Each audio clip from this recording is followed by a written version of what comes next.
Foundation Audiobooks present Give and Take, a revolutionary approach to success by Adam Grant. Part 2. The results produced a devastating conclusion. Teams couldn't let go of their big bets. They stuck with the players whom they drafted early, giving them more playing time and refusing to trade them even if they played poorly. After taking performance out of the equation, players who were drafted earlier still spent more minutes on the court and were less likely to be traded. For every slot higher in the draft, players were given an average of 22 more minutes in their second season, and their teams were still investing more in them by their fifth season, when each draft slot higher accounted for 11 more minutes on the court. And for every slot higher in the draft, players were 3% less likely to be traded. This study is a classic case of what Staw calls escalation of commitment to a losing course of action. Over the past 4 decades, extensive research led by Staw shows that once people make an initial investment of time, energy, or resources, when it goes sour, they're at risk for increasing their investment. Gamblers in the hole believe that if they just play one more hand of poker, they'll be able to recover their losses or even win big. Struggling entrepreneurs think that if they just give their startups a little more sweat, they can turn it around. When an investment doesn't pay off, even if the expected value is negative, we invest more. Economists explain this behavior using a concept known as the sunk cost fallacy. When estimating the value of a future investment, we have trouble ignoring what we've already invested in the past. Sunk costs are part of the story, but new research shows that other factors matter more. To figure out why and when escalation of commitment happens, researchers at Michigan State University analyzed 166 different studies. Sunk costs do have a small effect. Decision makers are biased in favor of their previous investments, but 3 other factors are more powerful. One is anticipated regret. Will I be sorry that I didn't give this another chance? The second is project completion. If I keep investing, I can finish the project. But the single most powerful factor is ego threat. If I don't keep investing, I'll look and feel like a fool. In response to ego threat, people invest more, hoping to turn the project into a success so they can prove to others, and themselves, that they were right all along. In one study led by Staw, when California bank customers defaulted on loans, the managers who originally funded the loans struggled to let go and write off the losses. Bankers who have been closely associated with decisions to fund problem loans are the ones to show the greatest difficulty in acknowledging the subsequent risks of these loans and the likelihood of default, Staw and colleagues write. The study showed that when managers who originally funded the problem loans left the bank, the new managers were significantly more likely to write the loans off. The new managers had no personal responsibility for the problem loans, so their egos weren't under threat. They didn't feel compelled to justify the original decisions as wise. Research suggests that due to their susceptibility to ego threat, takers are more vulnerable to escalation of commitment than givers. Imagine that you're running an aircraft company, and you have to decide whether or not to invest $1 million in a plane that's invisible to radar technology. You find out that the project is not doing well financially, and a competitor has already finished a better model. But you've made significant investments. The project is 50% complete, and you've already spent $5 million in 18 months working on it. How likely are you to invest the extra $1 million? In this study by Henry Moon at London Business School, before making their investment decisions, 360 people completed a questionnaire that included giver statements such as, "I keep my promises," and taker statements such as, "I try to get others to do my duties." The takers were significantly more likely to invest the extra $1 million than the givers. They felt responsible for an investment that was going bad, so they committed more to protect their pride and save face.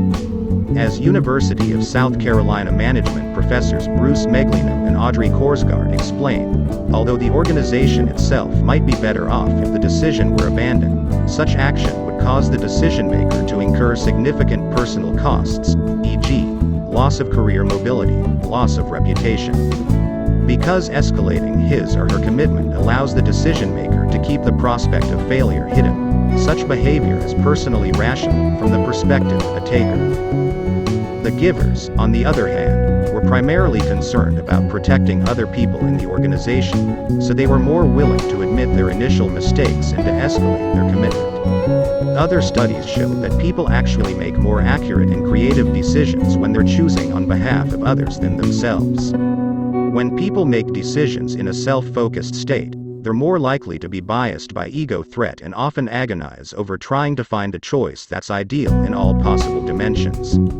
When people focus on others, as givers do naturally, they're less likely to worry about egos and minuscule details. They look at the big picture and prioritize what matters most to others.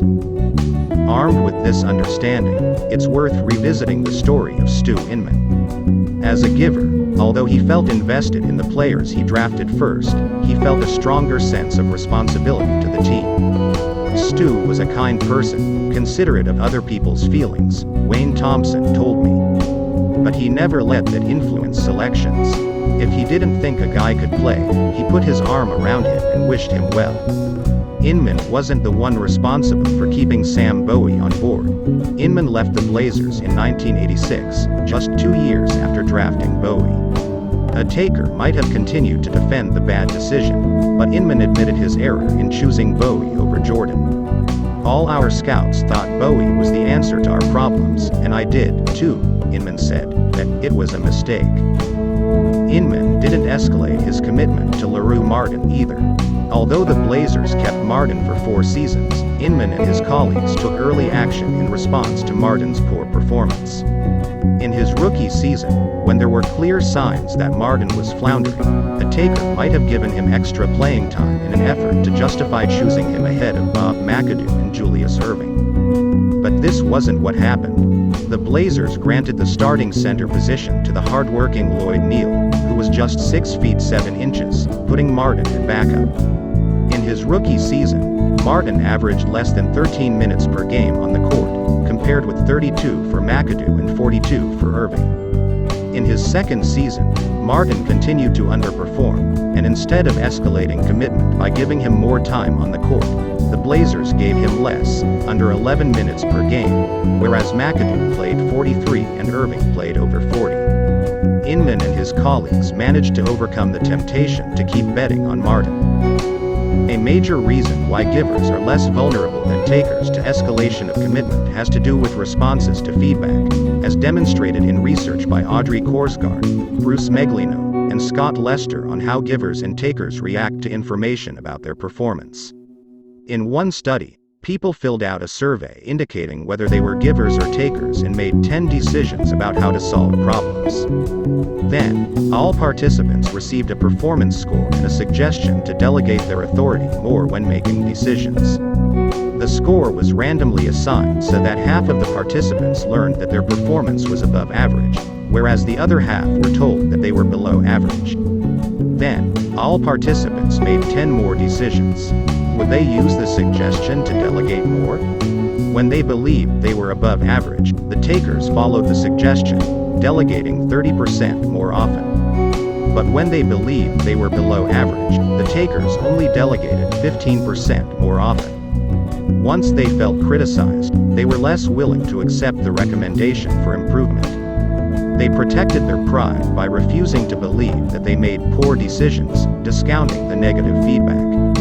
The givers, on the other hand, accepted the criticism and followed the suggestion. Even when they received negative feedback indicating that they were below average, the givers delegated 30% more often. In escalation situations, takers often struggle to face the reality that an initial choice has gone bad. Takers tend to discount social information and performance feedback that does not support their favorable view of themselves, write Meglino and Korsgaard, whereas givers may be more apt to accept and act on social information without carefully evaluating the personal consequences. Givers focus more on the interpersonal and organizational consequences of their decisions, accepting a blow to their pride and reputations in the short term in order to make better choices in the long term. This receptivity to negative feedback helped Stu Inman recognize when he had made a bad investment. Inman was admired around the league for his openness to criticism. Many coaches took issue with my more incendiary critiques, writes reporter Steve Dewan, but they never bothered Inman, who was patient and generous, and one of the most gracious men ever associated with the NBA. When LaRue Martin underperformed, the Blazers coach at the time, Jack McCloskey, voiced his concerns to Inman. He worked hard and was a very nice young man, but he wasn't skilled. It was that simple. I tried to develop his skills around the basket, and he wasn't an outside player. He didn't have the skills to be the number one pick. A taker might have rejected the negative feedback, but Inman listened to it. After Martin's second season, in 1974, the Blazers landed the first pick in the draft again. Having de-escalated their commitment to Martin, they needed another center to replace him, so Inman drafted one, a young man from UCLA named Bill Walton. In his rookie season, Walton was the starting center, averaging 33 minutes a game, roughly twice as many as Martin in the backup position. This arrangement continued for another year, after which Inman unloaded Martin. The next season was 1976-1977, and Walton led the Blazers to the NBA championship over the Philadelphia 76ers, who were led by Julius Erving. Walton was the finals MVP, and the next year, he was the league MVP. After he retired, he made the Basketball Hall of Fame and was named one of the 50 greatest players in NBA history. Inman was the architect of the 1977 championship team, which had been last in the division the previous year, and remains the only team in the Blazers' four-decade history to win the title. According to Jack Ramsey, who coached the winning team, Inman was never in the spotlight, and never taking proper credit for the team he assembled. Glimpsing glimmers in chunks of coal. As a giver, Inman built this championship team with an approach that mirrored C.J. Skender's, seeing potential in players where others didn't. Inman wanted a complete portfolio on everybody he was interested in, writes Wayne Thompson. No doubt that is what made him so successful in finding diamonds in the rough. Half of the top 6 scorers on the championship team, and 5 of the top 9, were drafted late by Inman in the second or third round. He was way ahead of the curve in seeing potential, noted Steve Dewan. Stu, in the subculture of basketball gurus, was near the apex. He was considered a genius, said Mavericks president Norm Sonju. In a chronicle of the 1984 draft, Philip Bondi writes that Inman was viewed by many as the best personnel man in the league. He was so good, so respected, that other clubs would track his scouting missions and listen very carefully to rumors about which players might interest him. In the 1970s, most basketball teams were focusing heavily on observable physical talents such as speed, strength, coordination, agility, and vertical leap. Inman thought it was also important to pay attention to the inner attributes of players, so he decided to begin evaluating their psychological makeup. Before a draft, along with reviewing a player's statistics and watching him play, Inman wanted to understand him as a person. He would watch players closely during the pregame warm-up to see how hard they worked, and he would interview their coaches, family members, friends, and teachers about issues of motivation, mindset, and integrity. According to the Oregonian, Inman made his reputation by finding undervalued players. His eye for talent was as sharp as his feel for people. He wanted players whose character and intelligence were as high as their vertical jumps. In 1970, Inman joined the Blazers, then a brand new NBA team, as chief talent scout. That summer, he held an open tryout for people to put their basketball skills to the test. It was partially a public relations stunt to generate local excitement about basketball, but Inman was also looking for players who had gone overlooked by other teams. None of the guys from the open tryout made the team, but Inman's fascination with unlikely candidates would bear fruit several years later. In 1975, with the 25th pick in the second round of the draft, Inman selected a little-known Jewish forward named Bob Gross. Coaches and fans thought it was a mistake. Gross had played college basketball in Seattle, averaging 10 points a game, and then transferred to Long Beach State, where he averaged just 6.5 points in his junior year.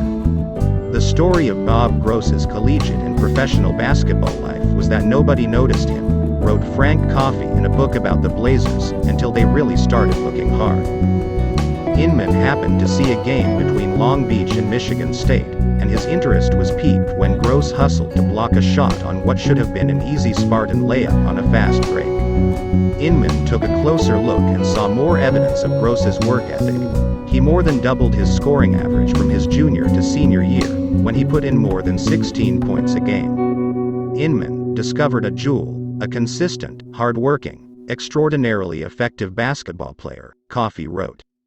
Gross was praised by one of his college coaches for unselfish dedication to the team. When the Blazers made the finals in his third NBA season, Gross delivered, pouring in an average of 17 points per game. In the pivotal games 5 and 6, he guarded Julius Erving and led the Blazers by scoring 25 and 24 points. According to Bill Walton, Bob Gross was the grease guy for that team. He made it flow. Bob would run relentlessly, guard and defend. Without Bob, Portland could not have won the championship.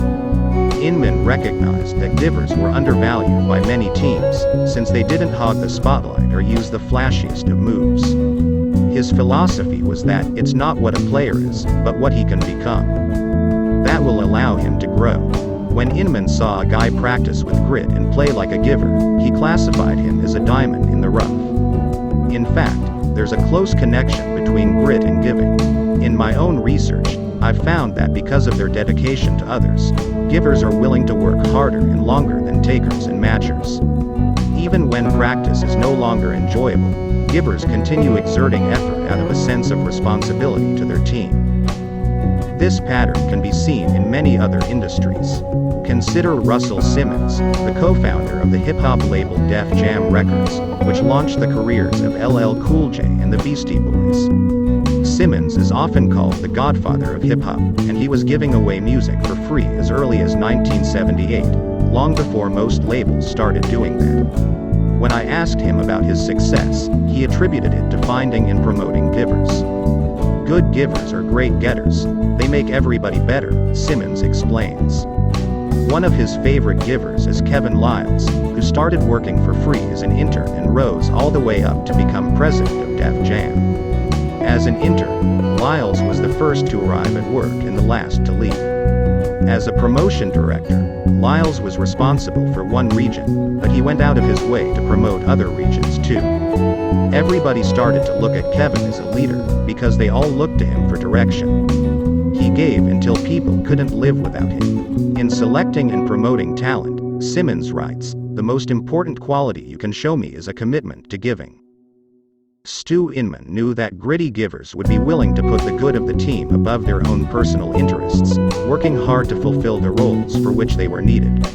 In the fabled 1984 draft, after selecting Sam Bowie, Inman took a forward named Jerome Kersey in the second round with the 46th pick overall. Kersey came from Longwood College, a little-known Division II school in Virginia, yet blossomed into an excellent NBA player. The Longwood sports administrator said that Kersey had the best work ethic of anyone that's ever been here, which is what led Inman to recognize his promise when few NBA insiders did. The next year, in 1985, Inman found another hidden gem of a point guard with the 24th pick in the draft. Terry Porter, a gritty giver who earned acclaim for his hustle and selflessness.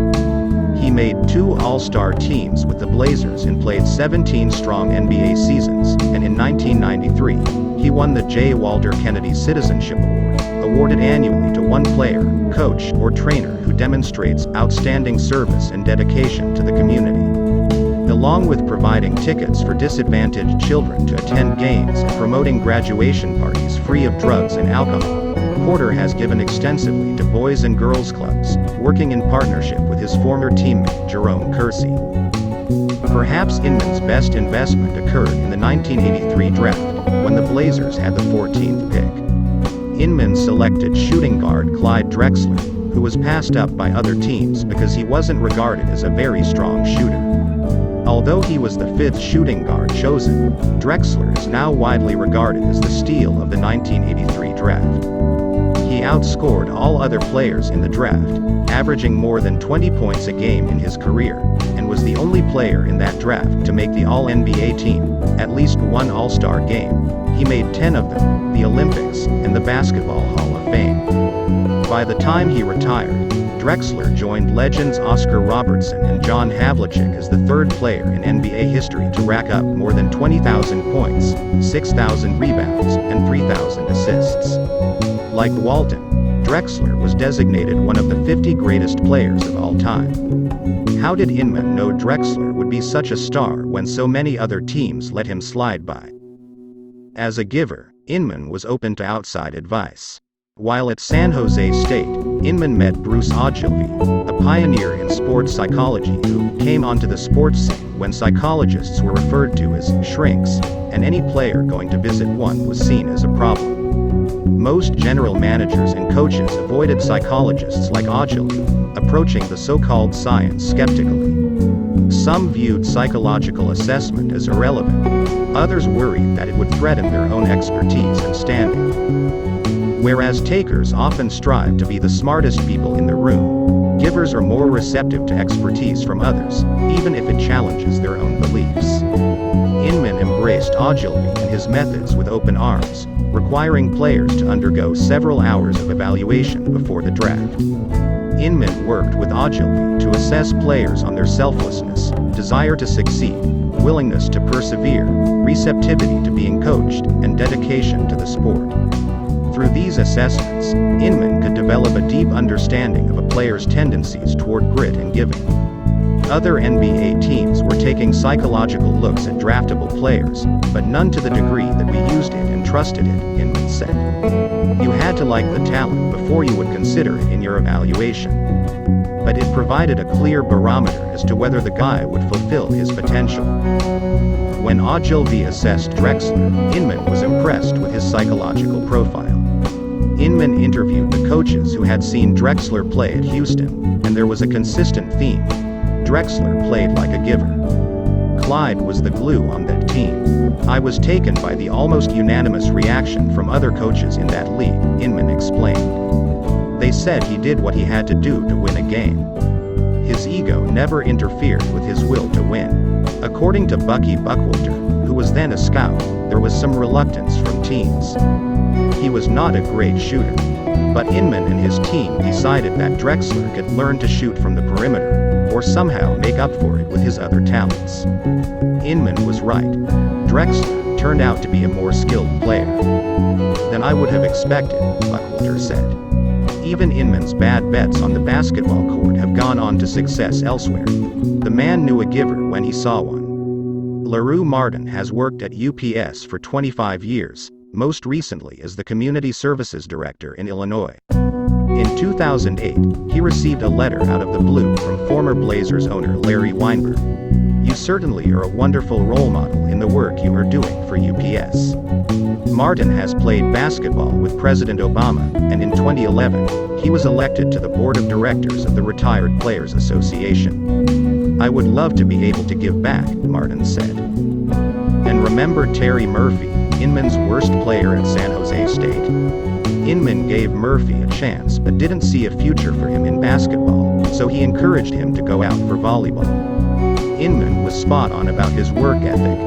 Murphy ended up making the U.S. national volleyball team. But Murphy didn't leave basketball behind altogether. In 1986, to raise money for the Special Olympics, he started a 3-on-3 street basketball tournament in Dallas.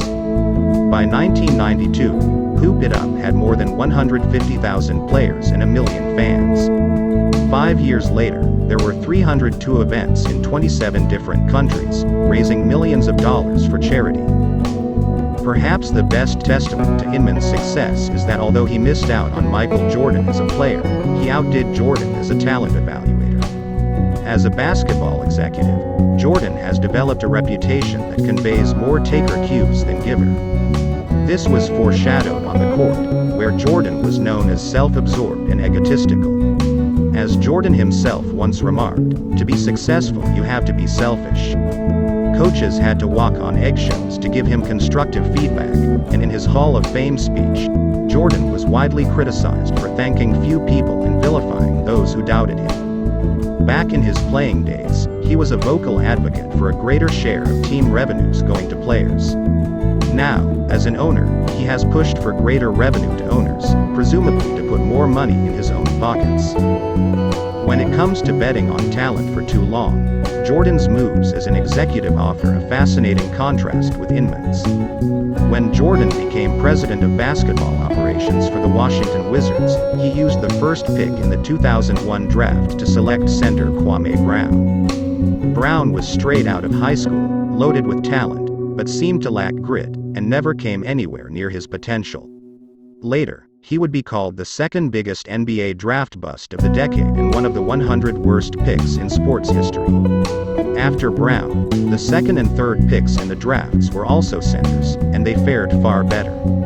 The second pick was Tyson Chandler, who went on to make the 2012 U.S. Olympic team. The third pick was Pau Gasol, another young center less than a year and a half older than Brown. Gasol won the Rookie of the Year award, and in the coming decade, he would make 4 All-Star teams, win 2 NBA championships, and earn the J. Walter Kennedy Citizenship Award. Both Gasol and Chandler swamped Brown's performance in scoring, rebounding, and blocking shots. Brown's disappointing results appeared to threaten Jordan's ego. When Jordan came out of retirement to play for the Wizards alongside Brown, he routinely berated and belittled Brown, whose poor performance was hurting the team, and making Jordan's draft choice look foolish. In his first season, Brown put up paltry numbers, averaging less than 5 points and 4 rebounds per game. Yet in his second season, Brown's minutes on the court doubled. Jordan was fired from the Wizards after that season, but he wasn't ready to give up on Brown. Nearly a decade later, in 2010, Brown signed a contract with the Charlotte Bobcats, a team owned by none other than Michael Jordan. Michael was very much a part of this, Brown's agent said. He wanted this to happen. By that point, Brown had played 10 seasons for 4 different teams, averaging under 7 points and 6 rebounds in more than 500 games. In his previous season, he was spending just 13 minutes on the court. When Brown joined Jordan's Bobcats, his playing time was doubled to 26 minutes a game. The Bobcats gave Brown more minutes than he had played in the prior 2 seasons combined, yet he continued to struggle, averaging under 8 points and 7 rebounds. Jordan wanted to give Kwame another opportunity, Brown's agent said. There's been so much written about the fact that this was Michael's first pick and so much criticism directed at both of them when it didn't work out. A giver might admit the mistake and move on, but Jordan was still trying to turn the bad investment around. I love Michael, but he just has not done a good job, says friend and former Olympic teammate Charles Barkley. I don't think Michael has hired enough people around him who will disagree. Under Jordan's direction, in 2012, the Bobcats finished with the worst winning percentage in NBA history. Conversely, Inman's teams achieved surprising levels of success. In addition to building the 1977 team that went from last place to the title in just a year with a large number of unknowns, Inman's draft picks made the Blazers a formidable team for years to come. After he left the Blazers in 1986, the team flourished under the leadership of Drexler, Porter, and Kersey. The 3 hidden gems, discovered by Inman in 3 consecutive years, led the Blazers to the finals twice. Once again, Inman rarely received the credit. To the casual fan, it may appear that Inman was a failure, but basketball insiders regard him as one of the finest talent evaluators the sport has ever seen. Inman's experience, coupled with research evidence, reveals that givers don't excel only at recognizing and developing talent. They're also surprisingly good at moving on when their bets don't work out. Stu Inman spent the last 4 years of his life volunteering as an assistant coach for the Lake Oswego High School basketball team in Oregon. He had them to AT, said Lake Oswego's head coach. Not only did he have them as basketball players, he had their characters, too. He took time not to prejudge people but to see them as they really are. At Lake Oswego, Stu two inmen helped to groom a young player named Kevin Love, who has gone on to pursue the legacy that Sam Bowie and LaRue Martin never fulfilled. Thrive as a big man who can shoot. As a 6 feet 10 inches center, Love has made the U.S. Olympic team and 2 All-Star teams in his first 4 seasons, been named the NBA's most improved player, and won the three-point shooting championship. If you choose to champion great talent, you will be picking one of the most altruistic things a person can do, writes George Anders. In any given year, quick-hit operators may make more money and win more recognition, at least briefly. Over time, though, that dynamic reverses. 5. The power of powerless communication. How to be modest and influence people. Speak softly, but carry a big stick. Theodore Roosevelt, U.S. President. Dave Walton took a deep breath. He was an employment law expert who specialized in trade secrets and employee competition cases. As a partner at the firm Cousin O'Connor, Dave was one of the youngest lawyers to be elected shareholder, and he had been named a Pennsylvania super lawyer, rising star for several years. But he was about to stand up and give his first closing argument in front of a jury. It was 2008, and Dave was representing a company that owned Acme Hardesty, a Pennsylvania castor oil distributor that received its supplies from Giant Oils and Derivatives in Mumbai, India.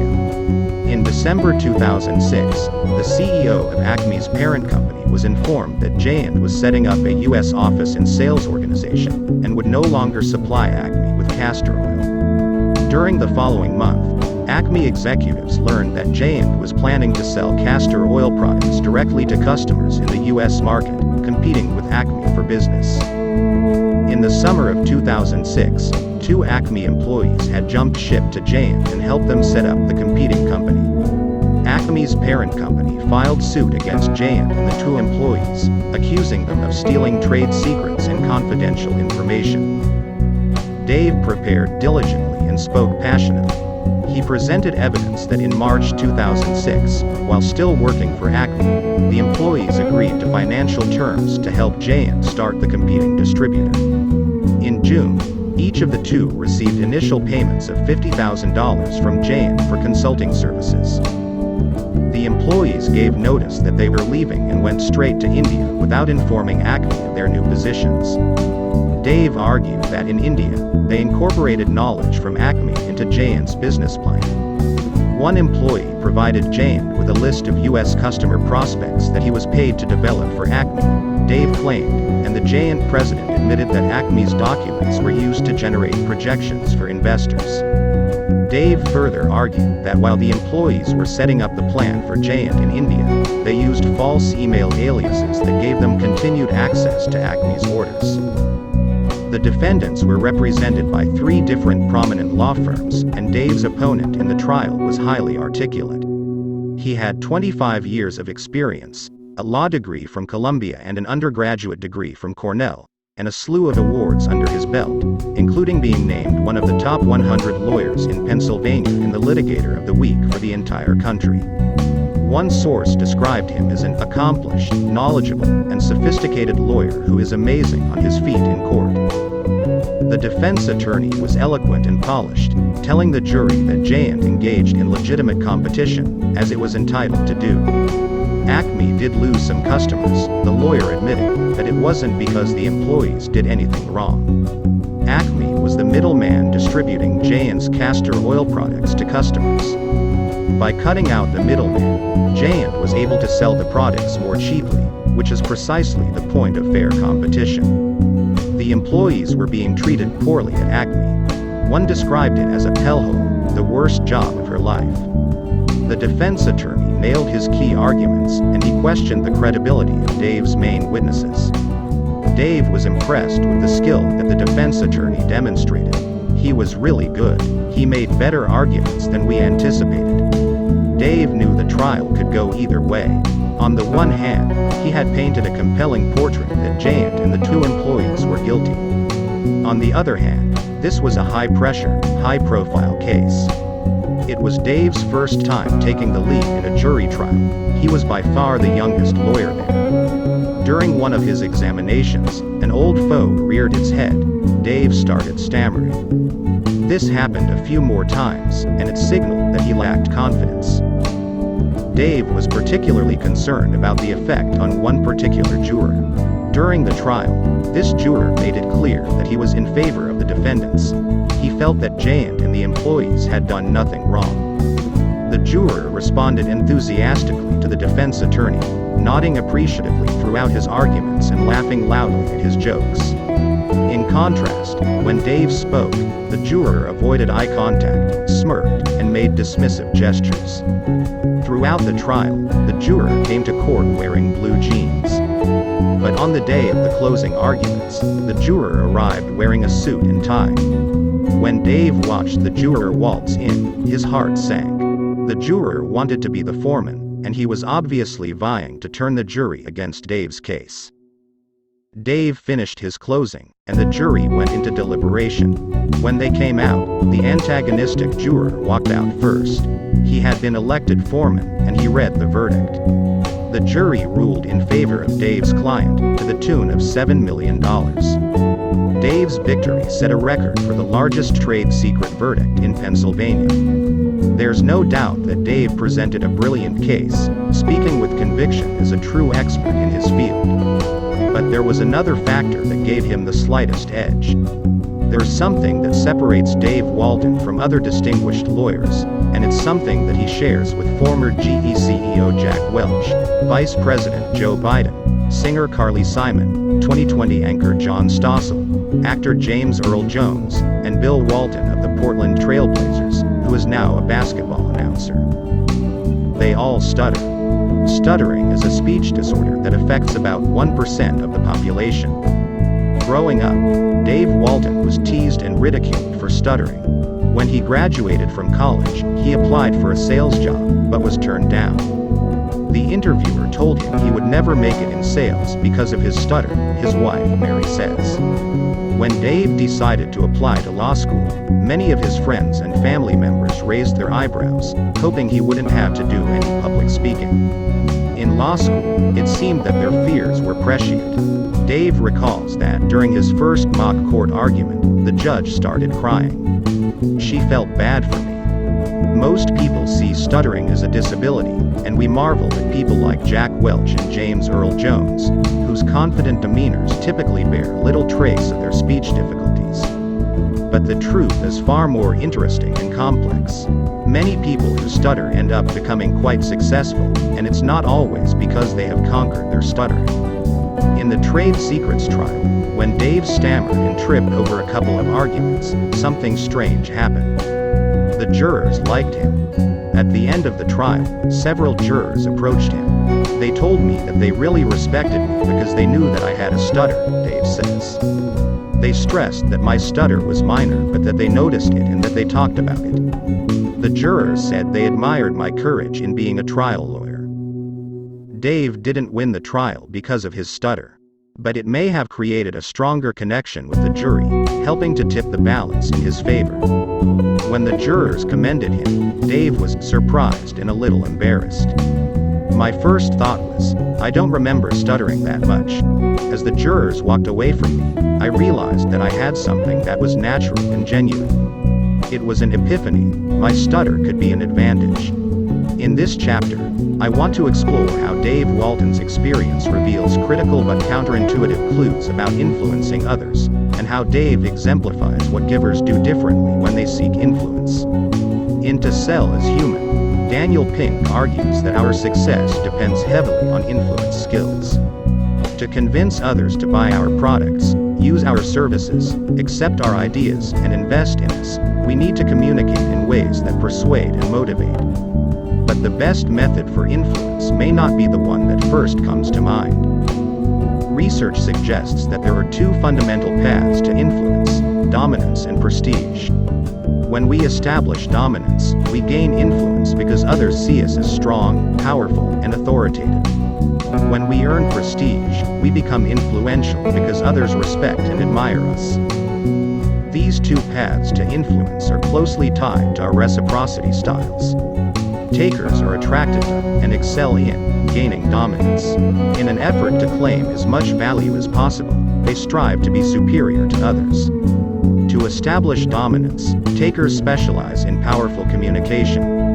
They speak forcefully, raise their voices to assert their authority, express certainty to project confidence, promote their accomplishments, and sell with conviction and pride. They display strength by spreading their arms in dominant poses, raising their eyebrows in challenge, commanding as much physical space as possible, and conveying anger and issuing threats when necessary. In the quest for influence, takers set the tone and control the conversation by sending powerful verbal and nonverbal signals.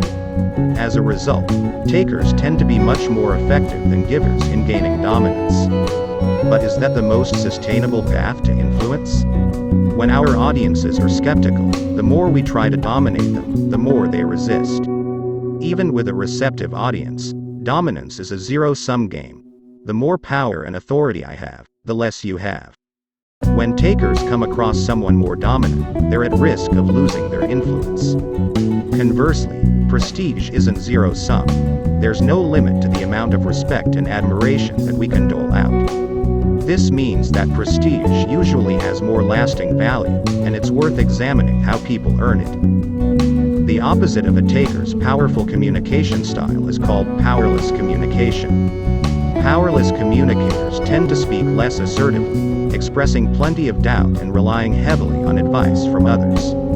They talk in ways that signal vulnerability, revealing their weaknesses and making use of disclaimers, hedges, and hesitations. In Western societies, Susan Cain writes in Quiet, people expect us to communicate powerfully. We're told that great leaders use power talk and power words to forcefully convey their messages. By using powerless communication, surely people wind up at a disadvantage when it comes to influence. Well, not quite. I think. In this chapter, my aim is to challenge traditional assumptions about the importance of assertiveness in projecting confidence in gaining influence.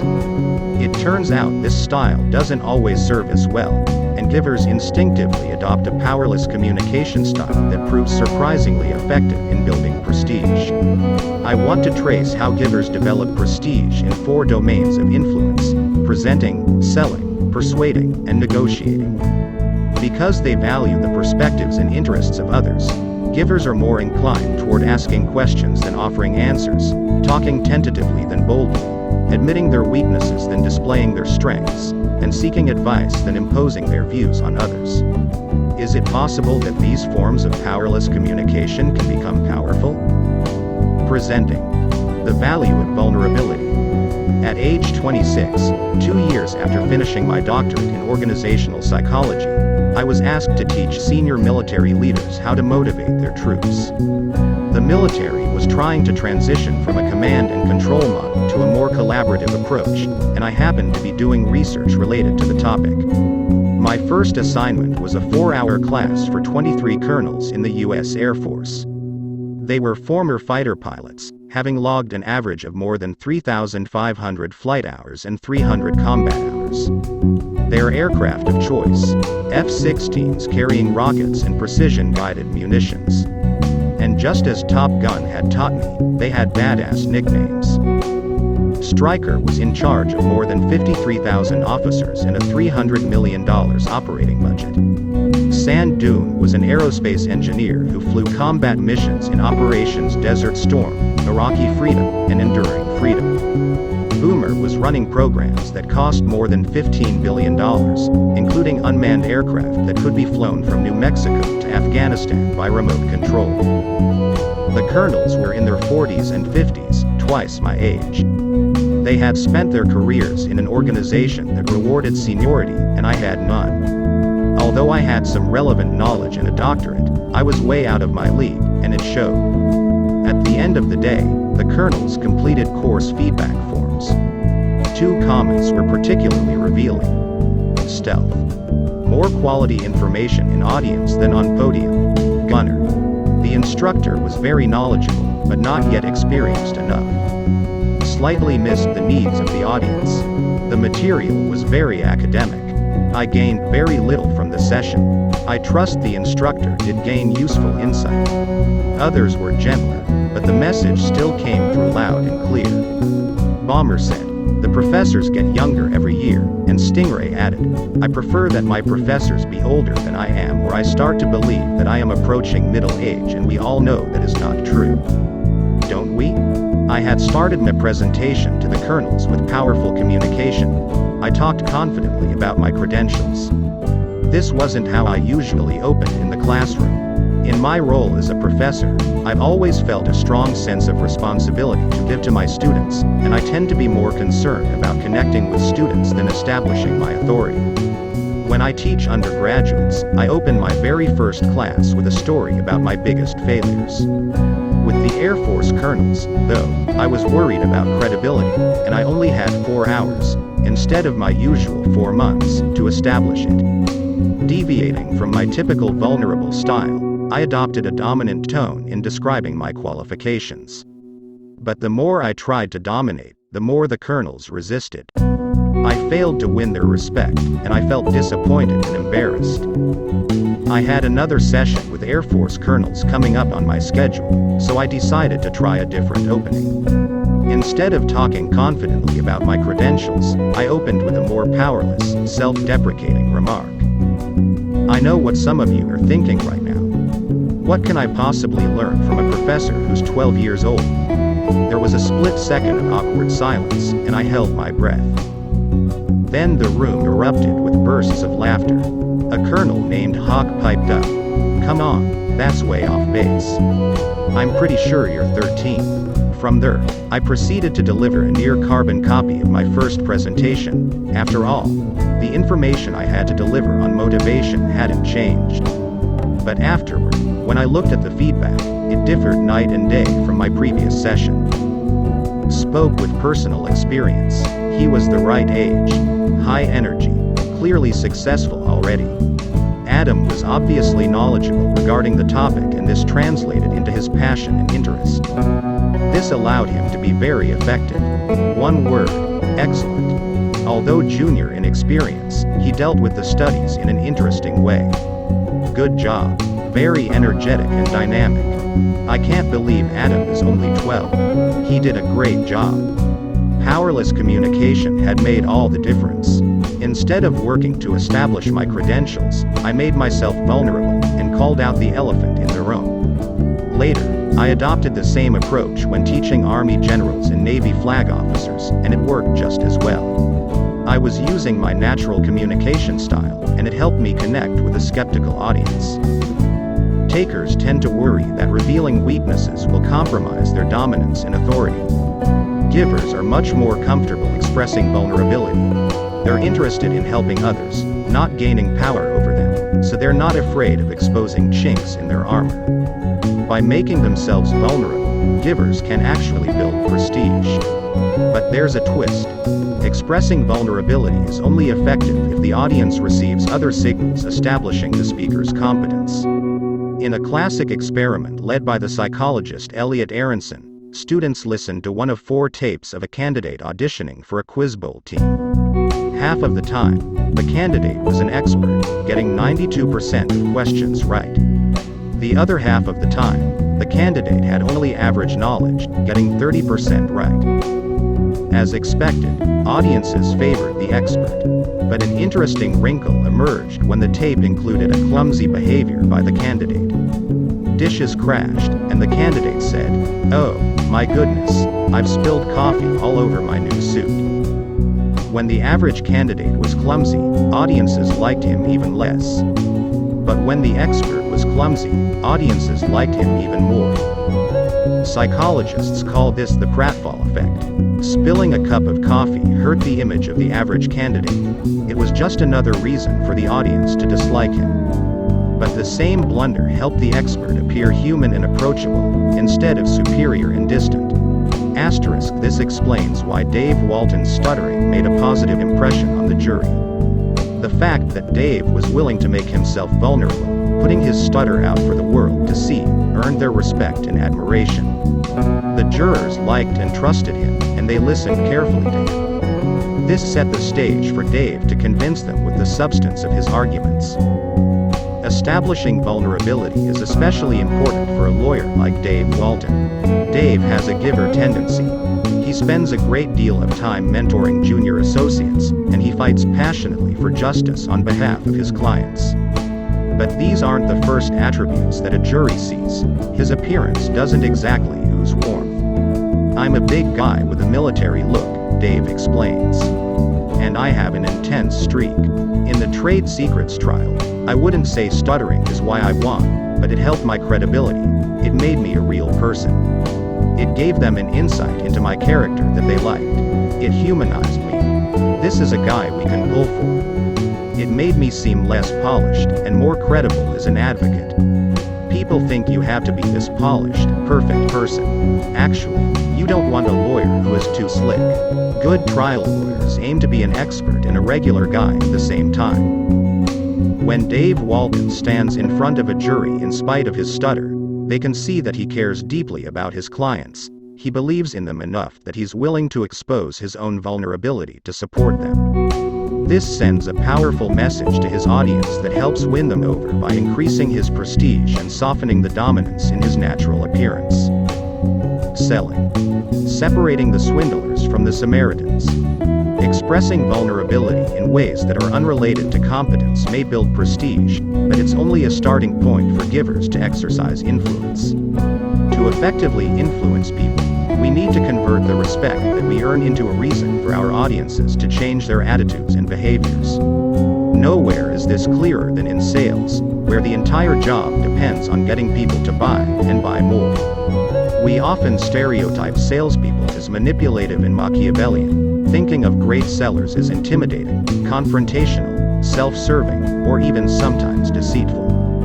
Daniel Pink finds that the first words that come to mind when we think of salespeople are pushy, and yuck. In one study, people ranked the 44 most commonly chosen MBA occupations in terms of how socially responsible they were. Salesperson ranked 43rd, barely above stockbroker at the very bottom of the social responsibility list. This sets up the expectation that top salespeople must be takers, yet in the opening chapter, we saw a preview of evidence that many highly productive salespeople are givers. How do givers sell effectively? Bill Grumbles is a powerful executive, but if you met him, you probably wouldn't realize it. He speaks so softly that you might find yourself leaning forward just to hear him. After working his way up to a vice presidency at HBO, he became the president of worldwide distribution for TBS. Throughout his career, Grumbles has gone out of his way to help and mentor others. Today, he spends his time coaching business students on leadership and volunteering to give them career advice. Early on, powerless communication actually helped him rise to the top of HBO's sales charts. Back in 1977, HBO was an unknown brand. Most Americans didn't even have cable. Grumbles was in his late 20s, and he was sent to open an HBO sales office in Kansas City. He had no sales experience, so he started doing what he did best as a giver: asking questions. His questions were sincere, and customers responded. I would be on a sales call, and I'd look at the walls around the office and see their interests. I'd ask about their grandchildren or their favorite sports team. I would ask a question, and customers would talk for 20 minutes. Other salespeople were bringing in one contract a month. Grumbles was 4 times as productive. He brought in 1 contract a week. By asking questions and listening to the answers, Grumbles showed his customers that he cared about their interests. This built prestige. Customers respected and admired the concern that he showed. After one of his early sales calls, a customer took him aside to tell him he was a great conversationalist. Grumbles laughs. I'd hardly said a thing. Asking questions opened the door for customers to experience what the psychologist James Pennebaker calls the joy of talking. Years ago, Pennebaker divided strangers into small groups. Imagine that you've just joined one of his groups, and you have 15 minutes to talk with strangers about a topic of your choice. You might chat about your hometown, where you went to college, or your career. After the 15 minutes are up, you rate how much you like the group. It turns out that the more you talked, the more you like the group. This isn't surprising, since people love to talk about themselves. But let me ask you another question. How much did you learn about the group? Logically, learning about the people around you should depend on listening. The less you talk, the more you should discover about the group. But Pennebaker found the opposite. The more you talk, the more you think you've learned about the group. By talking like a taker and dominating the conversation, you believe you've actually come to know the people around you, even though they barely spoke.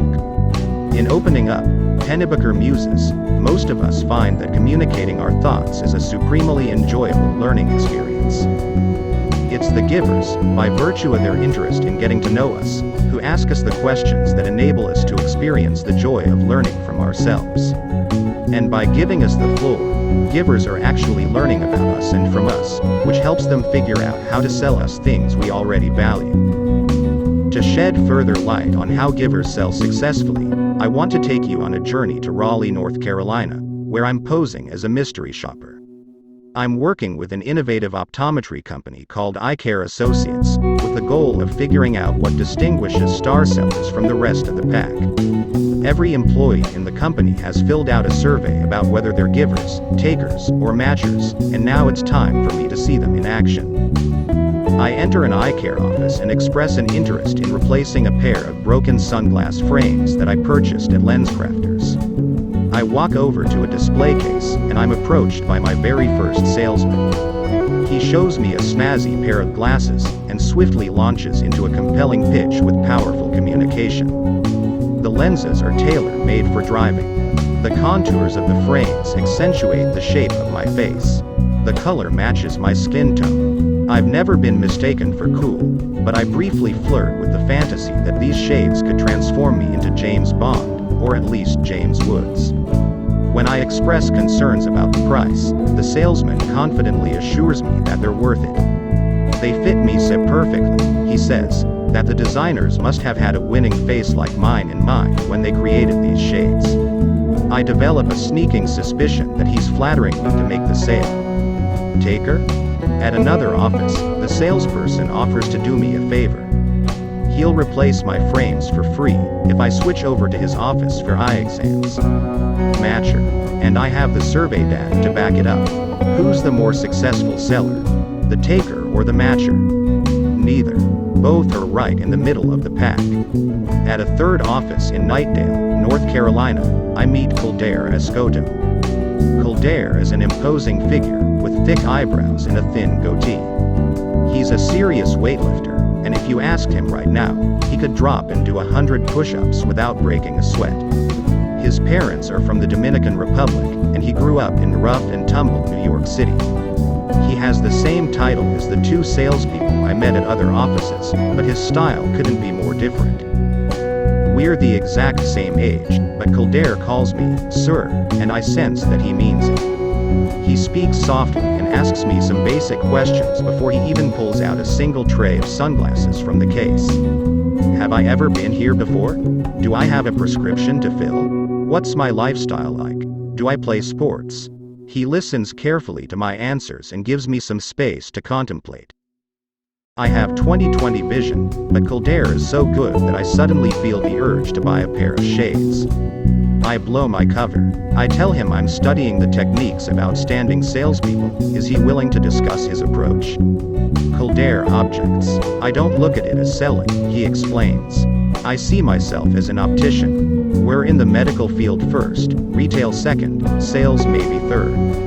My job is to take the patient, ask the patient questions, and see what the patient needs. My mindset is not to sell. My job is to help. My main purpose is to educate and inform patients on what's important. My true concern in the long run is that the patient can see. The data revealed two striking facts about Kildare Escoto. First, in my survey, he had the single highest giver score of any employee in the company. Second, he was also the top-selling optician in the entire company, bringing in more than double the average sales revenue. It's not a coincidence. The second highest seller also more than doubled the average, and she's a giver too. Her name is Nancy Phelps, and she has the same philosophy as Kildare.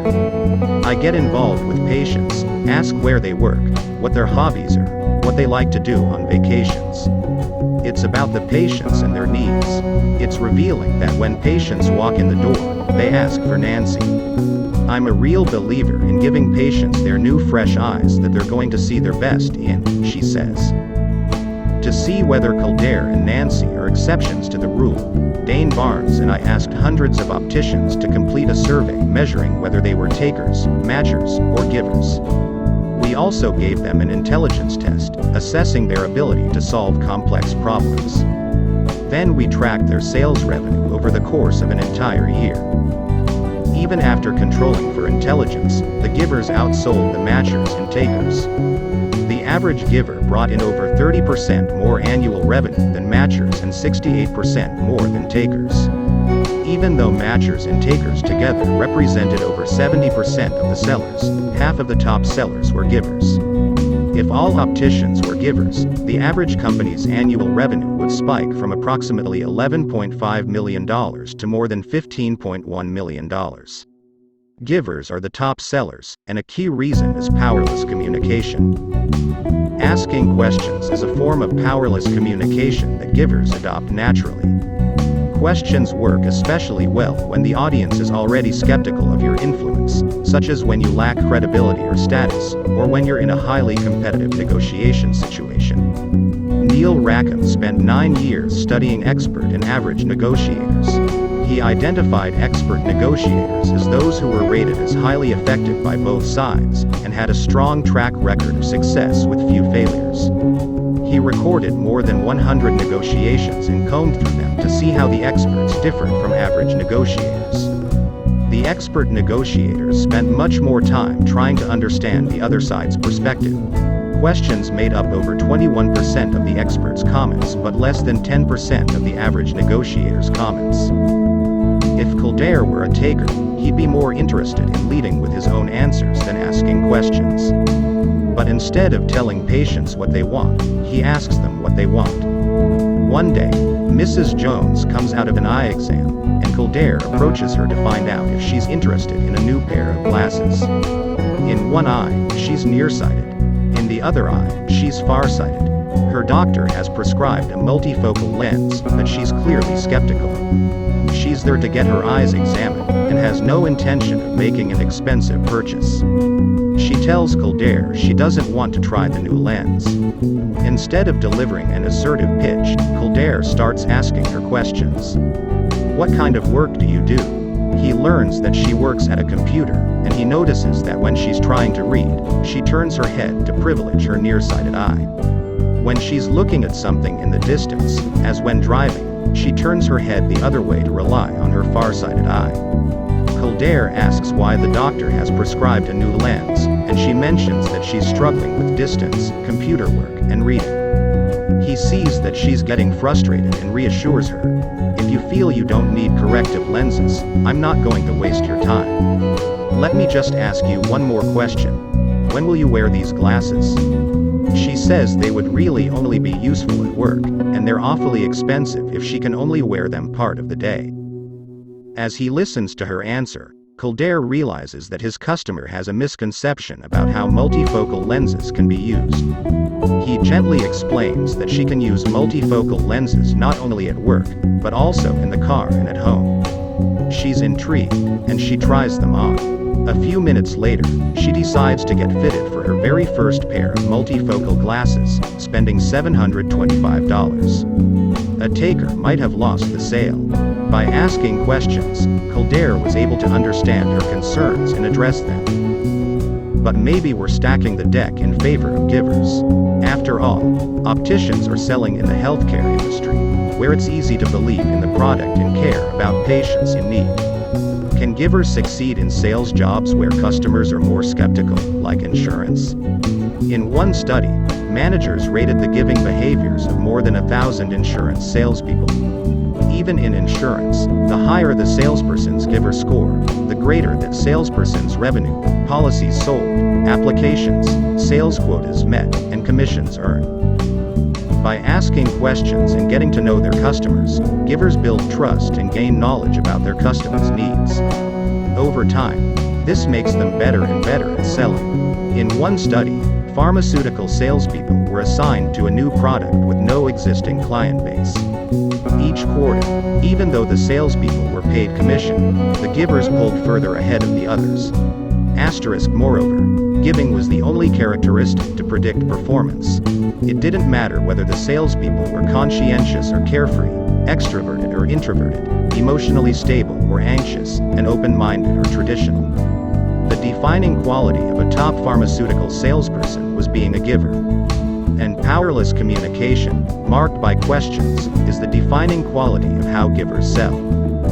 Out of curiosity, are you planning to vote in the next presidential election? By asking you that one question, I've just increased the odds that you will actually vote by 41%. That's another benefit of powerless communication. Many people assume that the key to persuasive skill is to deliver a confident, assertive pitch. But in daily life, we're bombarded by advertisers, telemarketers, salespeople, fundraisers, and politicians trying to convince us that we want to buy their products, use their services, and support their causes. When we hear a powerful persuasive message, we get suspicious. In some cases, we're concerned about being tricked, duped, or manipulated by a taker. In other situations, we just want to make our own free choices, rather than having our decisions controlled by someone else. So if I tell you to go out and vote, you might resist. But when I ask if you're planning to vote, you don't feel like I'm trying to influence you. It's an innocent query, and instead of resisting my influence, you reflect on it. Well, I do care about being a good citizen, and I want to support my candidate. This doesn't feel like I'm persuading you. As Aronson explains, you've been convinced by someone you already like and trust, yourself. Dave Walton knows why questions are effective persuasive devices. He sees great lawyers as salespeople, and it's important that they don't sell their arguments too assertively, like takers. The art of advocacy is to lead you to my conclusion on your terms. I want you to form your own conclusions. You'll hold on to them more strongly. I try to walk jurors up to that line, drop them off, and let them make up their own minds. Thoughtful questions pave the way for jurors to persuade themselves. According to Aronson, in direct persuasion, the audience is constantly aware of the fact that they have been persuaded by another. Where self-persuasion occurs, people are convinced that the motivation for change has come from within. By asking people questions about their plans and intentions, we increase the likelihood that they actually act on these plans and intentions. Research shows that if I ask you whether you're planning to buy a new computer in the next 6 months, you'll be 18% more likely to go out and get one. But it only works if you already feel good about the intention that the question targets. Studies show that asking questions about your plans to floss your teeth and avoid fatty foods significantly enhances the odds that you will actually floss and eat healthy. These are desirable actions, so questions open the door for you to persuade yourself to engage in them. But if I ask about your plans to do something undesirable, questions don't work. For example, are you planning to eat some chocolate-covered grasshoppers this month? After thinking about it, you're probably even less likely to do it. In the examples that we've covered so far, the givers were selling desirable products to interested customers. When Bill Grumbles was selling HBO, he had customers who were open to a better cable product. When Kildare Escoto and Nancy Phelps sell glasses, they have patients who need new frames or lenses. How do givers change the minds of audiences who aren't so receptive? Persuading. The technique of tentative talk. In 2004, Volkswagen's retail theme was "Drive It. You'll Get It." Consumers connected with the double meaning. The line conveyed that to fully appreciate a Volkswagen's performance features, you had to sit behind the wheel. It also carried another message. If you take the car for a test drive, you'll love it so much that you'll end up buying it. It was just one of a string of memorable campaigns from Arnold Worldwide, Volkswagen's advertising agency. But Don Lane, the man who generated the clever "Drive It. You'll Get It" theme, never appeared in the credits. Lane was a senior account executive, not a member of the creative department. His job job was to package and sell the creative team's ideas. One day, while stuck on a strategic brief for the creative team, an idea popped into his head. Instead of writing the strategy, he wrote a sample script that ended with the line, "Drive it. You'll get it." It wasn't standard practice for an account person to come to the creative team with a solution, instead of a problem to solve. In fact, it was forbidden for an account guy to contribute to the creative process. So Lane had a dilemma. How could he get the creative team to listen? If he were a taker, he might have stormed into the creative director's office to pitch the line, lobby powerfully for it, and demand full credit.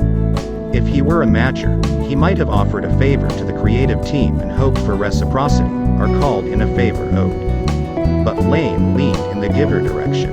He wasn't concerned about the credit, he just wanted to help the creative team and see a good line get implemented. In our business, creative people are gifted and deserve to get most of, if not all of, the credit. Some account management people resent that, Lane says. I knew that my job was to help creative people and provide space for them to come up with ideas. I didn't really care if anyone knew it was my idea. It didn't matter where the idea came from. If it worked, we would all share in the success. Lane walked into the creative director's office. Instead of using powerful communication, "I have a great line, you should use it," he went with a softer approach. He presented a sample radio script to show how it would work.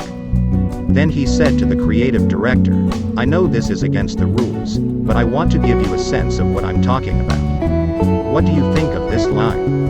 Drive it, you'll get it." The creative director got it. He looked up at Lane, smiled, and said, "That's our campaign."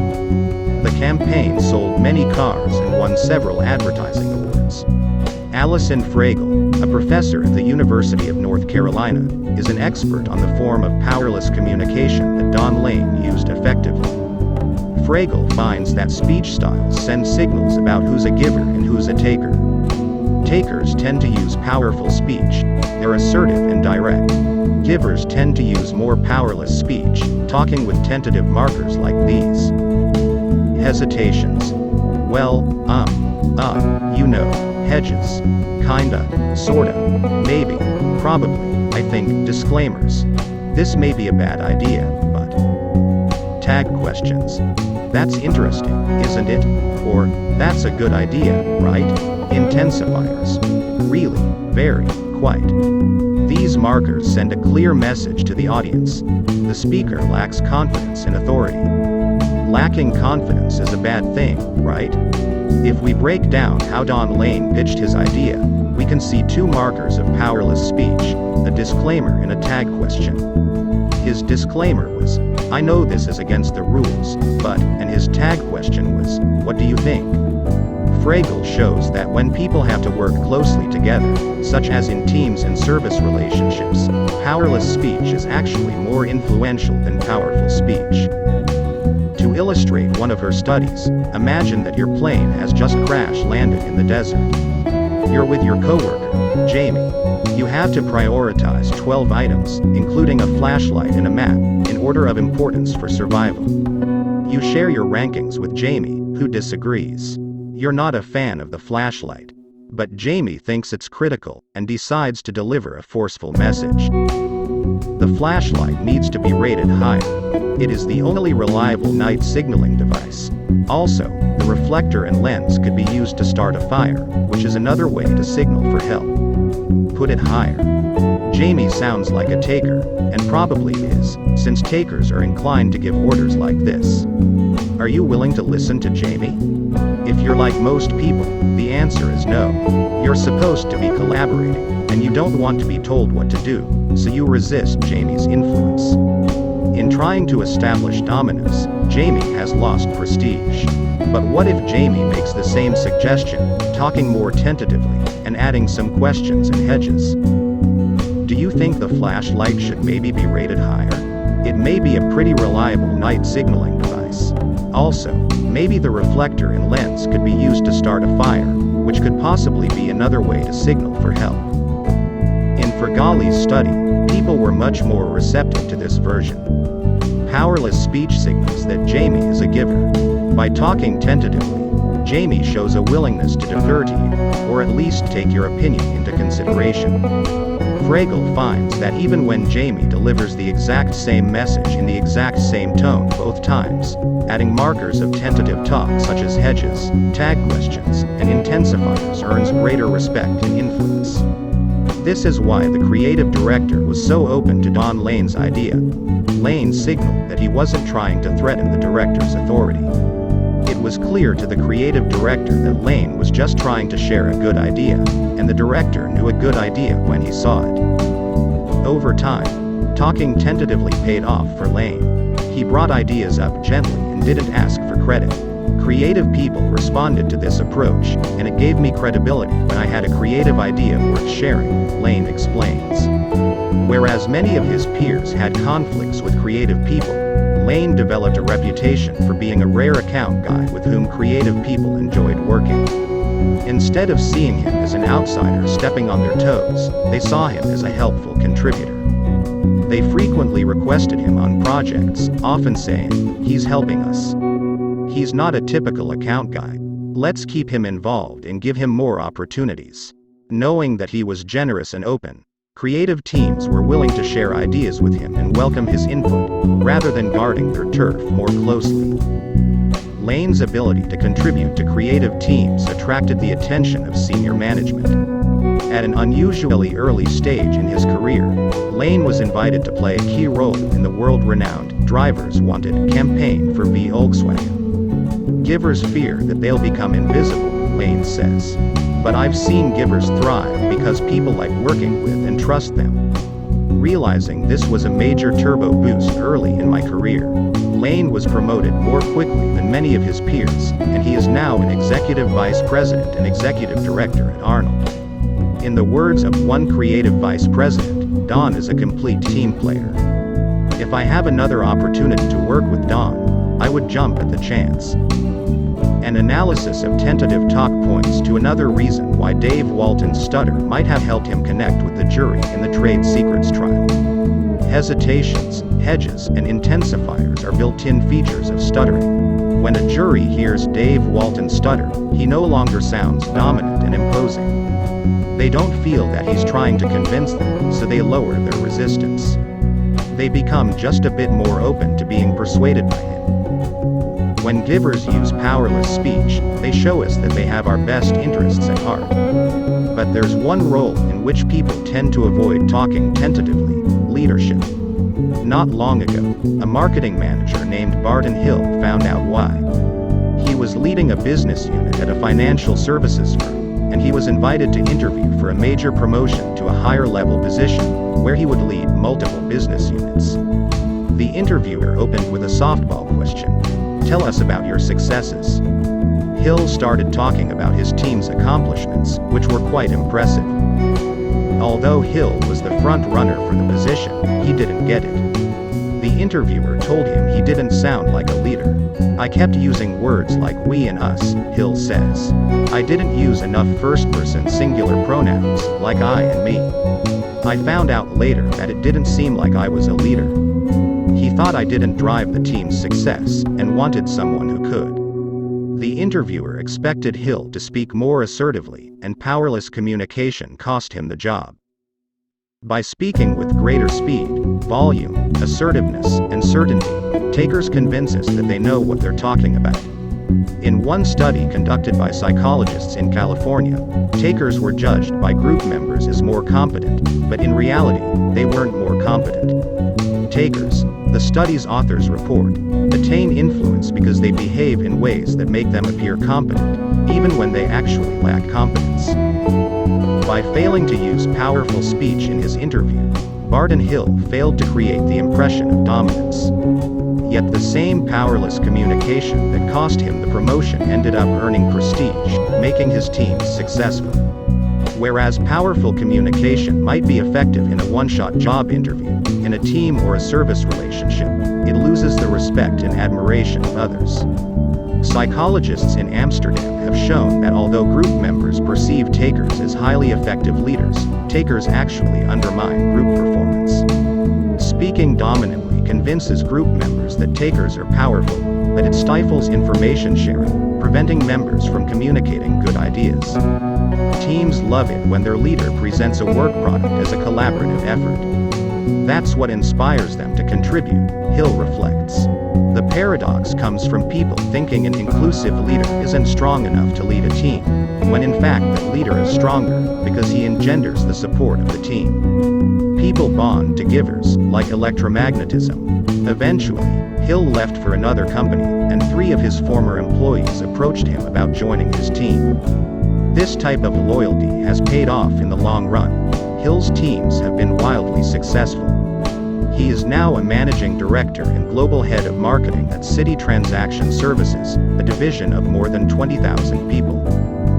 Of course, there's a time and a place for leaders to use powerful speech. In a study of pizza franchises, colleagues Francesca Gino, Dave Hoffman, and I found that when most employees in a store are dutiful followers, managers are well served to speak powerfully. But when most employees are proactive, generating new ideas for cooking and delivering pizzas more efficiently, powerful speech backfires. When employees were proactive, managers who talked forcefully led their stores to 14% lower profits than managers who talked less assertively and more tentatively. By conveying dominance, the powerful speakers discouraged their proactive employees from contributing.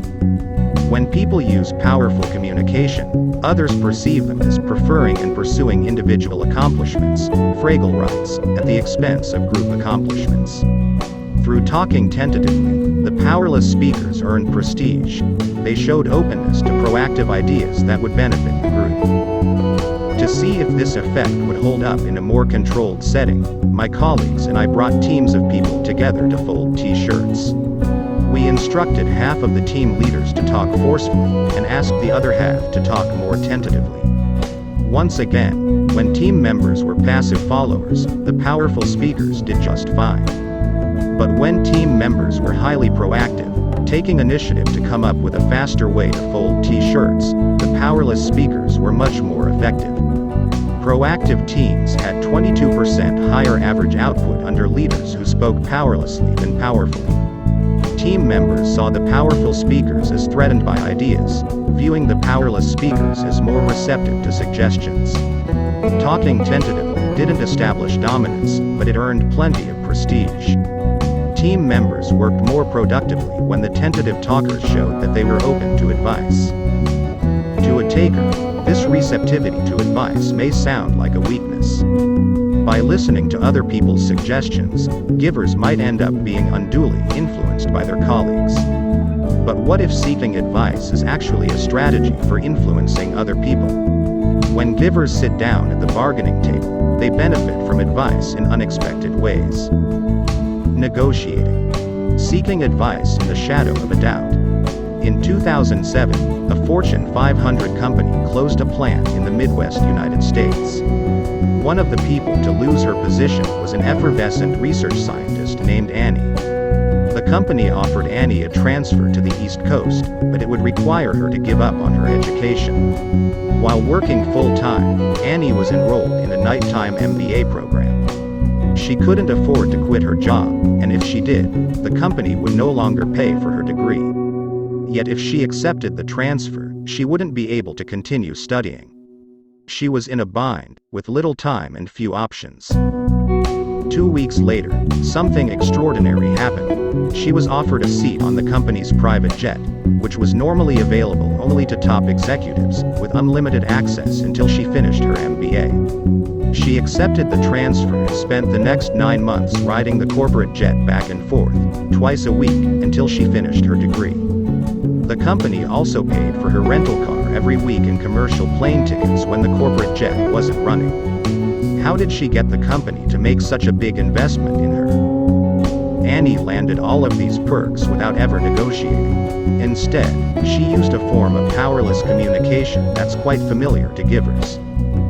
Entering negotiations, takers typically work to establish a dominant position. Had Annie been a taker, she might have compiled a list of all of her merits and attracted counteroffers from rival companies to strengthen her position. Matchers are more inclined to see negotiating as an opportunity for quid pro quo. If Annie were a matcher, she would have gone to a senior leader who owed her a favor and asked for reciprocity. But Annie is a giver. She mentors dozens of colleagues, volunteers for the United Way, and visits elementary school classes to interest students in science. When her colleagues make a mistake, she's regularly the one to take responsibility, shielding them from the blame at the expense of her own performance. She once withdrew a job application when she learned that a friend was applying for the same position. As a giver, Annie wasn't comfortable bargaining like a taker or a matcher, so she chose an entirely different strategy. She reached out to a human resources manager and asked for advice. "If you were in my shoes, what would you do?" The manager became Annie's advocate. She reached out to the heads of Annie's department and site, and started to lobby on Annie's behalf. The department head, in turn, called Annie and asked what he could do to keep her.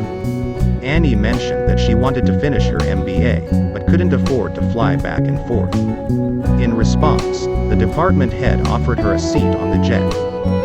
New research shows that advice seeking is a surprisingly effective strategy for exercising influence when we lack authority. In one experiment, researcher Katie Lillenquist had people negotiate the possible sale of commercial property. When the sellers focused on their goal of getting the highest possible price, only 8% reached a successful agreement. When the sellers asked the buyers for advice on how to meet their goals, 42% reached a successful agreement. Asking for advice encouraged greater cooperation and information sharing, turning a potentially contentious negotiation into a win-win deal. Studies demonstrate that across the manufacturing, financial services, insurance, and pharmaceuticals industries, seeking advice is among the most effective ways to influence peers, superiors, and subordinates. Advice seeking tends to be significantly more persuasive than the taker's preferred tactics of pressuring subordinates and ingratiating superiors. Advice seeking is also consistently more influential than the matcher's default approach of trading favors. This is true even in the upper echelons of major corporations. Recently, strategy professors Itai Stern and James Westphal studied executives at 350 large U.S. industrial and service firms, hoping to find out how executives land seats on boards of directors. Board seats are coveted by executives, as they often pay six-figure salaries, send clear status signals, and enrich networks by granting access to the corporate elite. Takers assume that the best path to a board seat is ingratiation. They flatter a director with compliments, or track down his friends to praise him indirectly. Yet Stern and Westphal found that flattery only worked when it was coupled with advice seeking. Instead of just complimenting a director, executives who got board seats were more likely to seek advice along with the compliment. When praising a director's skill, the advice-seeking executives asked how she mastered it. When extolling a director's success in a task, these executives asked for recommendations about how to replicate his success. When executives asked a director for advice in this manner, that director was significantly more likely to recommend them for a board appointment, and they landed more board seats as a result. Advice seeking is a form of powerless communication that combines expressing vulnerability, asking questions, and talking tentatively. When we ask others for advice, we're posing a question that conveys uncertainty and makes us vulnerable. Instead of confidently projecting that we have all the answers, we're admitting that others might have superior knowledge. As a result, takers and matchers tend to shy away from advice seeking. From a taker's perspective, asking for advice means acknowledging that you don't have all the answers. Takers may fear that seeking advice might make them look weak, dependent, or incompetent. They're wrong. Research shows that people who regularly seek advice and help from knowledgeable colleagues are actually rated more favorably by supervisors than those who never seek advice and help. Appearing vulnerable doesn't bother givers, who worry far less about protecting their egos and projecting certainty. When givers ask for advice, it's because they're genuinely interested in learning from others. Matchers hold back on advice seeking for a different reason. They might owe something in return. According to Lillenquist, advice seeking has 4 benefits: learning, perspective taking, commitment, and flattery. When Annie asked for advice, she discovered something she didn't know before. The company's jet had extra seats, and it traveled back and forth between her two key locations. Had she lobbied more assertively instead of seeking advice, she might never have gained this information. In fact, Annie had several previous conversations in which no one mentioned the jet. This brings us to the second benefit of advice seeking: encouraging others to take our perspectives. In Annie's previous conversations, where she didn't ask for advice, the department head focused on the company's interest in transferring her while saving as much money as possible. The advice request changed the conversation. When we ask for advice, in order to give us a recommendation, advisors have to look at the problem or dilemma from our point of view. It was only when Annie sought guidance that the department head ended up considering the problem from her perspective, at which point the corporate jet dawned on him as a solution. Once the department head proposed this solution, the third benefit of advice seeking kicked in: commitment. The department head played a key role in generating the jet solution. Since it was his idea and he had already invested some time and energy in trying to help Annie, he was highly motivated to help her further. He ended up paying for the rental car that she used in the Midwest and agreeing to fund commercial flights if the corporate jet was not running. There's no doubt that Annie earned these privileges through a combination of hard work, talent, and generosity. But a clever study sheds further light on why the department head was so motivated to offer Annie more than just the corporate jet. Half a century ago, the psychologists John Jecker and David Landy paid people for succeeding on a geometry task. In the control group, the participants kept the money and visited the department secretary to fill out a final questionnaire. But when another group of participants started to leave, the researcher asked them for help. "I was wondering if you would do me a favor. The funds for this experiment have run out and I am using my own money to finish the experiment. As a favor to me, would you mind returning the money you won?" Nearly all of the participants gave the money back. When questioned about how much they liked the researcher, the people who had done him the favor liked him substantially more than the people who didn't. Why? When we give our time, energy, knowledge, or resources to help others, we strive to maintain a belief that they're worthy and deserving of our help. Seeking advice is a subtle way to invite someone to make a commitment to us. Once the department head took the time to offer advice to Annie, he became more invested in her. Helping Annie generate a solution reinforced his commitment to her. She must be worthy of his time. If she wasn't important to him, why would he have bothered to help her? As Benjamin Franklin wrote in his autobiography, "He that has once done you a kindness will be more ready to do you another than he whom you yourself have obliged." When we ask people for advice, we grant them prestige, showing that we respect and admire their insights and expertise. Since most people are matchers, they tend to respond favorably and feel motivated to support us in return. When Annie approached the human resources manager for advice, the manager stepped up and went to bat for her. According to biographer Walter Isaacson, Benjamin Franklin saw advice seeking as a form of flattery. Franklin had a fundamental rule for winning friends, Isaacson writes: appeal to their pride and vanity by constantly seeking their opinion and advice, and they will admire you for your judgment and wisdom. Regardless of their reciprocity styles, people love to be asked for advice. Giving advice makes takers feel important, and it makes givers feel helpful. Matchers often enjoy giving advice for a different reason. It's a low-cost way of racking up credits that they can cash in later. As a result, when we ask people for advice, they tend to respond positively to us. But here's the catch: advice seeking only works if it's genuine. In her research on advice seeking, Lillenquist finds that success depends on the target perceiving it as a sincere and authentic gesture. When she directly encouraged people to seek advice as an influence strategy, it fell flat. Their counterparts recognized them as fakers. They could tell that the advice seekers were ingratiating based on ulterior motives. People who are suspected of strategically managing impressions are more likely to be seen as selfish, cold, manipulative, and untrustworthy, Lillenquist writes. Advice seeking was only effective when people did it spontaneously. Since givers are more willing to seek advice than takers and matchers, it's likely that many of the spontaneous advice seekers in her studies were givers. They were actually interested in other people's perspectives and recommendations, and they were rated as better listeners. I believe this applies more generally to powerless communication. It works for givers because they establish a sincere intent to act in the best interests of others.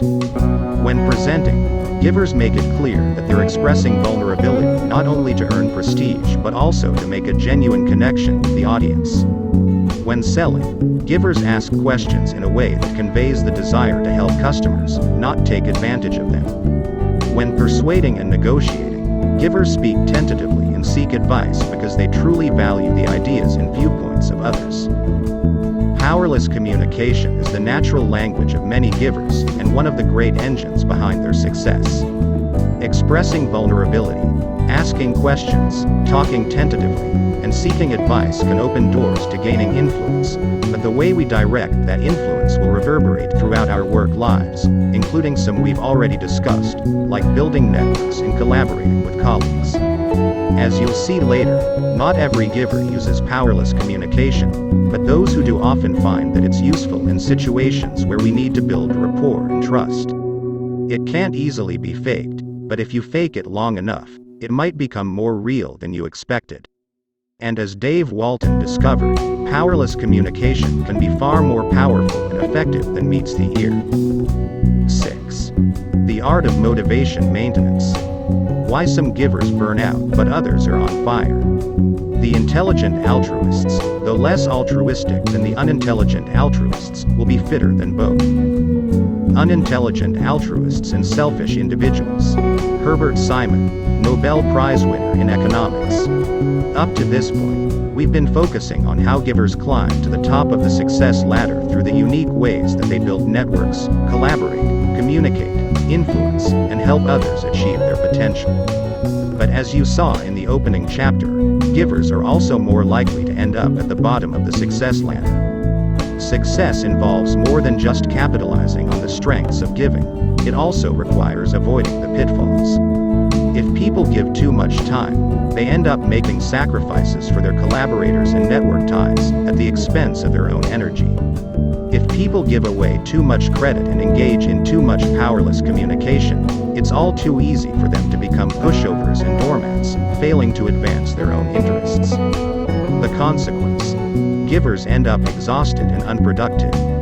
Since the strategies that catapult givers to the top are distinct from those that sink givers to the bottom, it's critical to understand what differentiates successful givers from failed givers. The next 3 chapters examine why some givers burn out while others are on fire, how givers avoid being exploited by takers, and what individuals, groups, and organizations can do to protect givers and spread their success.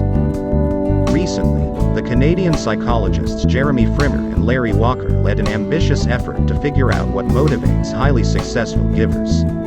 The participants were winners of the Caring Canadian Award, the country's highest honor for giving, recognizing people who have devoted many years of their lives to help their communities or advance a humanitarian cause. Many winners of this award have sustained extraordinary giving efforts for decades in order to make a difference. To reveal what drove them, all of the participants filled out a questionnaire asking them to list 10 goals in response to, "I typically try to." Then, Walker conducted in-depth interviews with 25 Caring Canadian winners in a comparison group of 25 people who matched the winners in gender, age, ethnicity, and education, but had not sustained the same level or duration of giving.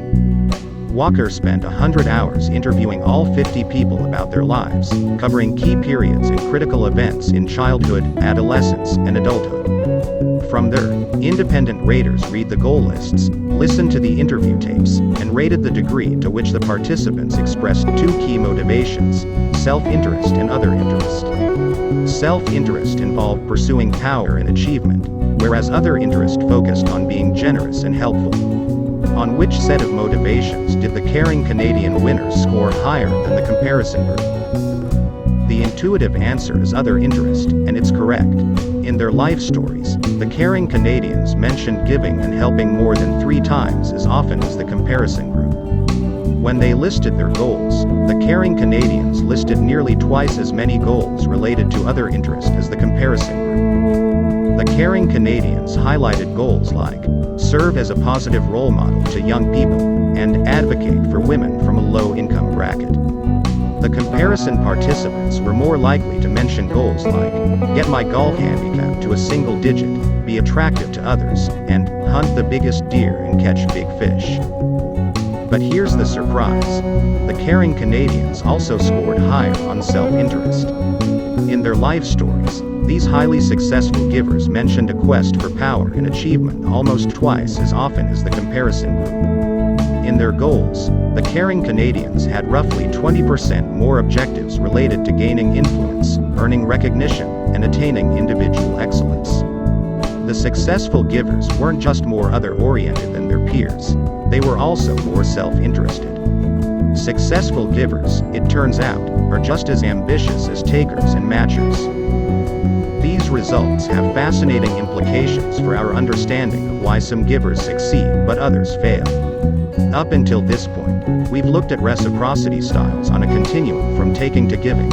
Is your primary concern for your own interests or others' interests? Now I want to complicate that understanding by looking at the interplay of self-interest and other interest. Takers score high in self-interest and low in other interest. They aim to maximize their own success without much concern for other people. By contrast, givers always score high on other interest, but they vary in self-interest. There are two types of givers, and they have dramatically different success rates. Selfless givers are people with high other interest and low self-interest. They give their time and energy without regard for their own needs, and they pay a price for it. Selfless giving is a form of pathological altruism, which is defined by researcher Barbara Oakley as an unhealthy focus on others to the detriment of one's own needs, such that in the process of trying to help others, givers end up harming themselves. In one study, college students who scored high on selfless giving declined in grades over the course of the semester. These selfless givers admitted missing class and failing to study because they were attending to friends' problems. Most people assume that self-interest and other interest are opposite ends of one continuum. Yet in my studies of what drives people at work, I've consistently found that self-interest and other interest are completely independent motivations. You can have both of them at the same time. As Bill Gates argued at the World Economic Forum, there are two great forces of human nature: self-interest and caring for others, and people are most successful when they are driven by a hybrid engine of the two. If takers are selfish and failed givers are selfless, successful givers are otherish. They care about benefiting others, but they also have ambitious goals for advancing their own interests. Selfless giving, in the absence of self-preservation instincts, easily becomes overwhelming. Being otherish means being willing to give more than you receive, but still keeping your own interests in sight, using them as a guide for choosing when, where, how, and to whom you give. Instead of seeing self-interest and other interest as competing, the caring Canadians found ways to integrate them, so that they could do well by doing good. As you'll see, when concern for others is coupled with a healthy dose of concern for the self, givers are less prone to burning out and getting burned, and they're better positioned to flourish. In West Philadelphia, born and raised, on the playground is where I spent most of my days. I got in one little fight and my mom got scared. Quote. When Will Smith wrote these famous lyrics for the theme song of The Fresh Prince of Bel-Air, the hit sitcom that launched his career, he had just graduated from Overbrook High School in Philadelphia. Overbrook has a majestic facade, its 5-story building resembling a castle perched atop a hill. During his time in the castle, Smith was treated like royalty, earning the nickname Prince from teachers for his ability to charm his way out of trouble. Years later, when he started a production company, he named it Overbrook Entertainment. Smith is not the only accomplished person to attend Overbrook, whose alumni include astronaut Guion Bluford Jr., the first African American in space, and John Drummond, an Olympic gold medalist in track. Overbrook is one of just 6 high schools in the entire United States that has seen more than 10 students go on to play in the National Basketball Association. one of whom was the legendary Wilt Chamberlain. But for most students, Overbrook is no fairy tale.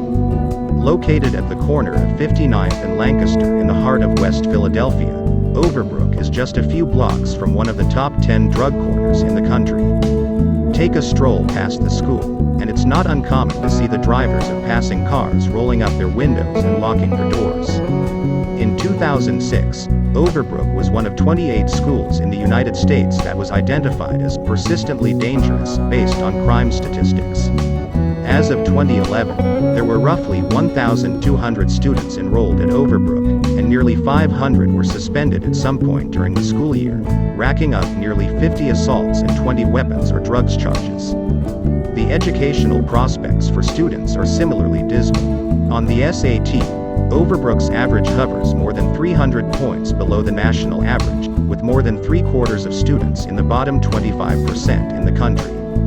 Nearly half of all students who start high school at Overbrook will never finish. The graduation rate is just 54%. In the hopes of turning this tragic situation around, a core of talented, passionate young educators has arrived at Overbrook from Teach for America, TFA, the renowned nonprofit organization that sends college graduates to spend 2 years fighting educational inequity as teachers in some of the most disadvantaged schools in the country. TFA is filled with givers. Research shows that the vast majority of teachers join to make a difference in students' lives. Many come from privileged backgrounds, and they're determined to help students who are less fortunate.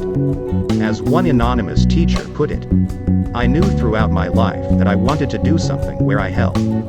Social justice issues burn within me, and the fact that so many students have been so viciously failed by the school systems in this country is infuriating and invigorating. I want every child to grow up able to make choices. Education can be an equalizer. It's a justice issue, and by joining TFA I saw a way to help make it my issue too. In the past 20 years, more than 20,000 teachers have worked for TFA, making tremendous strides toward promoting educational equity. But sheltered lives in suburbs and sororities leave many teachers dramatically unprepared for the trials and tribulations of inner-city schools. In the Overbrook hallways, the school's massive difficulties fell hard on the shoulders of a 24-year-old TFA neophyte named Conry Callahan. With white skin and blonde hair, Conry stood out in the halls like a sore thumb. 97% of Overbrook's students are African American. Conry, a dog lover who lives with Louie, the mutt she rescued, grew up in a cozy Maryland suburb, attending a high school that was named one of the best in the country. Calling her a ball of energy would be an understatement. She runs half marathons, captained her high school soccer and lacrosse teams, and competed for 6 years in jump rope competitions, making the Junior Olympics. Although her intellectual prowess led her Vanderbilt professors to encourage her to pursue history, Conry set her sights on more practical matters. "I set out to make a difference, improving education and opportunities for kids in low-income communities." But Conry's idealistic dreams of inspiring the next generation of students were quickly crushed by the harsh realities of arriving at school at 6:45 a.m., staying up until 1 a.m., to finish grading and lesson plans for her Spanish classes, and days marked by breaking up fights, battling crime, and trying to track down truant students who only showed up for 2 days of class in an entire year. One of Conry's most promising students was living in a foster home, and had to drop out of school after giving birth to a child with developmental problems. Conry was constantly complaining to one of her closest friends, an investment banker who worked 100 hours a week and couldn't grasp why teaching at Overbrook was so stressful.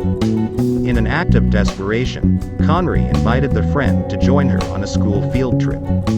The friend finally understood. She couldn't believe the sheer exhaustion that she felt at the end of the day, Conry recalls. Finally, Conry hit rock bottom. "It was awful. I was burned out, overwhelmed, and ready to give up. I never wanted to set foot in a school again. I was disgusted with the school, the students, and myself."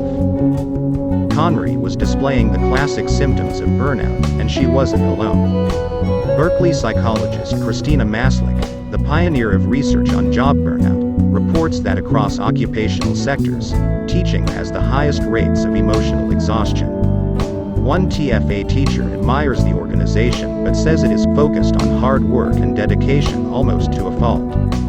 You leave training with the mindset that unless you pour every waking hour of your life into the job, then you're doing a disservice to your kids. Of all TFA teachers, more than half leave after their 2-year contract is up, and more than 80% are gone after 3 years. About a third of all TFA alumni walk away from education altogether. Since givers tend to put others' interests ahead of their own, they often help others at the expense of their own well-being, placing themselves at risk for burnout. 4 decades of extensive research shows that when people become burned out, their job performance suffers.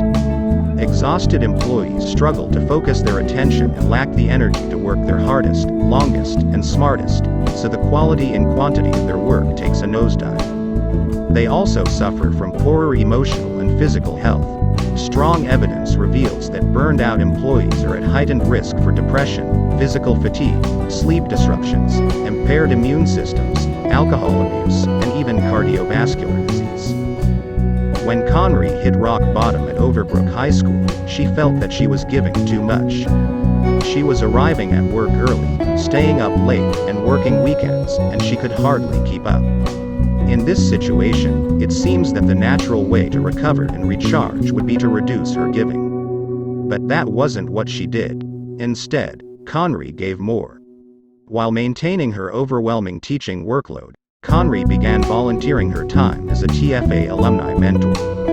As a content support specialist, every other week she helped 10 different teachers create tests and design new lesson plans. Then, in her limited spare time, she founded a mentoring program. With 2 friends, she created a Philadelphia chapter of Minds Matter, a national nonprofit organization that helps high-achieving, low-income students prepare for college. Conry spent her nights and weekends filing for nonprofit status, finding a pro bono law firm and accountant, and applying for national approval. Finally, after a year, she was able to start recruiting students and mentors, and she created the plans for weekly sessions. From then on, Conry added 5 hours a week mentoring high school students. All told, Conry was spending more than 10 extra hours per week giving. This meant even less room in her schedule for relaxation or restorative downtime, and even more responsibility to others. And yet, when she started giving more, Conry's burnout faded, and her energy returned. Suddenly, in fact, she seemed to be a renewed bundle of energy at Overbrook, finding the strength to serve as the coordinator for gifted students and create a Spanish 3 program from scratch. Unlike many of her peers, she didn't quit.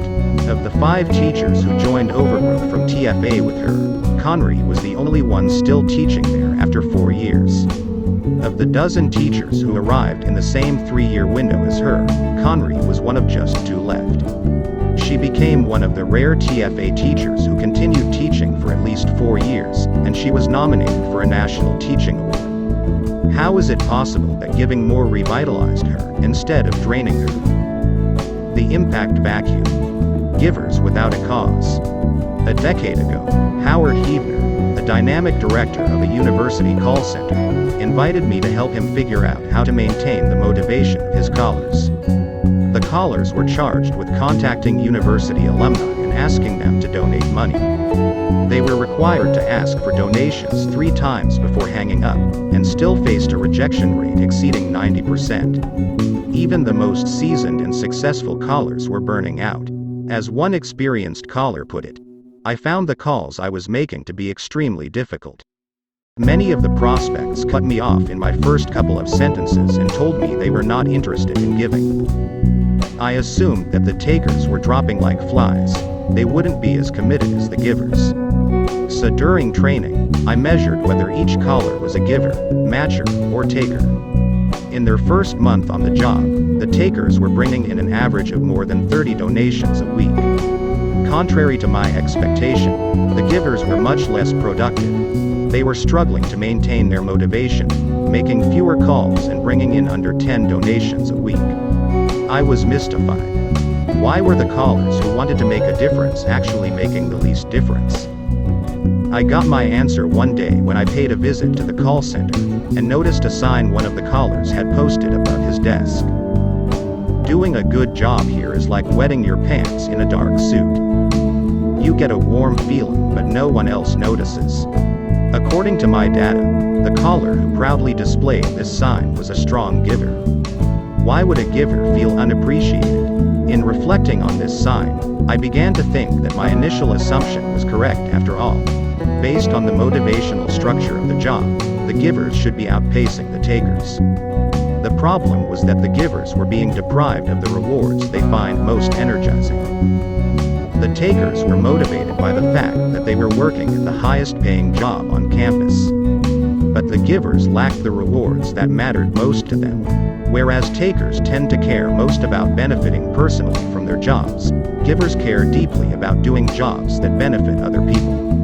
When the callers brought in donations, most of the money went directly to student scholarships, but the callers were left in the dark.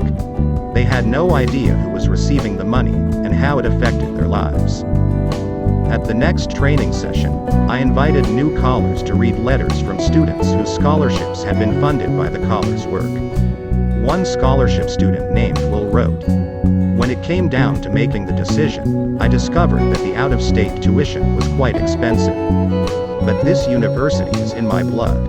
My grandparents met here. My dad and his 4 brothers all went here. I even owe my younger brother to this school. He was conceived the night we won the NCAA basketball tournament. All my life I have dreamed of coming here. I was ecstatic to receive the scholarship, and I came to school ready to take full advantage of the opportunities it afforded me. The scholarship has improved my life in many ways." After reading the letters, it took the givers just a week to catch up to the takers. The takers did show some improvement, but the givers responded most powerfully, nearly tripling in weekly calls and donations. Now, they had a stronger emotional grasp of their impact. If they brought in more money, they could help more scholarship students like Will. By spending just 5 minutes reading about how the job helped other people, the givers were motivated to achieve the same level of productivity as the takers. But the givers still weren't seeing the full impact of their jobs. Instead of reading letters, what if they actually met a scholarship recipient face to face? When callers interacted with one scholarship recipient in person, they were even more energized. The average caller doubled in calls per hour and minutes on the phone per week. By working harder, the callers reached more alumni, resulting in 144% more alumni donating each week. Even more strikingly, revenue quintupled. Callers averaged $412 before meeting the scholarship recipient and more than $2,000 afterward.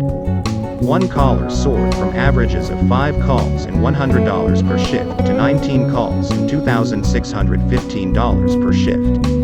Several control groups of callers, who didn't meet a scholarship recipient, showed no changes in calls, phone time, donations, or revenue. Overall, just 5 minutes interacting with one scholarship recipient motivated 23 callers to raise an extra $38,451 for the university in a single week.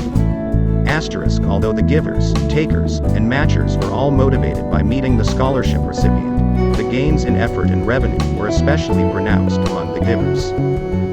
The turnaround highlights a remarkable principle of giver burnout. It has less to do with the amount of giving and more with the amount of feedback about the impact of that giving. Researchers have drawn the same conclusion in healthcare, where burnout is often described as compassion fatigue, the stress, strain, and weariness of caring for others. Originally, experts believed that compassion fatigue was caused by expressing too much compassion. But new research has challenged this conclusion. As researchers Olga Klimetsky and Tanya Singer summarize, more than all other factors, including the time spent caregiving, it is the perceived suffering that leads to depressive symptoms in the caregiver. Givers don't burn out when they devote too much time and energy to giving. They burn out when they're working with people in need but are unable to help effectively.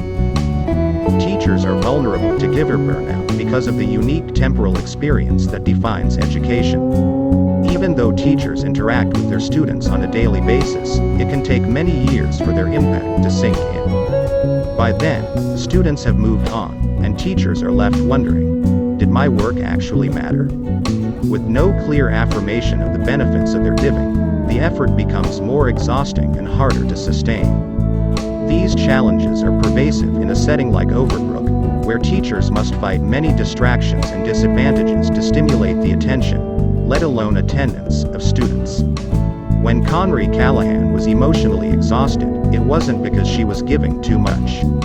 It was because she didn't feel her giving was making a difference. In teaching, do I have an impact? It's kind of dicey, Conry told me. I often feel like I'm not doing anything effective, that I'm wasting my time and I'm not making a difference. When Conry launched Minds Matter Philadelphia, she may have been bulking up her schedule, but the net effect was to fill the impact vacuum that she experienced in her teaching job at Overbrook. With my mentoring program, there's no doubt. I know that I have a more direct impact, she says. By mentoring low-income students who were high achievers, she felt able to make more of a difference than in her Overbrook classroom, where each student presented specific challenges. When she mentored high-achieving students, the positive feedback came more rapidly and validated her effort. She watched one mentee, David, blossom from a shy, reserved loner into an outspoken young man with a close group of friends. As with the fundraising callers meeting a scholarship student who benefited from their work, seeing the impact of her program had an energizing effect. But that effect wasn't limited to the mentoring program. Thanks to the energy boost, Conry developed renewed hope that she could have an impact in her job at Overbrook. Observing the progress of her high-achieving mentees instilled confidence that she could help the students struggling in her own classroom. I know what I've started is really making a difference with these kids.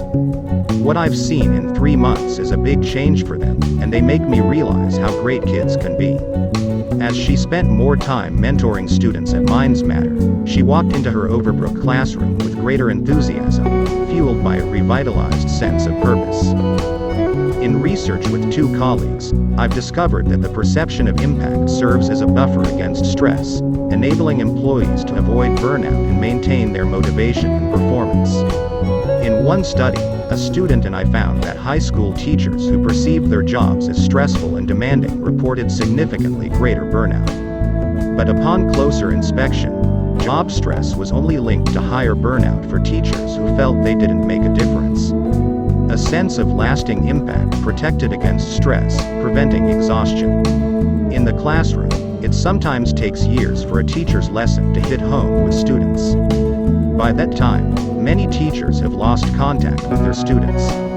But at least for a while, teachers have the opportunity to see their short-term impact as they interact face-to-face with their students. Many other jobs provide no contact at all with the people who benefit from our work. In healthcare, for example, many medical professionals provide critical diagnoses without ever meeting the patients on the other end of their test results. In Israel, a group of radiologists evaluated nearly 100 computed tomography (CT) exams from patients. After 3 months passed, the radiologists had forgotten the original CT exams, and they evaluated them again. Some of the radiologists got better, showing 53% improvement in detecting abnormalities unrelated to the primary reason for the exams. But other radiologists got worse. Their accuracy dropped by 28% on the exact same CT exams in just 3 months. Why did some radiologists get better while others got worse? Their patients had been photographed before their exams.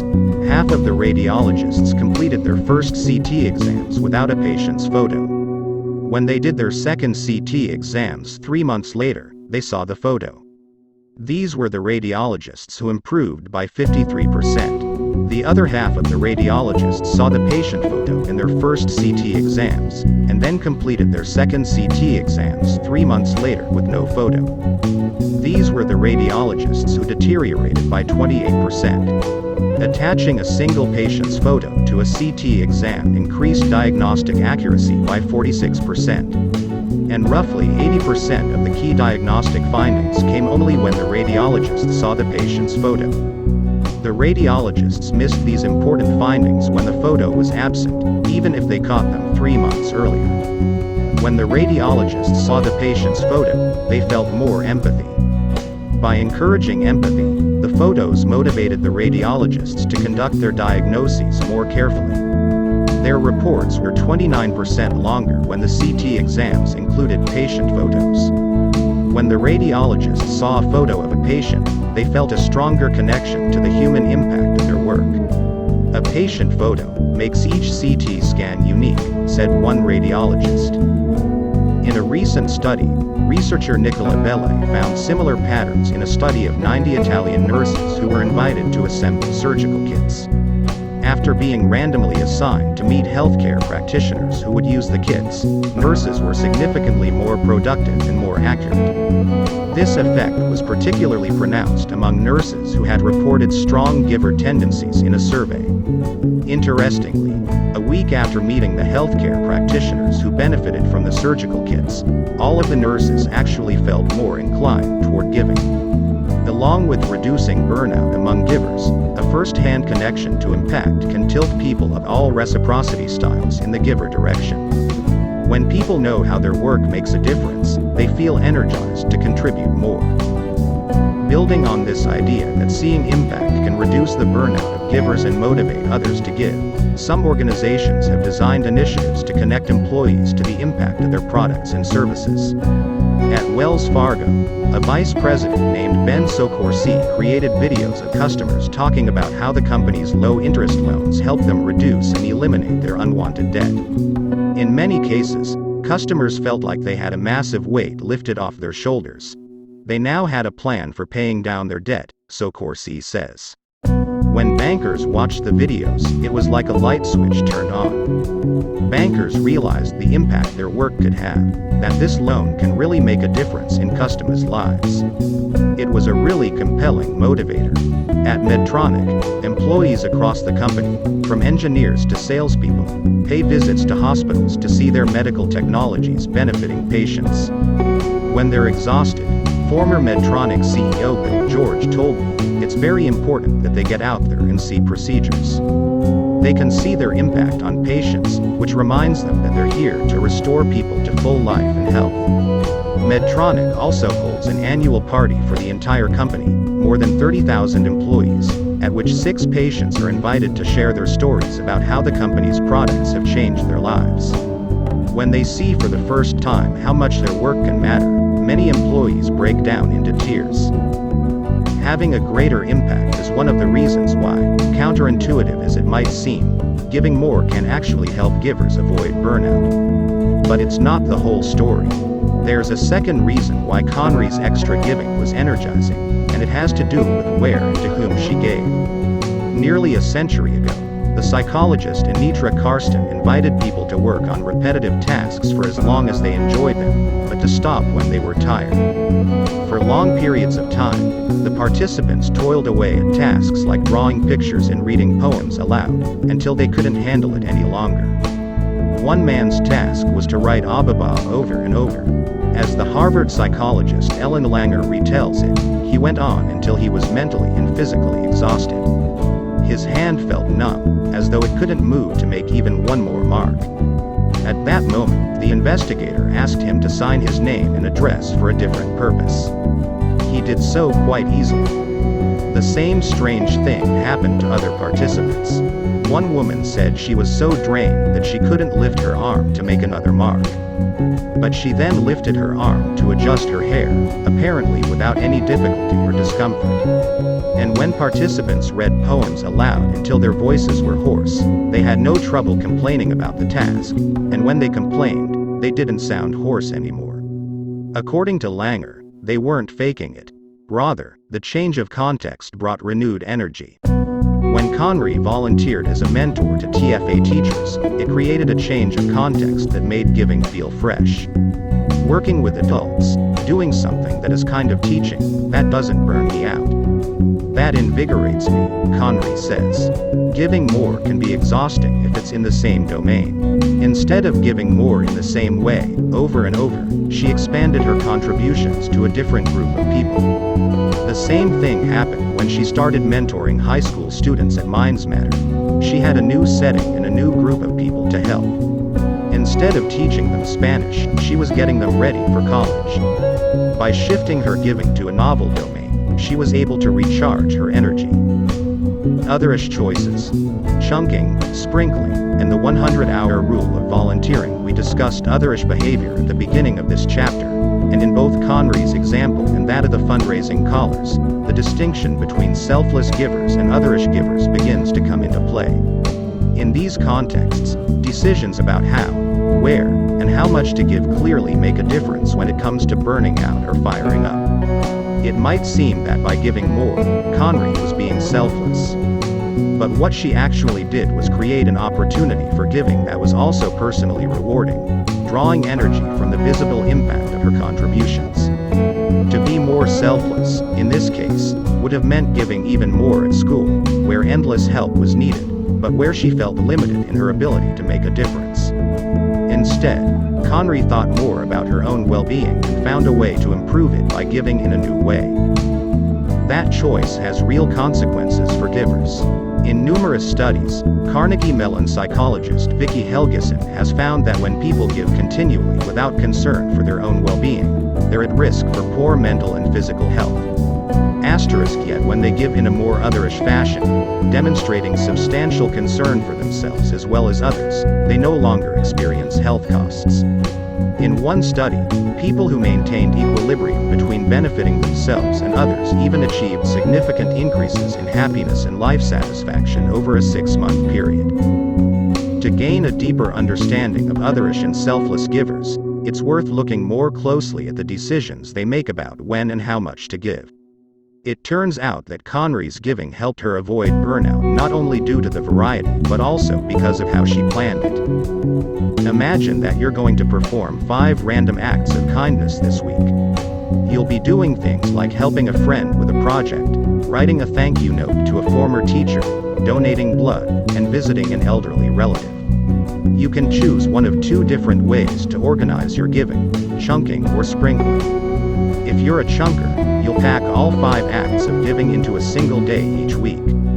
If you're a sprinkler, you'll distribute your giving evenly across 5 different days, so that you give a little bit each day.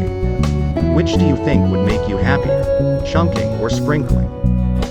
In this study, led by the psychologist Sonia Lubomirsky, people performed 5 random acts of kindness every week for 6 weeks. They were randomly divided into 2 groups. Half chunked their giving into a single day each week, and the other half sprinkled it across all 5 days each week. At the end of the 6 weeks, despite performing the same number of helping acts, only one group felt significantly happier. The chunkers achieved gains in happiness, the sprinklers didn't. Happiness increased when people performed all 5 giving acts in a single day, rather than doing one a day.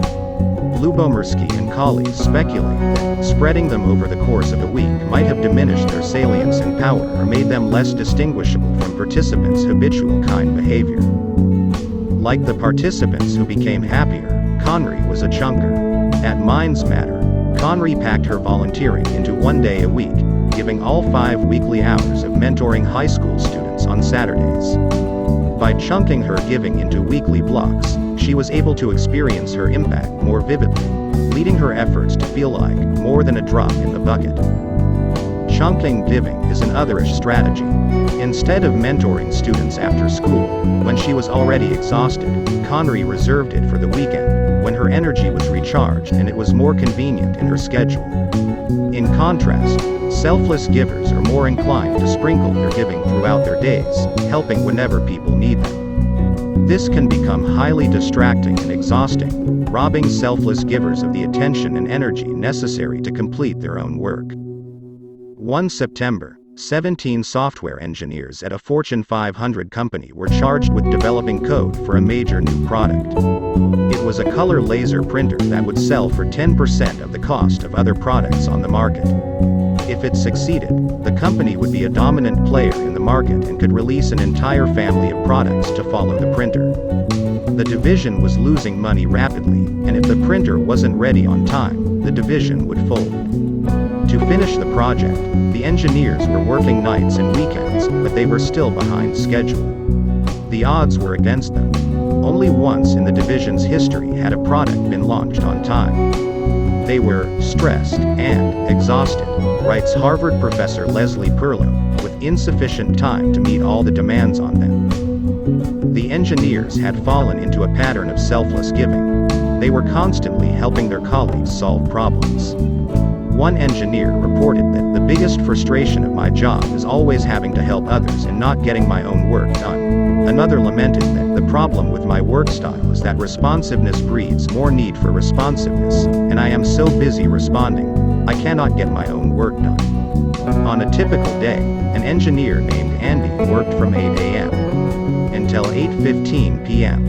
It wasn't until after 5 p.m. that Andy found a block of time longer than 20 minutes to work on his core task.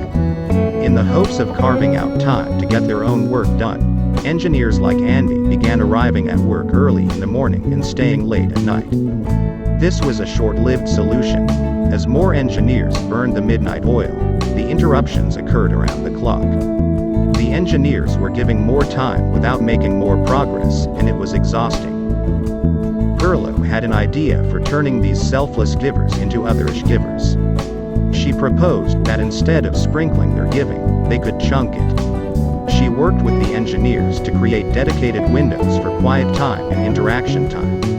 After experimenting with several different schedules, Perlow settled on holding quiet time 3 days a week, starting in the morning and lasting until noon. During quiet time, the engineers worked alone, and their colleagues knew to avoid interrupting them. The rest of the time, colleagues were free to seek help and advice. When Perlow polled the engineers about quiet time, 2/3 reported above average productivity. When Perlow stepped back and left it to the engineers to manage their own quiet time for a full month, 47% maintained above average productivity. By chunking their helping time, the engineers were able to conserve time and energy to complete their own work, making a transition from selfless to otherish giving. In the words of one engineer, quiet time enabled me to do some of the activities during the day which I would have normally deferred to late evening.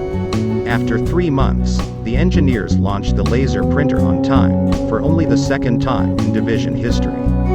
The vice president of the division chalked the success up to the giving boundaries created by quiet time. I do not think we could have made the deadline without this project. Since the engineers were facing an urgent need to finish their product on time, they had a strong justification for making their giving more otherish. But in many situations, the appropriate boundaries for giving time are much murkier. Sean Hagerty is a principal in investment management at Vanguard, a financial services company that specializes in mutual funds.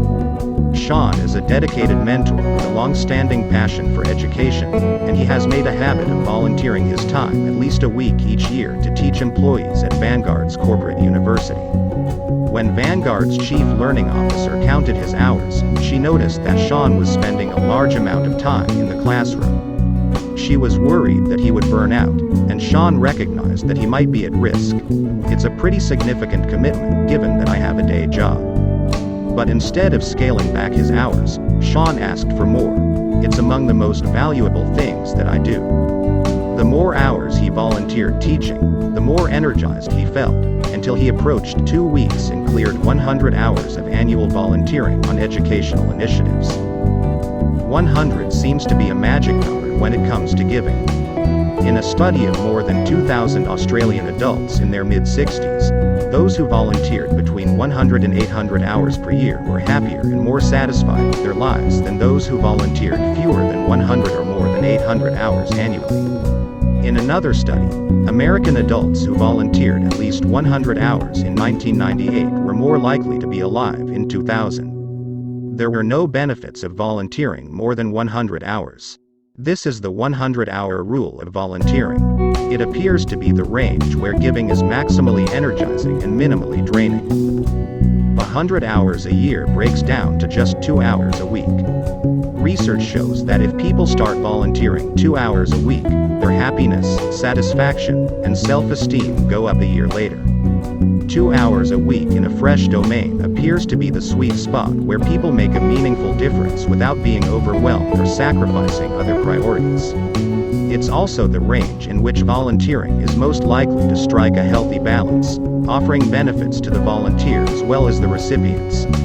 Asterisk in a national study, several thousand Canadians reported the number of hours that they volunteered per year, and whether they gained new technical, social, or organizational knowledge and skills from volunteering. For the first few hours a week, volunteers gained knowledge and skills at a consistent rate. By 5 hours a week, volunteering had diminishing returns. People were learning less and less with each additional hour. After 11 hours a week, additional time volunteered no longer added new knowledge and skills. When Conry started volunteering as an alumni mentor for TFA, she was giving about 75 hours a year. When she launched Minds Matter, the nonprofit mentoring program for high school students, she sailed over the 100-hour mark. Perhaps it's not a coincidence that her energy was restored right around that point. But it wasn't just the amount of time that mattered. There's another form of chunking in Conry's giving that's also apparent in Sean Haggerty's giving, and it reveals a key contrast between selfless and otherish giving. As Sean Haggerty spent more time teaching in the Vanguard classroom, he began to crave more opportunities for giving. "I want to leave the place better than I entered it in my small way," he says, and he began asking himself how he could have an impact on the world. As he reflected on different ways of giving, he noticed a pattern in how he was spending his free time. "I found myself reading more and more about education. I had a natural passion for it." Sean decided to lead and launch 2 new programs around education. One program is called the Classroom Economy, and it has a national focus. Sean and his colleagues teach the basics of money management to kindergartners around the United States. The other program, Team Vanguard, is local. Sean has partnered with a charter school in Philadelphia to administer a 4-year mentoring program, where employees volunteer their time on evenings, weekends, and lunch breaks. Despite the substantial time commitment, Sean found that both programs have a tremendously positive impact on my energy. "It's the selling point I have with senior staff who worry about volunteer hours, which take time out of the day. It does sometimes, but my point of view is that it creates a much more highly engaged employee, including me. I love that work is giving me an outlet for philanthropic interests." If Sean were a purely selfless giver, he might sprinkle his energy across many different causes out of a sense of duty and obligation, regardless of his own level of interest and enthusiasm for them. Instead, he adopts an otherish approach, choosing to chunk his giving to focus on education, a cause about which he's passionate. "I get incredible personal satisfaction out of giving back to the community in this way," Sean says. Psychologists Netta Weinstein and Richard Ryan have demonstrated that giving has an energizing effect only if it's an enjoyable, meaningful choice rather than undertaken out of duty and obligation. In one study, people reported their giving every day for 2 weeks, indicating whether they had helped someone or done something for a good cause. On days when they gave, they rated why they gave. On some days, people gave due to enjoyment and meaning. They thought it was important, cared about the other person, and felt they might enjoy it. On other days, they gave out of duty and obligation. They felt they had to and would feel like a bad person if they didn't. Each day, they reported how energized they felt. Weinstein and Ryan measured changes in energy from day to day. Giving itself didn't affect energy. People weren't substantially happier on days when they helped others than on days that they didn't. But the reasons for giving mattered immensely. On days that people helped others out of a sense of enjoyment and purpose, they experienced significant gains in energy. Asterisk giving for these reasons conferred a greater sense of autonomy, mastery, and connection to others, and it boosted their energy. When I studied firefighters and fundraising callers, I found the same pattern. They were able to work much harder and longer when they gave their energy and time due to a sense of enjoyment and purpose, rather than duty and obligation. For Connery, this is a major difference between teaching at Overbrook and volunteering with Minds Matter and TFA. In the Overbrook classroom, giving is an obligation. Her job requires her to break up fights and maintain order, tasks that, although important, don't align with the passion that drew her into teaching. In her volunteer work, giving is an enjoyable choice. She loves helping high-achieving underprivileged students and mentoring less experienced TFA teachers. This is another way giving can be otherish. Connery focused on benefiting students and teachers, but doing so in a way that connects to her core values and fuels her enthusiasm. The energy carried over to her classroom, helping her maintain her motivation. But at Overbrook, Connery couldn't avoid the obligation to give to her students in ways that she didn't find naturally exciting or energizing. What did she do to stay energized despite the sense of duty? During one particularly stressful week, Connery was struggling to get through to her students. I was feeling miserable, and the kids were being awful. She approached a teacher named Sarah for help. Sarah recommended an activity that was a hit in her classroom. They got to design their own monsters that were on the loose in Philadelphia. They drew a picture of a monster, wrote a story about it, and created a wanted ad so people would be on the lookout. It was exactly the inspiration that Connery needed. Our 10-minute chat helped me get excited about the lesson. I had fun with the kids, and it made me more invested in the curriculum I was teaching. Although Connery's decision to ask another teacher for help may not sound unusual, research shows that it's quite rare among selfless givers. Selfless givers feel uncomfortable receiving support, write Helgeson and colleague Heidi Fritz. Selfless givers are determined to be in the helper role, so they're reluctant to burden or inconvenience others. Helgeson and Fritz find that selfless givers receive far less support than otherish givers, which proves psychologically and physically costly. As burnout expert Christina Maslick and colleagues conclude, there is now a consistent and strong body of evidence that a lack of social support is linked to burnout. In contrast, otherish givers recognize the importance of protecting their own well-being. When they're on the brink of burnout, otherish givers seek help, which enables them to marshal the advice, assistance, and resources necessary to maintain their motivation and energy. 3 decades of research show that receiving support from colleagues is a robust antidote to burnout. Having a support network of teachers is huge, Connery affirms. But Overbrook didn't have a formal support network of teachers, so where did Connery get her support network? She built one at Overbrook through the act of giving help. For many years, experts believed that the stress response involved a choice, fight or flight. Since burnout means we lack the energy to fight, it's natural to choose flight, coping by avoiding the source of stress. Burnout experts Jonathan Halvesleben and Matthew Bowler studied professional firefighters over a 2-year period. Sure enough, when the firefighters started to burn out, their performance ratings dropped. Burnout made them less concerned about achievement and status. Consequently, they invested less effort in their work, and their effectiveness suffered. But surprisingly, in this study, burnout didn't decrease effort across the board. There was one place where firefighters actually increased their effort when they felt burned out, helping others.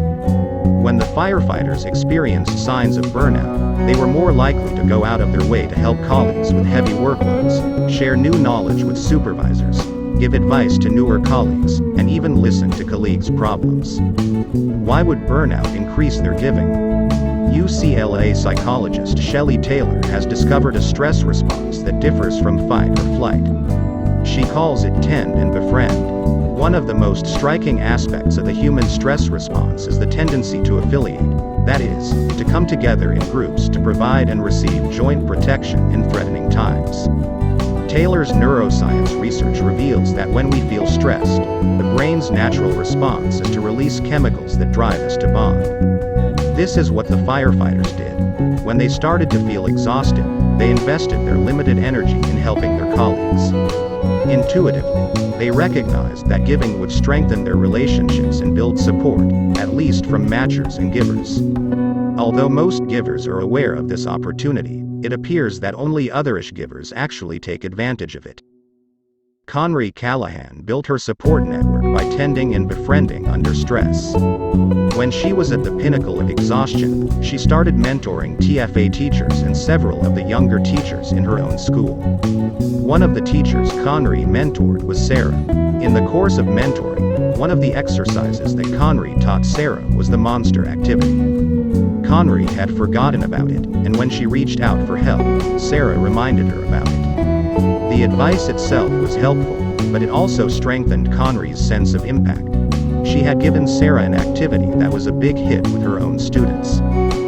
Otherish givers build up a support network that they can access for help when they need it. This, along with chunking giving so that it's energizing, is what makes otherish givers less vulnerable to burnout than selfless givers. But how do otherish givers stack up against takers and matchers? The myth of giver burnout. Years ago, Dutch psychologists studied hundreds of health professionals. They tracked the amount of time and energy that the health professionals gave to patients and asked them to report how burned out they felt. A year later, the psychologists measured giving and burnout again. Sure enough, the more the health professionals gave, the more burned out they became in the following year. Those who gave selflessly had the highest burnout rates. They contributed far more than they got, and it exhausted them. Those who acted like matchers and takers were far less burned out. But strangely, in another study, the Dutch psychologists found evidence that some healthcare professionals seemed immune to burnout. Even when they gave a great deal of time and energy, they didn't exhaust themselves. These resilient healthcare professionals were otherish givers. They reported that they enjoyed helping other people and often went out of their way to do so, but weren't afraid to seek help when they needed it. The otherish givers had significantly lower burnout rates than the matchers and takers, who lacked the stamina to keep contributing. This study pointed to an unexpected possibility. Although matchers and takers appear to be less vulnerable to burnout than selfless givers, the greatest resilience may belong to otherish givers. Part of the reason for this is illuminated in fascinating work by Northwestern University psychologists Elizabeth Seeley and Wendy Gardner, who asked people to work on a difficult task that sapped their willpower. For example, imagine that you're very hungry, and you're staring at a plate of delicious chocolate chip cookies, but you have to resist the temptation to eat them. After using up their willpower in a task like this, participants squeezed a hand grip as long as they could. The typical participant was able to hold on for 25 seconds. But there was a group of people who were able to hold on 40% longer, lasting for 35 seconds. The participants with unusually high stamina scored high on a questionnaire measuring other-directedness. These other-directed people operated like givers. By consistently overriding their selfish impulses in order to help others, they had strengthened their psychological muscles, to the point where using willpower for painful tasks was no longer exhausting. In support of this idea, other studies have shown that givers accrue an advantage in controlling their thoughts, emotions, and behaviors. Over time, giving may build willpower like weightlifting builds muscles.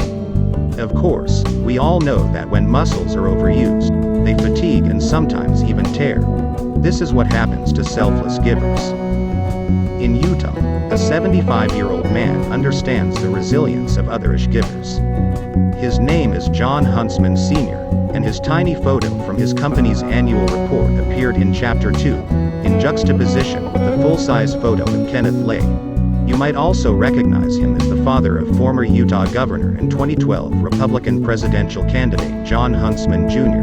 Back in 1990, the elder Huntsman was negotiating an acquisition with Charles Miller Smith, who was the president and CEO of a chemical company. During the negotiations, Smith's wife died.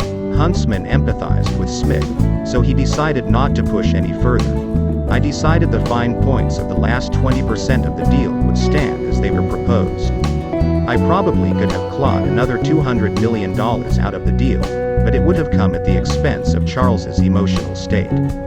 The agreement as it stood was good enough. Was a CEO's emotional state really worth $200 million to Huntsman? Believe it or not, this wasn't the first time Huntsman gave away a fortune during a negotiation. Just 4 years earlier, in 1986, he made a verbal agreement with a CEO named Emerson Campen.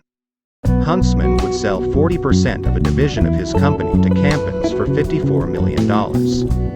Due to legal delays, the contract wasn't written until 6 months later. By that time, Huntsman's profits had skyrocketed. That 40% of the division was now worth $250 million. Campen called with a matcher's offer to split the difference, proposing to pay $152 million instead of the original $54 million. Huntsman was poised to bring in nearly triple the original agreement. But he said no. The $54 million was good enough. Campen was incredulous. "That's not fair to you." Huntsman believed in honoring his commitment to Campen. Even though the lawyers hadn't drafted the original purchase agreement, he had shaken hands 6 months earlier on a verbal agreement. He signed for the $54 million, walking away from an extra $98 million. What type of businessman would make such irrational decisions? In 1970, Huntsman started a chemical company that reigns today as the world's largest. He has been named Entrepreneur of the Year and earned more than a dozen honorary doctorates from universities around the world. He's a billionaire, one of the Forbes 1,000 richest people in the world. As his deal-making choices show, Huntsman is also a giver, and not just in business. Since 1985, he has been involved in serious philanthropy. He is one of just 19 people in the world who have given at least $1 billion away. Huntsman has won major humanitarian awards for giving more than $350 million to found the world-class Huntsman Cancer Center, and made hefty donations to help earthquake victims in Armenia, support education, and fight domestic violence and homelessness. Of course, many rich people give away serious sums of money, but Huntsman demonstrates an uncommon intensity that sets him apart. In 2001, the chemical industry tanked, and he lost a sizable portion of his fortune. Most people would cut back on giving until they recovered. But Huntsman made an unconventional decision. He took out a personal loan, borrowing several million dollars to make good on his philanthropic commitments for the next 3 years. Huntsman sounds like a classic example of someone who got rich and then decided to give back. But there's a different way of looking at Huntsman's success, one that might be impossible to believe if it weren't backed up by Huntsman's experience and by science. Maybe getting rich didn't turn him into a giver. What if we've mixed up cause and effect?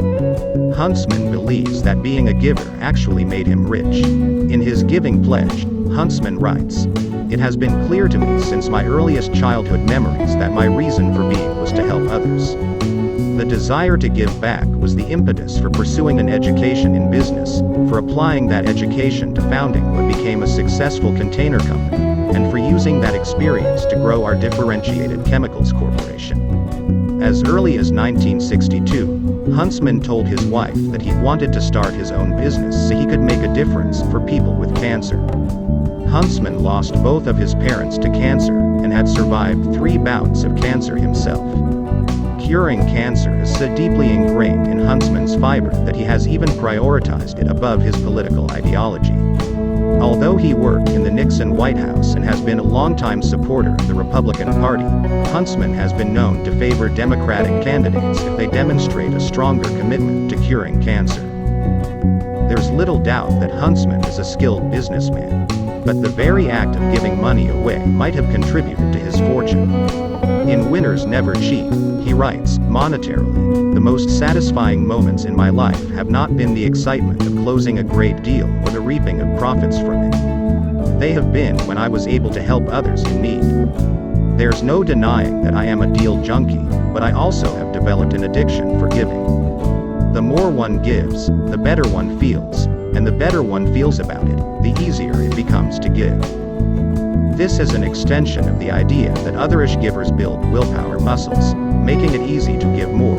But is it possible that Huntsman actually made money by giving it away? Remarkably, there's evidence to support this claim. The economist Arthur Brooks tested the relationship between income and charitable giving. Using data from almost 30,000 Americans in the year 2000, he controlled for every factor imaginable that would affect income and giving. He adjusted for education, age, race, religious involvement, political beliefs, and marital status. He also accounted for the number of times people volunteered. As expected, higher income led to higher giving. For every $1 in extra income, charitable giving went up by 14 cents.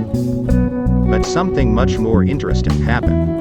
For every $1 in extra charitable giving, income was $3.75 higher. Giving actually seemed to make people richer. For example, imagine that you and I are both earning $60,000 a year. I give $1,600 to charity. You give $2,500 to charity. Although you gave away $900 more than I did, according to the evidence, you'll be on track to earn $3,375 more than I will in the coming year. Surprising as it seems, people who give more go on to earn more. John Huntsman Sr. may be onto something. Research shows that giving can boost happiness and meaning, motivating people to work harder and earn more money, even if the gift isn't on the colossal scale of Huntsman's. In a study by psychologists Elizabeth Dunn, Laura Aknin, and Michael Norden, people rated their happiness in the morning. Then, they received a windfall, an envelope with $20. They had to spend it by 5 p.m. And then they rated their happiness again. Would they be happier spending the money on themselves or on others? Most people think they'd be happier spending the money on themselves, but the opposite is true. If you spend the money on yourself, your happiness doesn't change. But if you spend the money on others, you actually report becoming significantly happier. This is otherish giving. You get to choose who you help, and it benefits you by improving your mood. Economists call it the warm glow of giving, and psychologists call it the helper's high. Recent neuroscience evidence shows that giving actually activates the reward and meaning centers in our brains, which send us pleasure and purpose signals when we act for the benefit of others. These benefits are not limited to giving money, they also show up for giving time. One study of more than 2,800 Americans over age 24 showed that volunteering predicted increases in happiness, life satisfaction, and self-esteem, and decreases in depression, a year later. And for adults over 65, those who volunteered saw a drop in depression over an 8-year period. Other studies show that elderly adults who volunteer or give support to others actually live longer. This is true even after controlling for their health and the amount of support they get from others. In one experiment, adults either gave massages to babies or received massages themselves. Post-massage, those who gave had lower levels of stress hormones, such as cortisol and epinephrine, than those who received. It seems that giving adds meaning to our lives, distracts us from our own problems, and helps us feel valued by others. As researchers Roy Baumeister, Kathleen V. Oz, Jennifer Auker, and Emily Garbinski conclude in a national survey of Americans, meaningfulness was associated with being a giver more than a taker. There's a wealth of evidence that the ensuing happiness can motivate people to work harder, longer, smarter, and more effectively. Happiness can lead people to experience intense effort and long hours as less unpleasant and more enjoyable, set more challenging goals, and think more quickly, flexibly, and broadly about problems. One study even showed that when physicians were put in a happier mood, they made faster and more accurate diagnoses. Overall, on average, happier people earn more money, get higher performance ratings, make better decisions, negotiate sweeter deals, and contribute more to their organizations. Happiness alone accounts for about 10% of the variation between employees in job performance. By boosting happiness, giving might have motivated John Huntsman Sr. to work harder and smarter, helping him build up his fortune. Huntsman is not the only influential businessperson who has come to view giving as a source of energy. In 2003, Virgin mogul Richard Branson set up a council called the Elders to fight conflict and promote peace, bringing together Nelson Mandela, Jimmy Carter, Kofi Annan, Desmond Tutu, and other leaders to alleviate suffering in Sudan, Cyprus, and Kenya. In 2004, Branson launched Virgin Unite, a nonprofit foundation that mobilizes people and resources to fight deadly diseases like AIDS and malaria, promote peace and justice, prevent climate change, and support entrepreneurs with microloans and new jobs in the developing world. In 2006, he pledged to donate all $3 billion of the profits from the Virgin airline and train businesses over the next decade to fight global warming. In 2007, he offered a $25 million prize for innovations to fight climate change. Was this string of events caused by a midlife crisis? Actually, Branson was giving long before he became rich and famous. At age 17, a year after starting Student Magazine and 5 full years before launching Virgin Records, Branson started his first charity. It was the Student Advisory Center, a nonprofit organization that helped at-risk youth with a range of services. He made a list of problems that young people faced, from unwanted pregnancies to venereal disease, and convinced doctors to offer free or discounted services. He spent many nights on the phone at 3 a.m., consoling people who were contemplating suicide. Looking back, he notes that early in his career, he had been interested in making money only to ensure students' continuing success and to fund the Student Advisory Center. Today, giving continues to energize him. The thing that gets me up in the morning is the idea of making a difference, Branson writes, to help safeguard our future on this planet. Does that make me successful? It certainly makes me happy. These energizing effects help to explain why otherish givers are fortified against burnout. Through giving, they build up reserves of happiness and meaning that takers and matchers are less able to access. Selfless givers use up these reserves, exhausting themselves and often dropping to the bottom of the success ladder. By giving in ways that are energizing rather than exhausting, otherish givers are more likely to rise to the top. In 2 studies of employees in a wide range of jobs and organizations, psychologist David Mayer and I found that otherish employees made more sustainable contributions than the selfless givers, takers, or matchers. Employees who reported strong concern for benefiting others and creating a positive image for themselves were rated by supervisors as being the most helpful and taking the most initiative. Ironically, because concern for their own interests sustains their energy, otherish givers actually give more than selfless givers. This is what the late Herbert Simon, winner of the Nobel Prize in Economics, observed in the quote that opened this chapter. Otherish givers may appear less altruistic than selfless givers, but their resilience against burnout enables them to contribute more. 7. Chump change. Overcoming the doormat effect. No good deed goes unpunished. Attributed to Claire Booth Luce, editor, playwright, and U.S. Congresswoman. Lillian Bauer was a brilliant, hard-working manager at an elite consulting firm. She was recruited out of Harvard, and after leaving the firm to complete her MBA, her consulting firm lured her back. She was widely seen as a rising star, and she was on track to make partner far ahead of schedule, until word began to spread that she was too generous. Her promotion to partner was delayed for 6 months, and she received very direct feedback that she needed to say no more often to clients and colleagues. After a full year, she still had not made it. Bauer was passionate about making a difference. She devoted several years to a nonprofit organization helping women launch and grow businesses. There, she introduced a microloan program, opening doors for low-income women to start their own companies. In one case, a woman needed a loan to open a salon, but was turned down by 2 banks.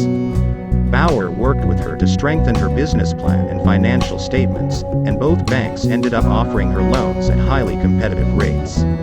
As a consultant, Bauer spent countless hours mentoring new employees, giving career advice to associates, and even helping junior colleagues strengthen their applications to business school. I really want to help. If an hour of my time saves people 10 hours or gives them an opportunity they otherwise wouldn't have, it's easy to make the trade-off and give another hour of my time. Bauer was extremely talented and driven, but she took giving so far that it was compromising her reputation and her productivity. She never said no to anything, explained one consulting colleague. She was so generous in giving with her time that she fell into the trap of being more of a pushover. It really delayed her promotion to partner. In a performance review, Bauer was told that she needed to be more selfish. She lacked the assertive edge that was expected of a consulting partner. She spent too much time developing those around her. and she was so committed to helping clients that she bent over backward to meet their requests. It was known that Bauer wasn't as forceful in pushing clients as people felt she needed to be to make that partner hurdle. In those key moments where clients needed to hear a harsh message, our clients had been pushing an agenda in the wrong direction. For Bauer, being a giver became a career-limiting move. In a study that mirrors Bauer's experience, management professors Diane Bergeron, Abby Shipp, Ben Rosen, and Stacy First studied more than 3,600 consultants in a large professional services firm. The researchers coded giving behavior from company records of the weekly time that each consultant spent helping new hires, mentoring more junior consultants, and sharing knowledge or expertise with peers. After a year of tracking these giving behaviors every week, the researchers obtained data on each consultant's salary, advancement speed, and promotions. The givers did worse on all three metrics. They had significantly lower salary increases, slower advancement, and lower promotion rates. The givers averaged 9% salary increases, compared with 10.5% and 11.5% for the takers and matchers, respectively. Less than 65% of the givers were promoted to a manager role, compared with 83% and 82% for the takers and matchers, respectively. And the givers who did get promoted had to wait longer, averaging 26 months to promotion, compared with less than 24 months for takers and matchers. This was a familiar pattern to Bauer. If I err on one side, it's probably being too generous, putting others first, before myself. Hundreds of miles east at Deloitte Consulting in New York City, Jason Geller was also on the fast track to partner.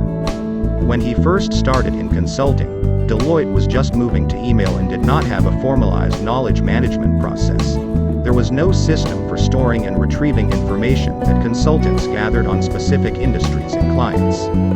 Geller took the initiative to collect and share information. When he heard about a project, he would ask the team for its output. He kept a stack of articles on his nightstand, reading them in bed, and when he came across an interesting article, he would file it away. He conducted research on what Deloitte's competitors were doing. I was a little bit of a geek. Deloitte's knowledge management system became Jason Geller's brain and his hard drive. His colleagues began calling it the JNet, the Jason Network. When they had questions or needed information, he was the go-to guy. It was easier to ask him than to search for themselves, and he was always willing to share the knowledge from his brain or his growing database. No one asked him to create the JNet, he just did it because it seemed like the right thing to do. Since graduating from Cornell, Geller had spent his entire career at Deloitte, doing an MBA at Columbia along the way. He was grateful for the support that his mentors provided to him. A matcher would have paid it back, looking for ways to return the favor to his mentors. But as a giver, like Lillian Bauer, Geller wanted to pay it forward. It becomes the natural way of doing things. You see that the folks who are successful are the ones who help others. I naturally fell into the practice of helping others. I saw that others created those opportunities for me, and I now work very hard to create them for other people. Geller made a standing offer to every new employee.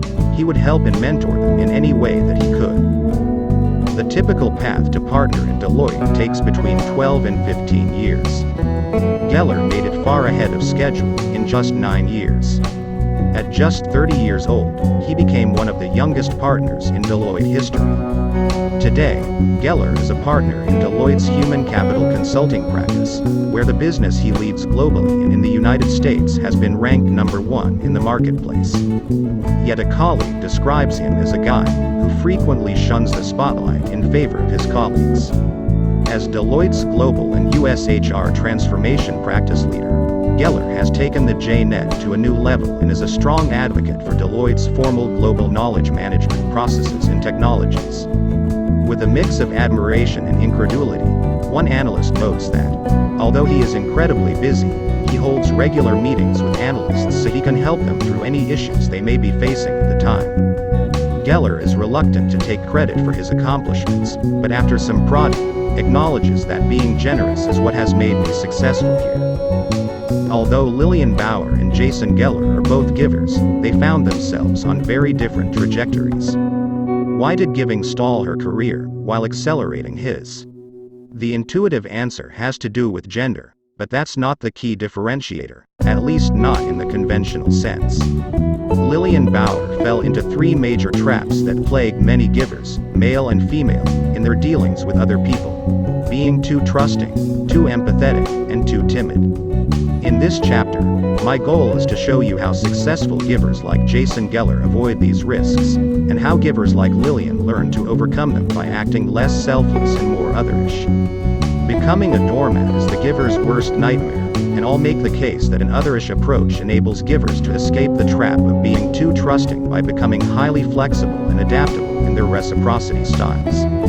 I'll also argue that an otherish style helps givers sidestep the landmines of being too empathetic and too timid by repurposing some skills that come naturally to them. Sincerity screening. Trusting most of the people most of the time. In the opening chapter, we met an Australian financial advisor named Peter Odette, whose giver style paid off when he took a drive to visit a scrap metal client. But long before that, before he figured out how to be more otherish than selfless, Peter was ripped off by several takers. At 22, he started his career as a financial advisor at a cutthroat company. It was his responsibility to aggressively build an insurance division for a business that primarily served retirement clients. Peter was working weekends to generate six-figure annual revenues, but received a tiny fraction of the revenues, taking home minimum wage of $400 per week. He stayed for nearly 3 years, and it was the most miserable time of his life. My boss was greedy. He never recognized what you did, only what he could get from you. In appreciation of Peter's services, one of his insurance clients sent him a beautiful Christmas basket. His boss, a wealthy man who drove to work in a Mercedes-Benz, saw the basket and immediately took it home for himself. "I'm the boss, and it's mine." Peter felt like he was drowning, and decided to strike off on his own as a financial advisor. In his first year alone, he quadrupled his salary. But 5 years later, he was manipulated by another taker. A friendly colleague, Brad, was not doing well at work. Brad landed another position that would start the following week, and he asked Peter for a favor. Would he buy Brad's clients on 2 days' notice so that Brad could afford to leave? As a giver, Peter trusted Brad and agreed on the spot. He purchased Brad's clients and began forging relationships with them, helping to solve their financial problems. After a few months, Peter started to lose some of his clients. Strangely, they were all former clients of Brad's. It turned out that Brad was back in the business as a financial advisor, and he had called every one of the clients who he had sold to Peter. He just wanted to let them know he was back, and they were welcome to switch over to work with him again. Brad stole many of the clients back without paying Peter a dime for them. Peter lost around $10,000 in business. Had Peter been able to identify Brad from the start as a taker, he might never have gone down that road. Trust is one reason that givers are so susceptible to the doormat effect. They tend to see the best in everyone, so they operate on the mistaken assumption that everyone is trustworthy. In one study, researchers tracked whether Americans had been victims of crimes such as fraud, con games, and identity theft. The givers were twice as likely to be victimized as the takers, often as a direct result of trusting takers. One giver was generous enough to co-sign for a friend's car loan, and over a 5-year period, the friend opened 3 credit cards in his identity, stealing more than $2,000. To avoid getting scammed or exploited, it's critical to distinguish the genuine givers from the takers and fakers. Successful givers need to know who's likely to manipulate them so that they can protect themselves. Do we actually know takers when we see them? Many people think they can judge givers and takers in the blink of an eye. But in reality, they're wildly inaccurate. Blink again. I don't mean to imply that we fail across the board in thin slicing. As Malcolm Gladwell revealed in Blink, many of our snap judgments of people are strikingly accurate. At a glance, we can often spot a passionate teacher, an extroverted salesperson, or a married couple in contempt. But we struggle mightily when guessing who's a genuine giver. In one study, a Economists asked a group of Harvard students to predict the giving and taking behaviors of their close friends and of complete strangers. The friends and strangers received 50 tokens worth between 10 and 30 cents each, and were asked to divide the tokens between themselves and the Harvard students. The Harvard students did no better in predicting how much their friends would give than they did in predicting the behavior of complete strangers. They correctly expect that friends pass more tokens than strangers, the researchers write, but they do not expect more tokens from generous friends compared to selfish friends. This is a crucial mistake, because the giving friends end up contributing quite a bit more than the takers. When we try to zero in on a person's reciprocity signal, it's easy to be thrown off by plenty of noise. To judge givers, we often rely on personality cues, but it turns out these cues can be misleading. In half a century of research, psychologists have discovered a fundamental personality trait that distinguishes how people tend to appear in their social interactions. It's called agreeableness, and it's why Peter Odette was fooled by Brad. Like Brad, agreeable people tend to appear cooperative and polite. They seek harmony with others, coming across as warm, nice, and welcoming. Disagreeable people tend to be more competitive, critical, and tough. They're more comfortable with conflict, coming across as skeptical and challenging. We tend to stereotype agreeable people as givers and disagreeable people as takers. When a new contact appears affable, it's natural to conclude that he has good intentions. If he comes across as cold or confrontational, this seems like a sign that he doesn't care about what's in our best interests.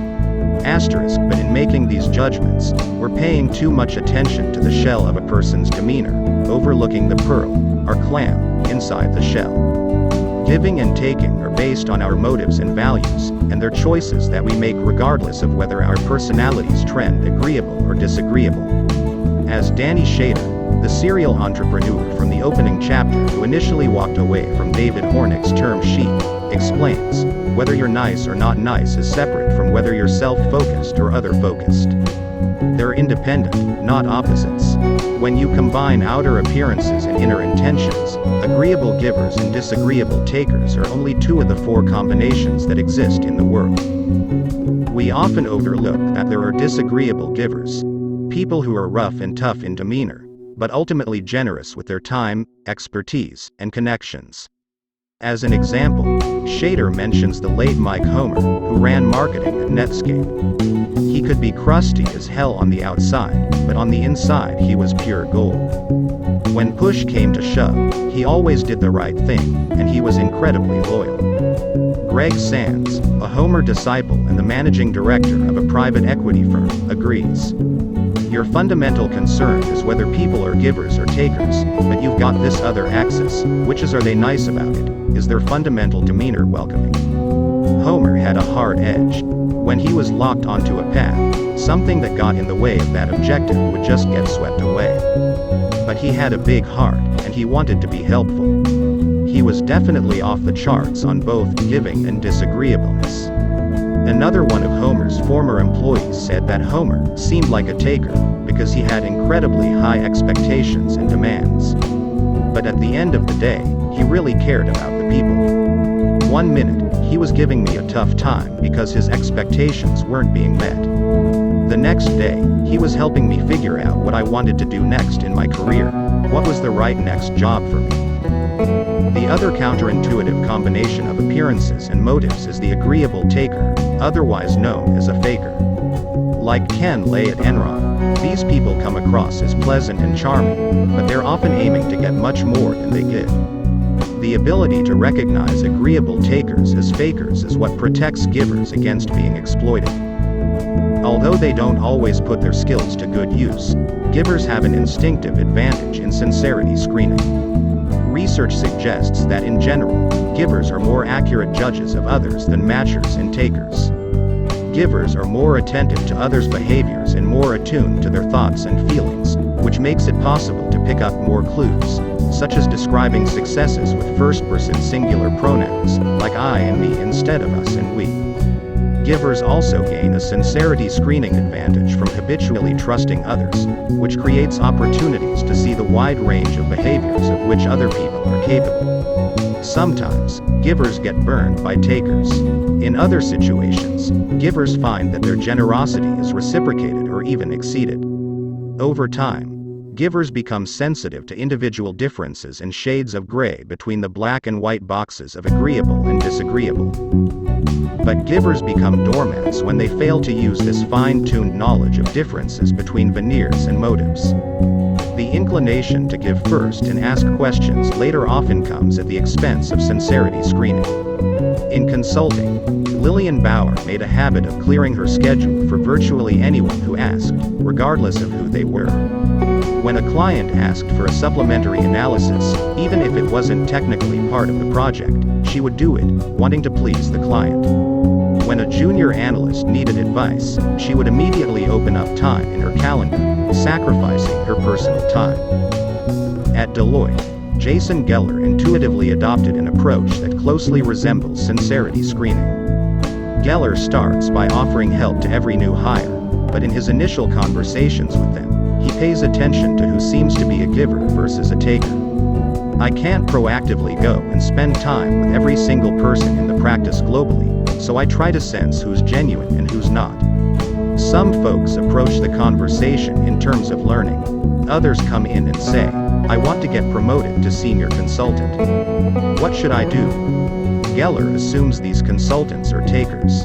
They focus on telling me what they're doing, with a 30-minute agenda of things they want to update me on, because they want to make me aware. They're not really asking insightful questions, it's very superficial. We don't get deep enough for it to be really helpful for them. Over time, as she sacrificed her own interests, Lillian Bauer began to recognize that some people operated like takers. They're so self-focused that they will take what they can and move on, so I started being more systematic in how I helped other people. She started to pay more attention to who was asking and how they treated her, and made a list of reasons to say no. To continue giving but do so more efficiently, she wrote advice guides for engagement managers and associate partners, putting much of her knowledge on paper so she didn't end up repeating it to takers. I found that was a more strategic way of being a giver, Bauer says. Once givers start to use their skills in sincerity screening to identify potential takers, they know when to put up their guard. But sometimes, this awareness sets in too late. Givers have already become loyal to a taker. If givers are already trapped in exchanges where they feel concerned for a taker's interests, how do they protect themselves against the doormat effect? Generous tit for tat. The adaptable giver. Several years after Brad stole his clients and his money, Peter Odette was working with a business partner named Rich. When they first paired up, Rich came across as highly agreeable. He was enthusiastic and friendly. But a colleague reflects that, although Rich looked like a giver because he acted supportive, he was really a taker. Peter was a giver, and Rich was sucking everything out of him. Rich was drawing a high salary, more than $300,000 a year, without contributing much to the financial success of the business. He was living on the Gold Coast of Australia, and he would spend his mornings on the beach, stroll into the office at 10 a.m., and go to the pub at midday. Brad gave me a pretty strong sense of what a taker looked like, and I realized that Rich was a big taker, Peter laments. I was always doing extra work, and Rich was absolutely draining the business of money. He didn't really care about the staff or service to clients. He was starting to pollute the culture.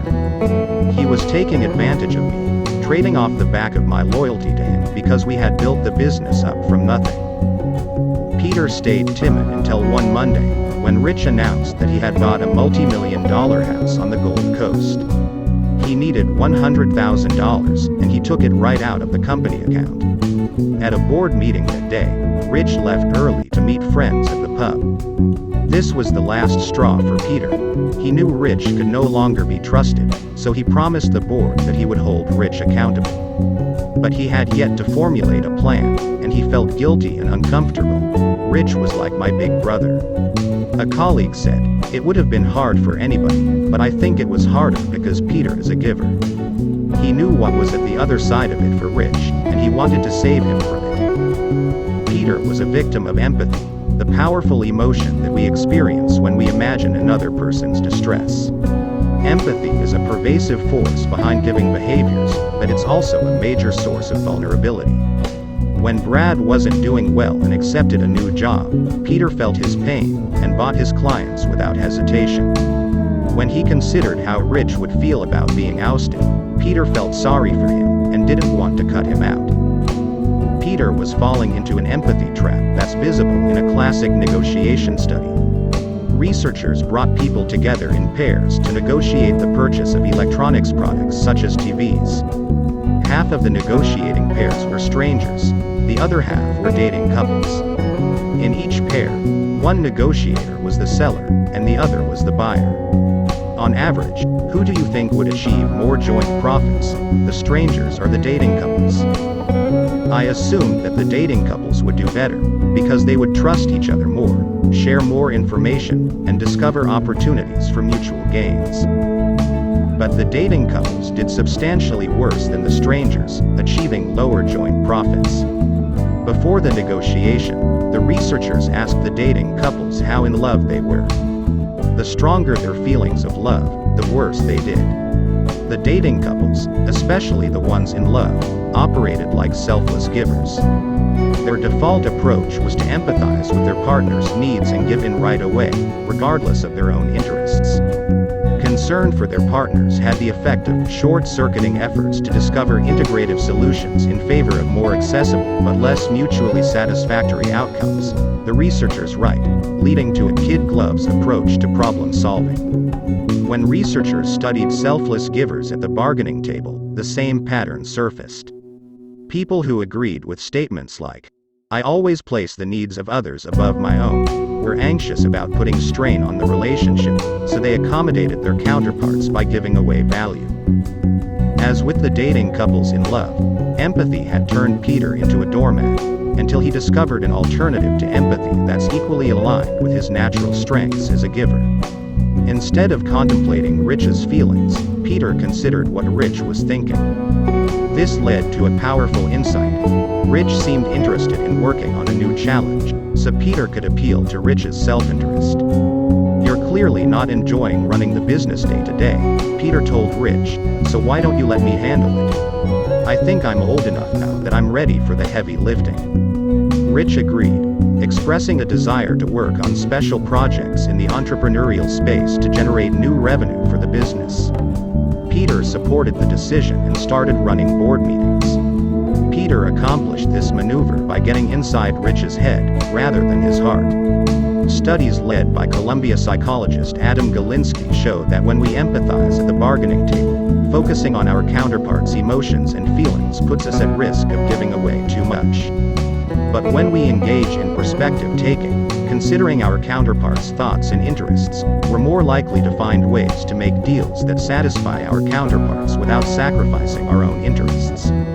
Peter never would have discovered his solution if he had continued to empathize with Rich. By shifting his focus from Rich's feelings to his thoughts, Peter was able to see the world through a taker's eyes and adjust his strategy accordingly. Despite his success in drawing Rich into a role where he could do less harm, Peter couldn't quite let go of the desire to support Rich and help him succeed. At the same time, he knew there was still plenty of room for Rich to keep taking. Peter decided to trust but verify. He granted Rich the autonomy to work on special projects, but held him accountable for his results, asking him to report on his progress every 90 days. I gave him the opportunity to measure his own contribution and for us to do the same. After 6 months, Rich had done very little. Peter conducted a formal analysis and wrote a board report. When Rich's contribution ended up being 0, it was undeniably of his own doing. He was presented with a crude form of evidence of his own taking and lack of giving. The truth ultimately moved him on and set him free for me. Rich elected to leave and take his equity out of the business. Peter was no longer a doormat, he had taken down a taker. Later, he learned that Rich had been even more of a taker than anyone realized. He had a large line of credit with the firm, and also owed the bank money. Peter had to write a check to settle because Rich was short. A year after Peter took over as managing director, Rich exited the firm. 15 months after Rich's departure, Peter's firm had turned around to achieve 7-figure profits, staff morale had skyrocketed, turnover had plummeted, and they were in the running for Firm of the Year in the dealer group. Once successful givers see the value of sincerity screening and begin to spot agreeable takers as potential fakers, they protect themselves by adjusting their behavior accordingly. Peter's experience offers a clue into how givers avoid getting burned. They become matchers in their exchanges with takers. It's wise to start out as a giver, since research shows that trust is hard to build but easy to destroy. But once a counterpart is clearly acting like a taker, it makes sense for givers to flex their reciprocity styles and shift to a matching strategy, as Peter did by requiring Rich to reciprocate by adding value to the business. It's built into my nature now to not give takers much time, and certainly not waste my time with them, Peter says. In one experiment, psychologists gave people the chance to work with partners who were either competitive or cooperative. The takers acted competitively regardless of who their partners were. The rest adapted to their partners. They were cooperative when working with cooperative partners, but once a partner was competitive, they matched their behavior, responding in a more competitive manner. Game theorists call this tit for tat, and it's a pure matcher strategy. Start out cooperating, and stay cooperative unless your counterpart competes. When your counterpart competes, match the behavior by competing too. This is a wildly effective form of matching that has won many game theory tournaments. But tit for tat suffers from a fatal flaw, writes Harvard mathematical biologist Martin Novak, of not being forgiving enough to stomach the occasional mishap. Novak has found that it can be more advantageous to alternate between giving and matching. In generous tit for tat, the rule is never forget a good turn, but occasionally forgive a bad one. You start out cooperating and continue cooperating until your counterpart competes. When your counterpart competes, instead of always responding competitively, generous tit for tat usually means competing 2/3 of the time, acting cooperatively in response to one of every 3 defections. Generous tit for tat can easily wipe out tit for tat and defend itself against being exploited by defectors, Novak writes. Generous tit for tat achieves a powerful balance of rewarding giving and discouraging taking, without being overly punitive. It comes with a risk. Generous tit for tat encourages most people to act like givers, which opens the door for takers to rise up again by competing when everyone else is cooperating. But in a world where relationships and reputations are visible, it's increasingly difficult for takers to take advantage of givers. According to Novak, the generous strategy dominates for a very long time. Generous tit for tat is an otherish strategy. Whereas selfless givers make the mistake of trusting others all the time, otherish givers start out with trust as the default assumption, but they're willing to adjust their reciprocity styles in exchanges with someone who appears to be a taker by action or reputation. Being otherish means that givers keep their own interests in the rearview mirror, taking care to trust but verify. When dealing with takers, shifting into matcher mode is a self-protective strategy. But 1 out of every 3 times, it may be wise to shift back into giver mode, granting so-called takers the opportunity to redeem themselves. This is what Peter Odette did with Rich by offering him the chance to earn his keep. Otherish givers carry the optimistic belief that Randy Pausch expressed in the last lecture. Wait long enough, and people will surprise and impress you. The value of generous tit for tat as an otherish approach was demonstrated by Abraham Lincoln in the Samson story from the opening chapter. After Lincoln fell on his sword so that Lyman Trumbull could defeat James Shields in the Illinois Senate race, Trumbull came under fire for trying to sabotage Lincoln's career. Lincoln's wife, Mary Todd, said Trumbull had committed selfish treachery, and she cut ties with Trumbull's wife, who had been one of her closest friends. Mary was a bridesmaid at the Trumbull wedding. Lincoln, however, was more inclined to forgive. He expressed faith to Trumbull. Any effort to put enmity between you and me is as idle as the wind. At the same time, wanting to protect himself against defection, Lincoln warned Trumbull not to cross him. While I have no more suspicion against you than I have of my best friend living, I am kept in a constant struggle against suggestions of this sort." Trumbull reciprocated, helping Lincoln in his next Senate bid. In 1859, Chicago Mayor John Wentworth accused Norman Judd of plotting against Lincoln to support Trumbull and advance his own political career. Whereas his wife never forgave Judd, Lincoln reminded Judd that, "You did vote for Trumbull against me," but interpreted Judd's decision generously. "I think, and have said 1,000 times, that was no injustice to me." Lincoln helped Judd mediate the conflict with Wentworth, but then asked for reciprocity. "It would hurt some for me to not get the Illinois delegation," Lincoln wrote. "Can you not help me a little in this matter, in your end of the vineyard?" Judd matched. He landed a major editorial supporting Lincoln in the Chicago Tribune the following week, secured the Republican convention in Chicago where Lincoln had supporters, and made sure that Lincoln's detractors were seated in the back, limiting their influence. Although Lincoln's default was in line with a giver style, he recognized the value of occasional matching, and benefited from generous tit-for-tat. Lincoln's acute attention to others' perspectives gave him the power to forecast with uncanny accuracy what his opponents were likely to do, explained his secretary's daughter, and used this forecast to checkmate them. Since Jason Geller first started mentoring new hires at Deloitte, he has adopted a version of generous tit-for-tat. At the end of the first meeting with a new hire, Geller makes an offer.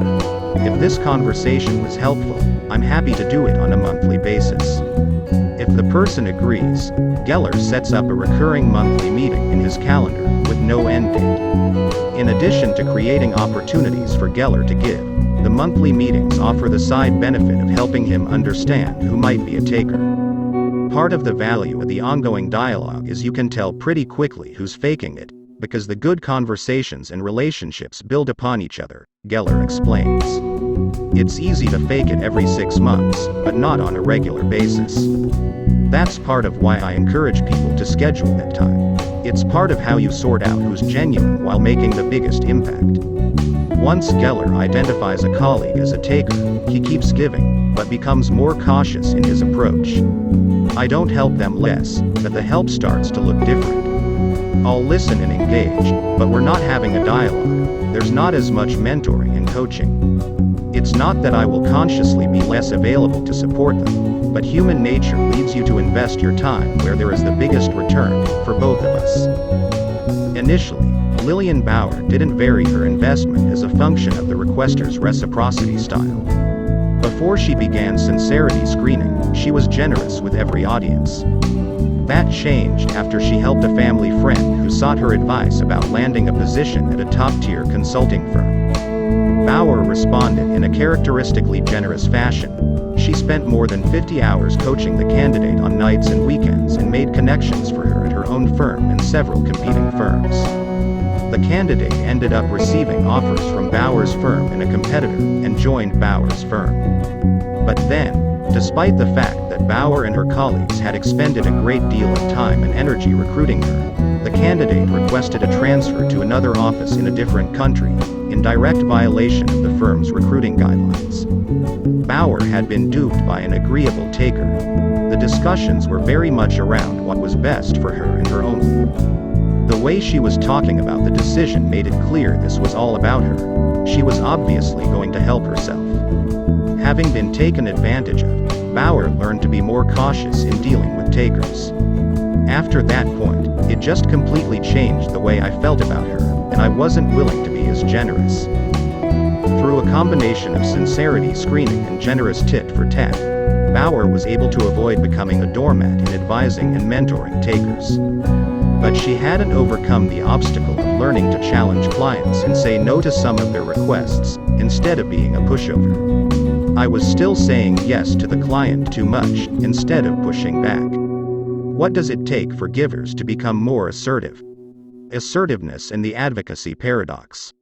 The men and women were equally qualified, but the men were earning substantially more money. Linda Babcock, an economist at Carnegie Mellon University, stared at the data in dismay. Although it was the 21st century, the male MBA graduates from her school had 7.6% higher salaries than their female counterparts. Carnegie Mellon is one of the world's finest technical institutions, boasting 18 Nobel Prize winners, including 7 in economics alone. When business students enroll for their MBAs at Carnegie Mellon, they are signing up for a serious quantitative challenge. The school offers degrees in computational finance, quantitative economics, and software engineering, and over 40% of all Carnegie Mellon MBAs accept jobs in finance. In such a quantitatively intense environment, the salary numbers suggested that women still face a glass ceiling. Babcock calculated that over a 35-year career, this gap meant that each woman was losing an average of more than $1 million. But the gender gap, it turns out, wasn't quite due to a glass ceiling. Men and women received similar starting offers, and the discrepancy emerged by the time they signed their final offers. Upon closer inspection, Babcock discovered a dramatic difference between men and women in the willingness to ask for more money. More than half of the men, 57%, tried to negotiate their starting salaries, compared with only 7% of the women. The men were more than 8 times as likely to negotiate as the women. The students who did negotiate, mostly men, improved their salaries by an average of 7.4%, enough to account for the gender gap. The discrepancy in willingness to negotiate wasn't limited to the quantitative world of Carnegie Mellon MBAs. In another study, Babcock and her colleagues recruited people to play 4 rounds of Boggle for a fee of somewhere between $3 and $10. When they finished, the researcher acted like a taker, handing them the minimum of $3 and asking, "Is $3 okay?" Once again, 8 times as many men as women asked for more money. The next study went the same way, but the researcher handed them the minimum of $3 without asking if it was okay. None of the women asked for more money, whereas 13% of the men took the initiative to ask for more. With another group of participants, the researcher handed over $3 and said, "The exact payment is negotiable." The majority of the men, 59%, seized the opportunity and asked for more, compared with only 17% of the women. Overall, the men were 8.3 times more likely to ask for more money than the women. In each case, the women were doormats, allowing takers to walk all over them. Research shows that one of the main reasons that women tend to negotiate less assertively than men is that they worry about violating social expectations that they'll be warm and kind.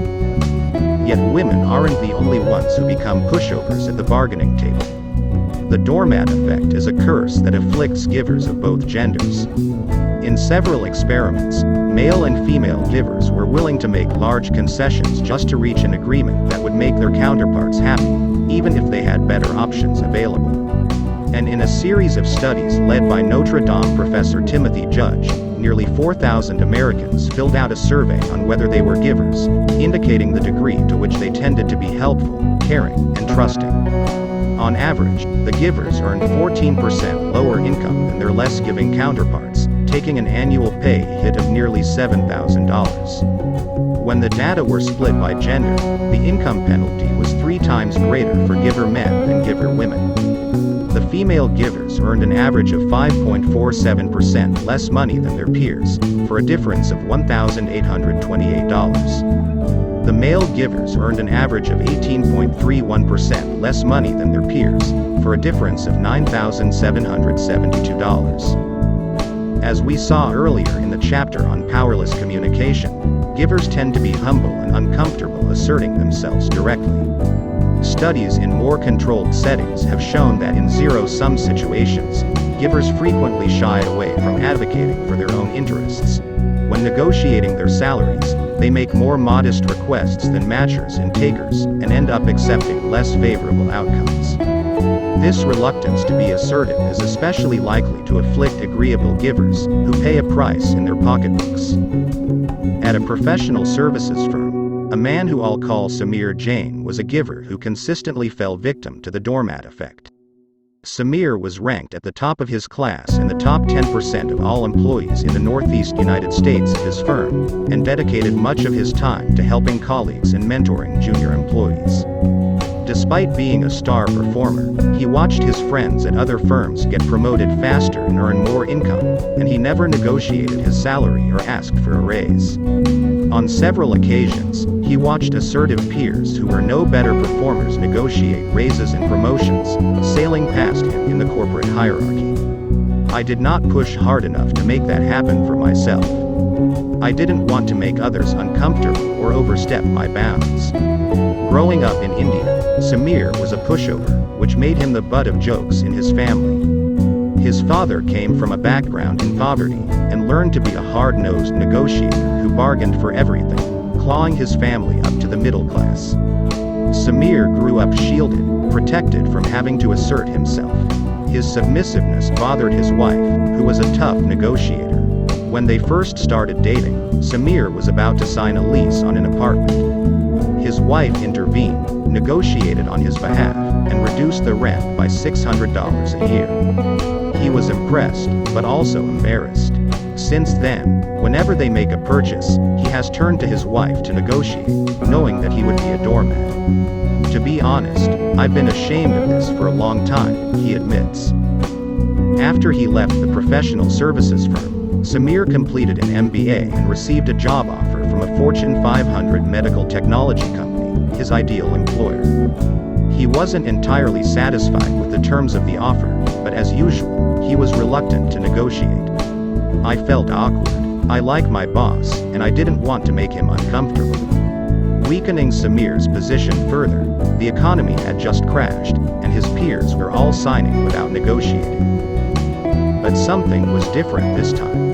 By a couple months later, Samir had negotiated increases in his total compensation to the tune of more than $70,000. He had undergone a chump change, transforming from his traditional doormat status into a more assertive, more successful negotiator. My wife was stunned, and she complimented my persistence and effectiveness as a negotiator, he says. For her to see me as a good negotiator is the ultimate validation. What was it that drove Samir to step up to the plate? The answer can be found in an ingenious experiment conducted by Linda Babcock and her colleagues. The participants were 176 senior executives from private and public organizations, with titles ranging from CEO and COO to president, general manager, and chairman. The executives all started with the same information. An employee in a software company was being promoted, and they were negotiating compensation for the new position. The male executives playing the role of the employee landed an average of $146,000, 3% higher than the women's average of $141,000. But with a single sentence, Babcock and colleagues helped the female executives boost their averages to $167,000, outdoing the men by 14%. All it took was to tell them they were playing a different role. Instead of imagining that they were the employee, the female executives were asked to imagine that they were the employee's mentor. Now the women were agents advocating for someone else. Interestingly, they didn't set higher goals, but they were willing to push harder to achieve their goals, which led them to better outcomes. In a similar study, researchers Emily Amanatullah and Michael Morris asked men and women to negotiate the terms of an attractive job offer. Half were instructed to imagine that they had received the offer themselves and negotiate accordingly. The other half were instructed to imagine that they had referred a friend for the job and were now responsible for negotiating on behalf of the friend.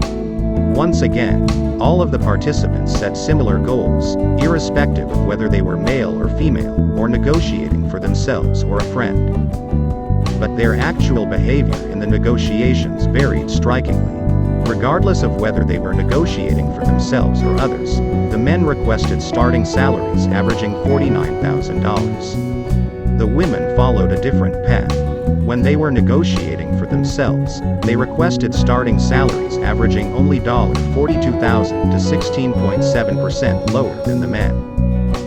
This discrepancy vanished when the women negotiated on behalf of a friend. As advocates, women did just as well as the men, requesting an average of $49,000. In another study, Amanatullah and Morris found the same results with experienced executives negotiating. Male executives landed the same salaries regardless of whether they were negotiating for themselves or others, whereas female executives did much better when negotiating for others than themselves. And Vanderbilt professors Bruce Berry and Ray Friedman found that in short-term, single-issue negotiations, givers do worse than takers, because they're willing to give larger slices of the pie to their counterparts. But this disadvantage disappears entirely when the givers set high goals and stick to them, which is easier for givers to do when advocating for someone else. Advocating for others was the key to Samir's chump change. When he shied away from negotiating with his initial employer, Samir was thinking about his own interests. With the Fortune 500 medical technology company, he put himself in a different frame of mind. He was representing his family's interests. Although he might be a doormat when he was responsible for himself, being a giver meant that he didn't want to let other people down. I used it as a psychological weapon against myself, to motivate myself, Samir says. The solution was thinking about myself as an agent, an advocate for my family. As a giver, I feel guilty about pushing too much, but the minute I start thinking, I'm hurting my family, who's depending on me for this, I don't feel guilty about pushing for that side.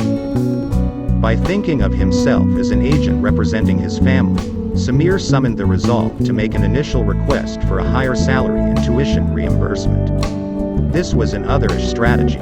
On the one hand, he was doing what givers do naturally, advocating for other people's interests. On the other hand, he intentionally advocated for his family, whose interests were closely aligned with his own. At the same time, he wasn't pushing so far as to become a taker. He sought a balance in meeting his family's interests and his company's. My value system means that I'm not going to do anything that's wrong or unfair, Samir explains. I'm not going to try to gouge anyone, but I am going to push to the point that's right and fair. When Samir first contacted his new boss to negotiate, he asked for a salary increase and reimbursement of his MBA tuition. This matched what other firms were offering, but the boss came back with disappointing news from HR.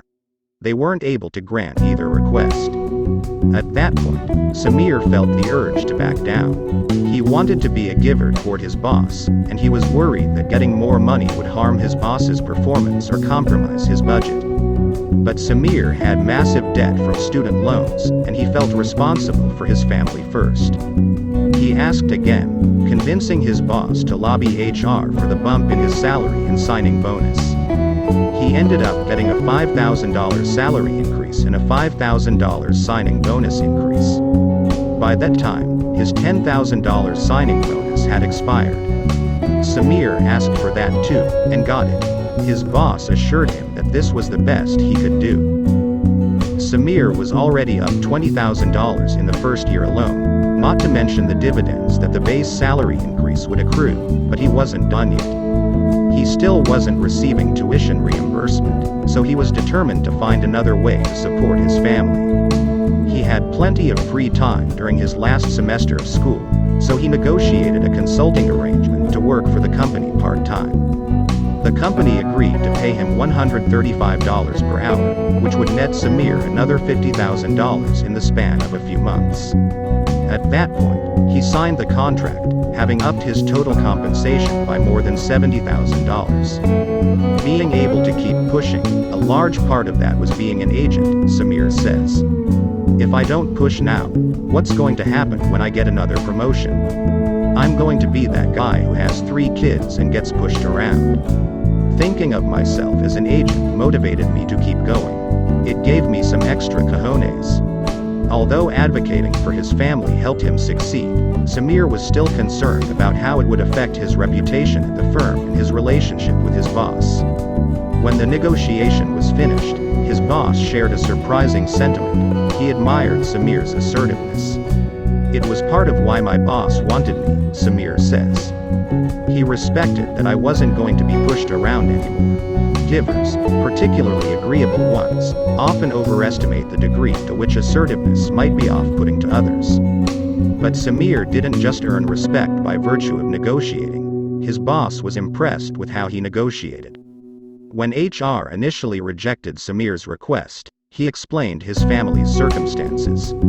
"I don't just have to worry about paying rent now. I have a family to support and loans to repay. Can you make this more palatable for me?" By asking on behalf of his family, instead of himself, Samir was maintaining an image as a giver. He showed that he was willing to advocate for others, which sent a positive signal about how hard he would work when representing the company's interests. Babcock and colleagues call this a relational account, an explanation for a request that highlights concern for the interests of others, not only oneself. When women ask for a higher salary, they run the risk of violating expectations that they will be other-oriented and caring, giving rather than taking in character, Babcock writes with Hannah Riley Bowles. Whereas women may be uniquely worried that assertiveness will violate gender norms, givers of both sexes worry about violating their own reciprocity preferences. If they push too hard, they'll feel like takers rather than givers. But when givers are advocating for someone else, pushing is closely aligned with their values of protecting and promoting the interests of others. Givers can chalk it up to caring. And by offering relational accounts, givers do more than just think of themselves as agents advocating for others. They present themselves as agents advocating for others, which is a powerful way to maintain their self-images and social images as givers. This reasoning proved relevant to Lillian Bauer when she decided to stop letting clients treat her like a doormat. "I want to be generous, and I build trust with clients, but that doesn't mean they can walk all over me," Bauer notes. To decline requests from clients that fell outside the scope of a project, she used a combination of advocacy and relational accounts. Starting with advocacy, Bauer began to think about herself as an agent for the consultants on her team. Givers have a protective side. In negotiating with a client, I feel a lot of responsibility for my team, and it makes me more willing to draw a hard line. Then, she developed a habit of articulating this responsibility to her clients. When a client makes an unreasonable request, I explain that it's going to stretch my team, or kill them working crazy hours. The client knows I will bend over backward to do what's right for them, so when I do push back, it has a lot more impact. There's a good reason for it. Pushing past pushover. Lillian's progress struck a chord with me.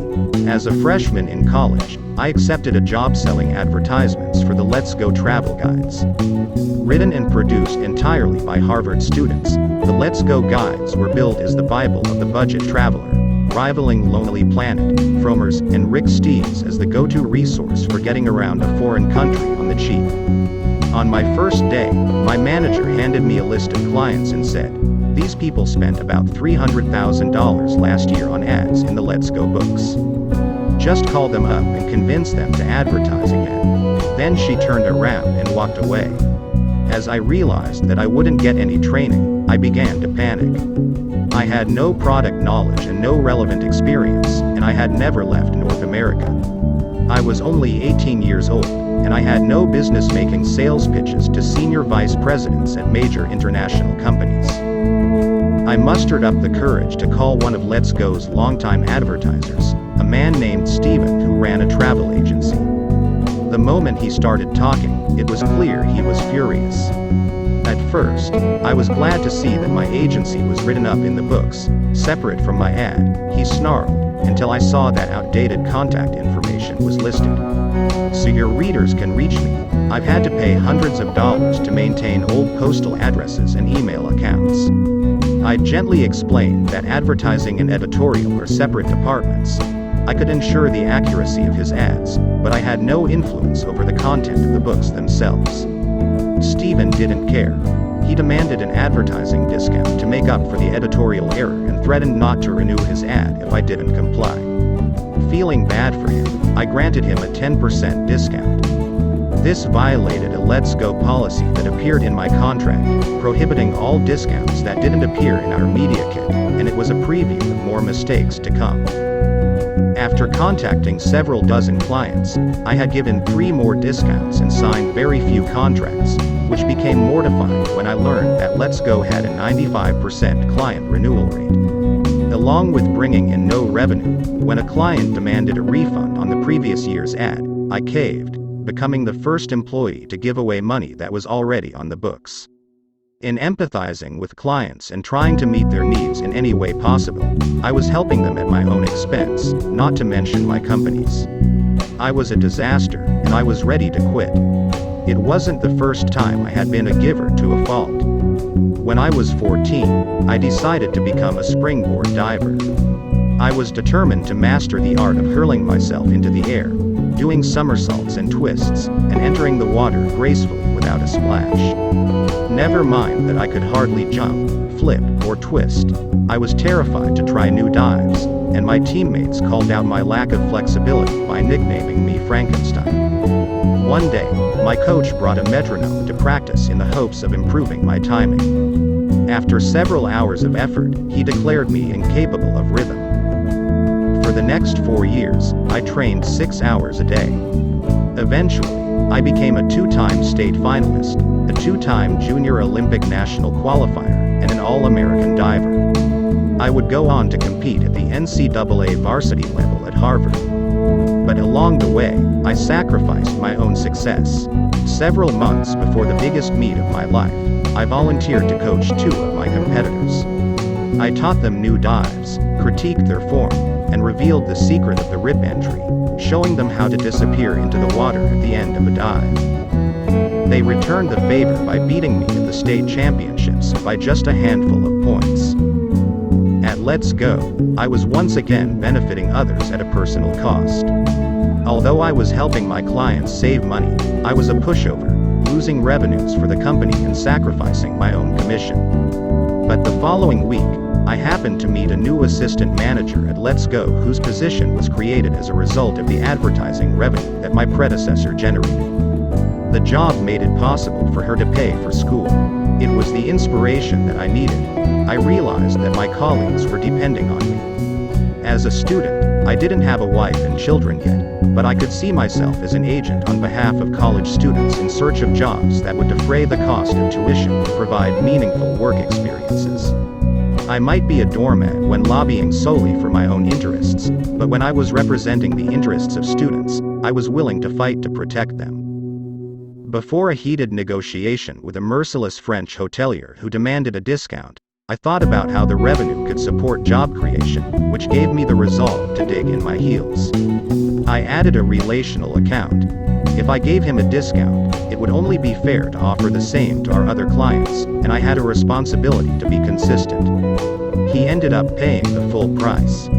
After 4 months, I had set company records by bringing in more than $600,000 in revenue, nearly doubling my predecessor's tally, and landing more than $230,000 from cold calls to new prospects. I sold the largest advertising package in company history, and our president announced at a banquet that I was one of the finest advertising associates ever to come through the company. At age 19, I was promoted to Director of Advertising Sales, which put me in charge of a budget above $1 million and tasked me with hiring, training, and motivating my own staff. Right after I was promoted, the internet bubble collapsed.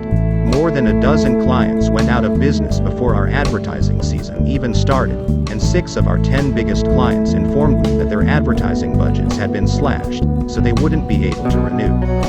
When all was said and done, Let's Go lost 22 loyal clients and 43% of the total budget from the previous year. The worst blow came when our largest client called. It was Michael, the vice president of the student travel agency that had purchased the record-setting package the previous year. I'm very sorry to tell you this, because we love your product and value this relationship. Michael took a deep breath. But due to budget constraints and a declining travel market, I'm not sure if we can afford to advertise this year at all. To even consider it, we'll need a major discount. Knowing that many jobs depended on revenue from Michael's company, I became an advocate and pushed back. Because his rivals were pulling their ads, I told Michael it was an opportunity to gain a leg up on the competition, and what better time to invest than during a recession. He said he would check with his boss and get back to me. The following week, he called with bad news. He had authorization to advertise in our books only if he could have the same package as the prior year, and only with a 70% discount. This would slash his expenditure of just under $120,000 to below $40,000. While I was trying to figure out how much of a discount we could afford, I went to coach a diving practice. Sitting on the pool deck, it dawned on me that there was a major difference between diving and Let's Go. Individual sports involved zero-sum contests where helping competitors win meant that I would be more likely to lose. In business, though, win-win was possible. My clients' interests didn't have to be at odds with my own. When I began to contemplate Michael's interests, I realized that he might value products to give away for free in his store. I learned from colleagues that our publishing contract gave Let's Go the rights to sell or license any content that didn't exceed 20 pages, so I offered him sponsorship of a new product, 20-page Let's Go travel booklets that he could hand out to customers.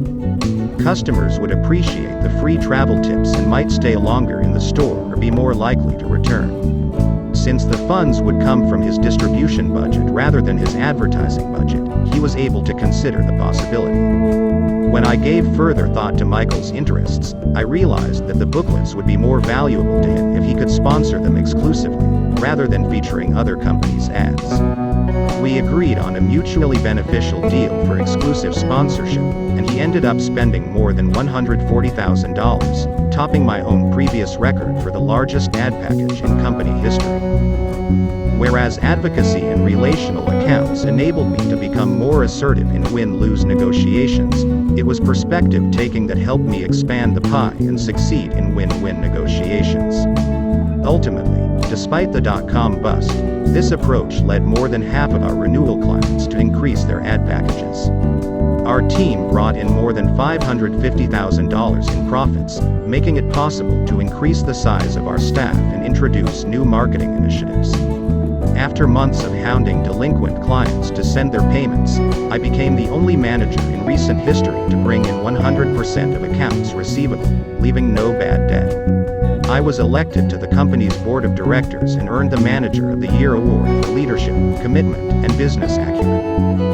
The lessons I learned at Let's Go stuck with me, and I decided to spend the rest of my career teaching other givers what I had discovered about overcoming the doormat effect. For a number of years, researchers have known that successful negotiators tend to operate in an otherish fashion. In a comprehensive analysis of 28 different studies led by Dutch psychologist Karsten de Droo, the best negotiators weren't takers or selfless givers. The takers focused on claiming value. They saw negotiations as zero-sum, win-lose contests and didn't trust their opponents, so they bargained aggressively, overlooking opportunities to create value through developing an understanding of their counterparts' interests. The selfless givers made too many concessions, benefiting their counterparts at a personal cost. The most effective negotiators were otherish. They reported high concern for their own interests and high concern for their counterparts' interests. By looking for opportunities to benefit others and themselves, otherish givers are able to think in more complex ways and identify win-win solutions that both takers and selfless givers miss. Instead of just giving away value like selfless givers, otherish givers create value first. By the time they give slices of pie away, the entire pie is big enough that there's plenty left to claim for themselves. They can give more and take more. This notion of expanding the pie captures a turning point in Lillian Bauer's career. Although she had learned to push back with clients and place boundaries on the time she spent mentoring and helping takers, she wasn't willing to let go of helping givers and matchers. When junior associates who didn't seem like takers needed help, she still gave in a selfless manner, sacrificing inordinate amounts of her time regardless of her own schedule and demands. Jason Geller adopted a more otherish approach. He found a way to expand the amount of giving that he could accomplish without increasing the demands on his time. Geller engaged others in sharing the workload, creating opportunities for them to become givers, while keeping himself from becoming overloaded. As a senior manager, when junior analysts asked him for help, Geller would suggest a lunch, and invite a couple newer managers to come along. This opened the door for the managers to have access to him, and for them to provide mentoring to the junior analysts. It's a great way for them to build the support of folks more junior to them, he says. Instead of doing all of the giving himself, he was able to connect junior analysts with multiple mentors, who provided a broader base of knowledge and advice. After being told she was too generous, Bauer adopted an approach that resembled Geller's. She started doing group mentoring sessions instead of only one-on-ones. I asked myself, am I really the only person who can help in this particular instance? I tried not to think about myself as the only resource I was optimizing, and started connecting people to help each other. Now, I'm quite explicit with my mentees. I tell them, people did this for me, and you need to do this for other people. There is an expectation that when you receive that kind of generosity from people, you need to pay it forward. By deciding not to carry the burden alone, Bauer expanded the pie, enabling her giving to have a broader impact while protecting her own time. If you have a natural mix of givers, takers, and matchers in your company, Bauer says, you can do a lot to magnify the giver tendency, suppress the more aggressive taker tendencies, and shift the matchers toward giving. There's an energy and a satisfaction that you get out of it. In its own way, it's addictive. Instead of assuming that they're doomed to become doormats, successful givers recognize that their everyday choices shape the results they achieve in competitive, confrontational situations. The dangers lie less in giving itself, and more in the rigidity of sticking with a single reciprocity style across all interactions and relationships. As the psychologist Brian Little puts it, even if a style like giving is our first nature, our ability to prosper depends on developing enough comfort with a matching approach that it becomes second nature. Although many successful givers start from the default of trusting others' intentions, they're also careful to scan their environments to screen for potential takers, always ready to shift from feeling a taker's emotions to analyzing a taker's thoughts, and flex from giving unconditionally to a more measured approach of generous tit for tat.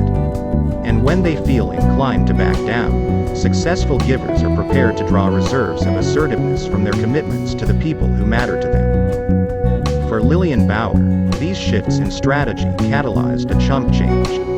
As Bauer learned to leverage her natural strengths in advocating for others and reading other people's motives, she adapted her behavior to invest in those on whom she could have the greatest influence and encourage them to give as well.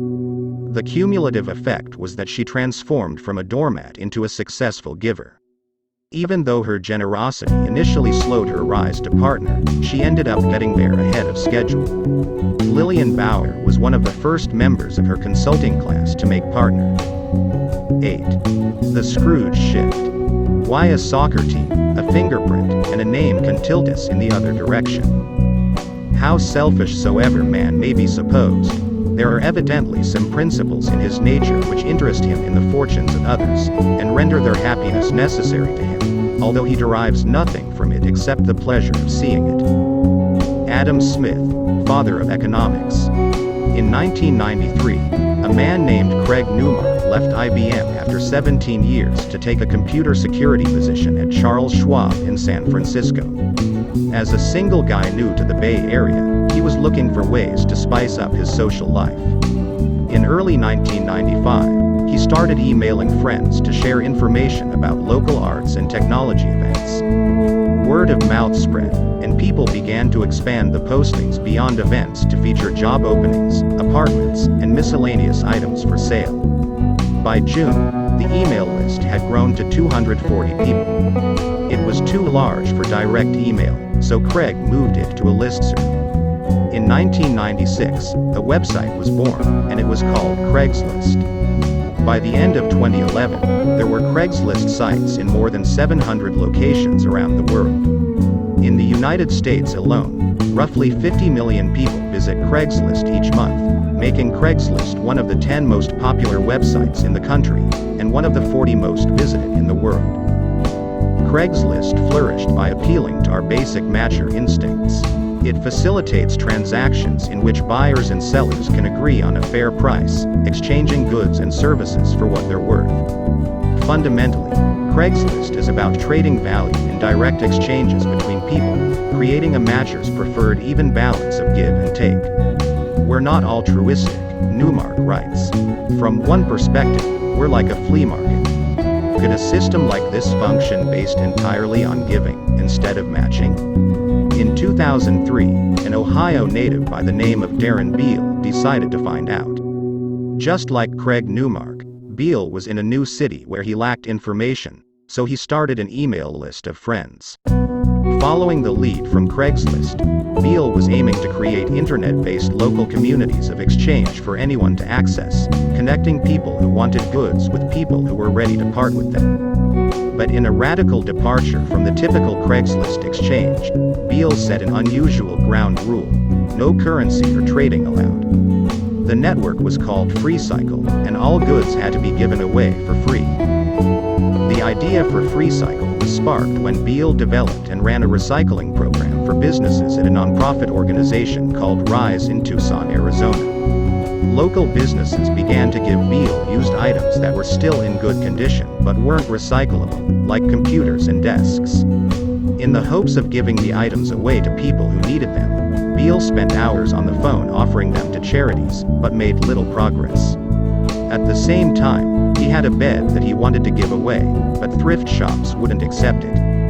He realized that he might be able to solve both of these problems with an online community that matched givers and receivers more efficiently. Beal sent an initial email announcing FreeCycle to about 40 friends, inviting them to join and spread the word.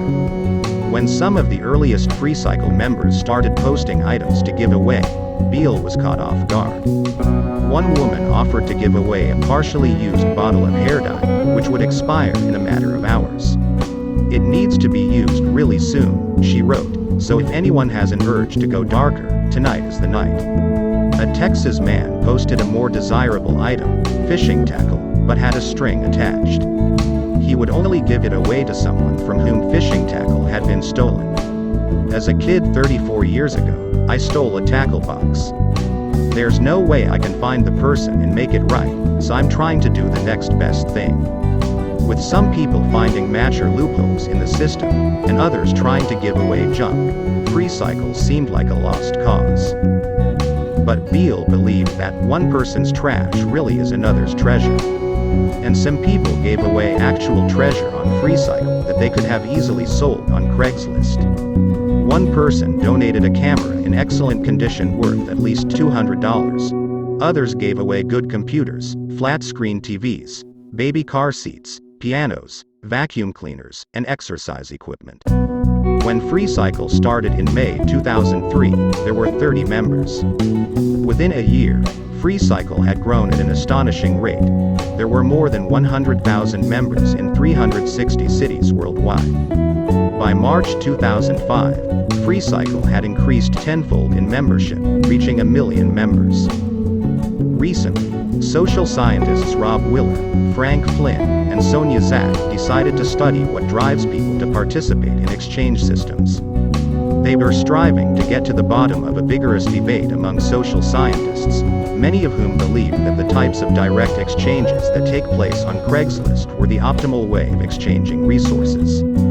By allowing people to trade value back and forth, a system like Craigslist capitalizes on the fact that most people are matchers. But some experts anticipated the rapid growth of systems like FreeCycle, where members give to one person and receive from another, never trading value back and forth with the same person. These researchers were convinced that although such a generalized reciprocity system relies on people to be givers and can be exploited by takers, it could be just as productive in facilitating the exchange of goods and services as direct matching. The intuitive explanation is that the two types of systems attract different types of people. Perhaps matchers were drawn to Craigslist, whereas givers flocked to FreeCycle. Asterisk, as Darren Beal told me, if there were only takers, there would be no FreeCycle. But Willer's team found that this wasn't the whole story. Although FreeCycle grew in part by attracting people who already leaned strongly in the giver direction, it accomplished something much more impressive. Somehow, FreeCycle managed to encourage matchers and takers to act like givers. To To figure out how FreeCycle works, Willer's team studied random samples of members at both Craigslist and FreeCycle. They collected surveys from more than 1,000 members of the two exchange organizations from dozens of communities around the United States, measuring reciprocity styles by asking members to answer a series of questions about whether they generally prefer to maximize their own gains or contribute to others. The givers had donated an average of 21 items on FreeCycle. The takers could have given nothing, but they had given away an average of more than 9 items each on FreeCycle. Interestingly, in fact, people often join FreeCycle to take, not give. People usually hear about FreeCycle as a way to get free stuff. Your average person will join thinking, I can get something for nothing, Beal says. But a paradigm shift kicks in. We had a big wave of new parents who needed help in hard times.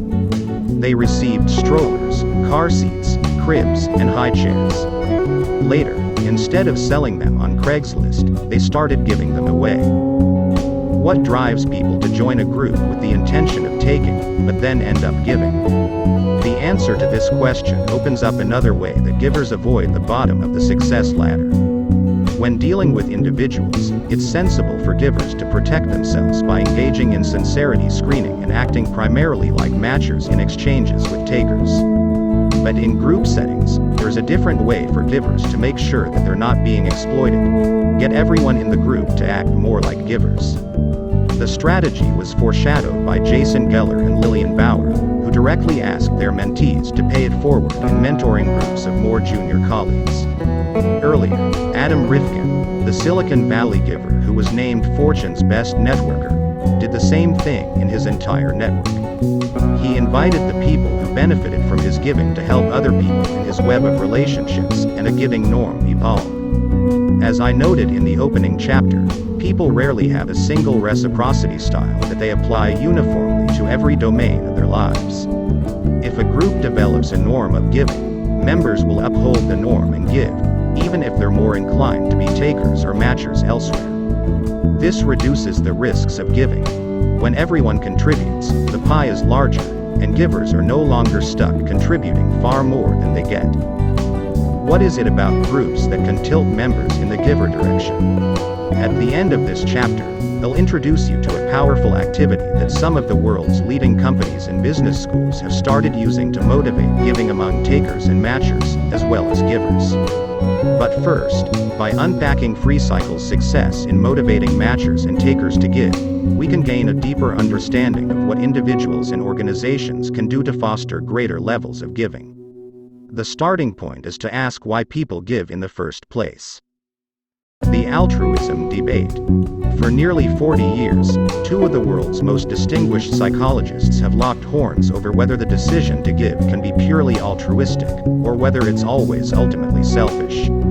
Rather than debate philosophy, each has come to battle wielding a deadlier weapon, the psychological experiment. The defendant of pure altruism is C. Daniel Batson, who believes that we engage in truly selfless giving when we feel empathy for another person in need.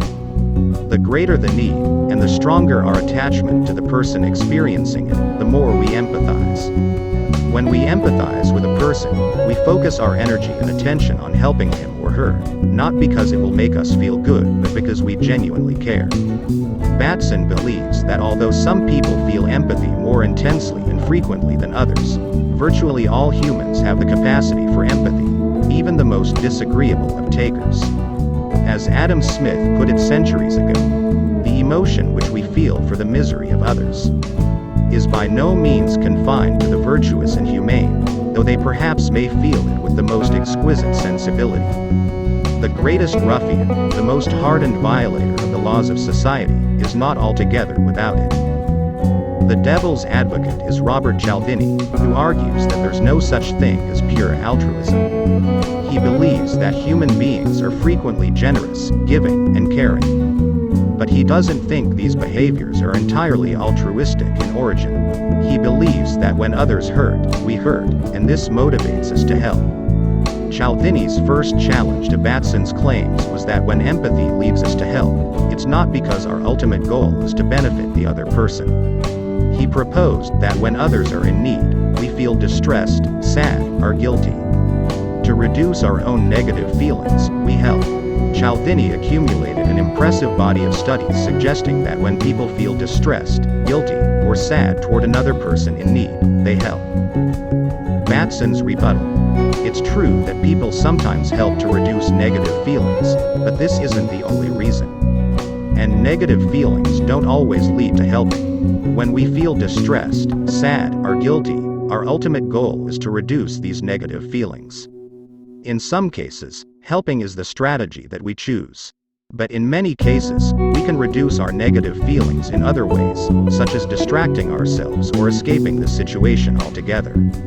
Batson figured out a clever way to tease apart whether empathy drives us to help because we want to reduce another person's distress or our own distress. If the goal is to reduce our own distress, we should choose whatever course of action makes us feel better. If the goal is to reduce another person's distress, we should help even when it's costly, and other courses of action would make us feel good. In one experiment, Batson and colleagues gave people a choice. Watch a woman receive electric shocks or leave the experiment to avoid the distress. Not surprisingly, 75% left. But when they felt empathy for the woman, only 14% left.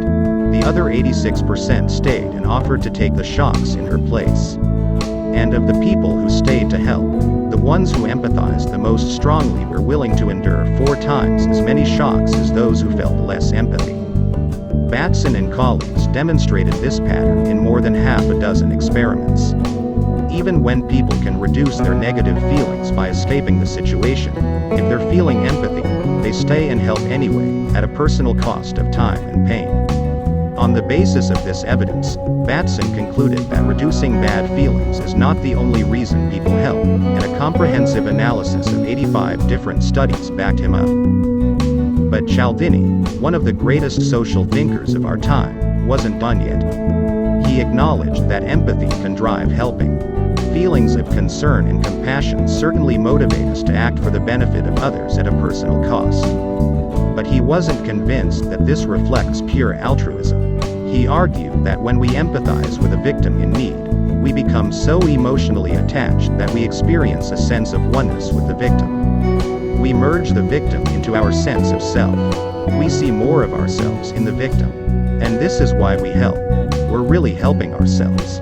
Quoting Adam Smith again, by the imagination we place ourselves in his situation, we conceive ourselves enduring all the same torments, we enter as it were into his body, and become in some measure the same person with him, and thence form some idea of his sensations, and even feel something. Cialdini and colleagues conducted numerous experiments supporting this idea. Empathy leads to a sense of oneness or self-other overlap, and this leads to greater helping. Batson's team came back with another rebuttal, that is altruism.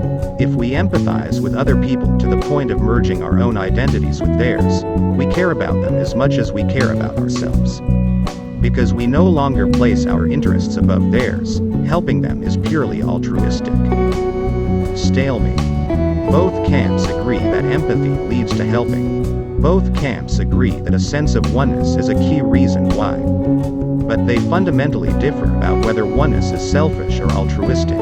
I believe there's a middle ground here, and it's one that Darren Beale discovered early on. When he started FreeCycle, he wanted to keep used goods out of landfills by giving them away to people who wanted them. But he also had some personal interests at stake. In his recycling program, he had a warehouse full of stuff he couldn't use or recycle, and his boss wanted the warehouse emptied. In addition, Beale was hoping to get rid of an old mattress that he owned. None of his friends needed it, and it was too big to throw away. To dump it, he would need to borrow a truck and drive the mattress to a landfill, where he would be charged for disposal. Beale realized it would be easier and cheaper if he could just give it away to someone on FreeCycle. This is why many takers and matchers started giving on FreeCycle. It's an efficient way to get rid of things they don't want and probably can't sell on Craigslist. But soon, Beale knows from personal experience, people who initially give things away for selfish reasons begin to care about the people they're helping. When the recipient arranged to pick up his mattress, Beale was thrilled.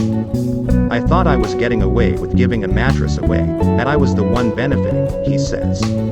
"But when the person showed up at my door and thanked me, I felt good. It was only partially a selfish act.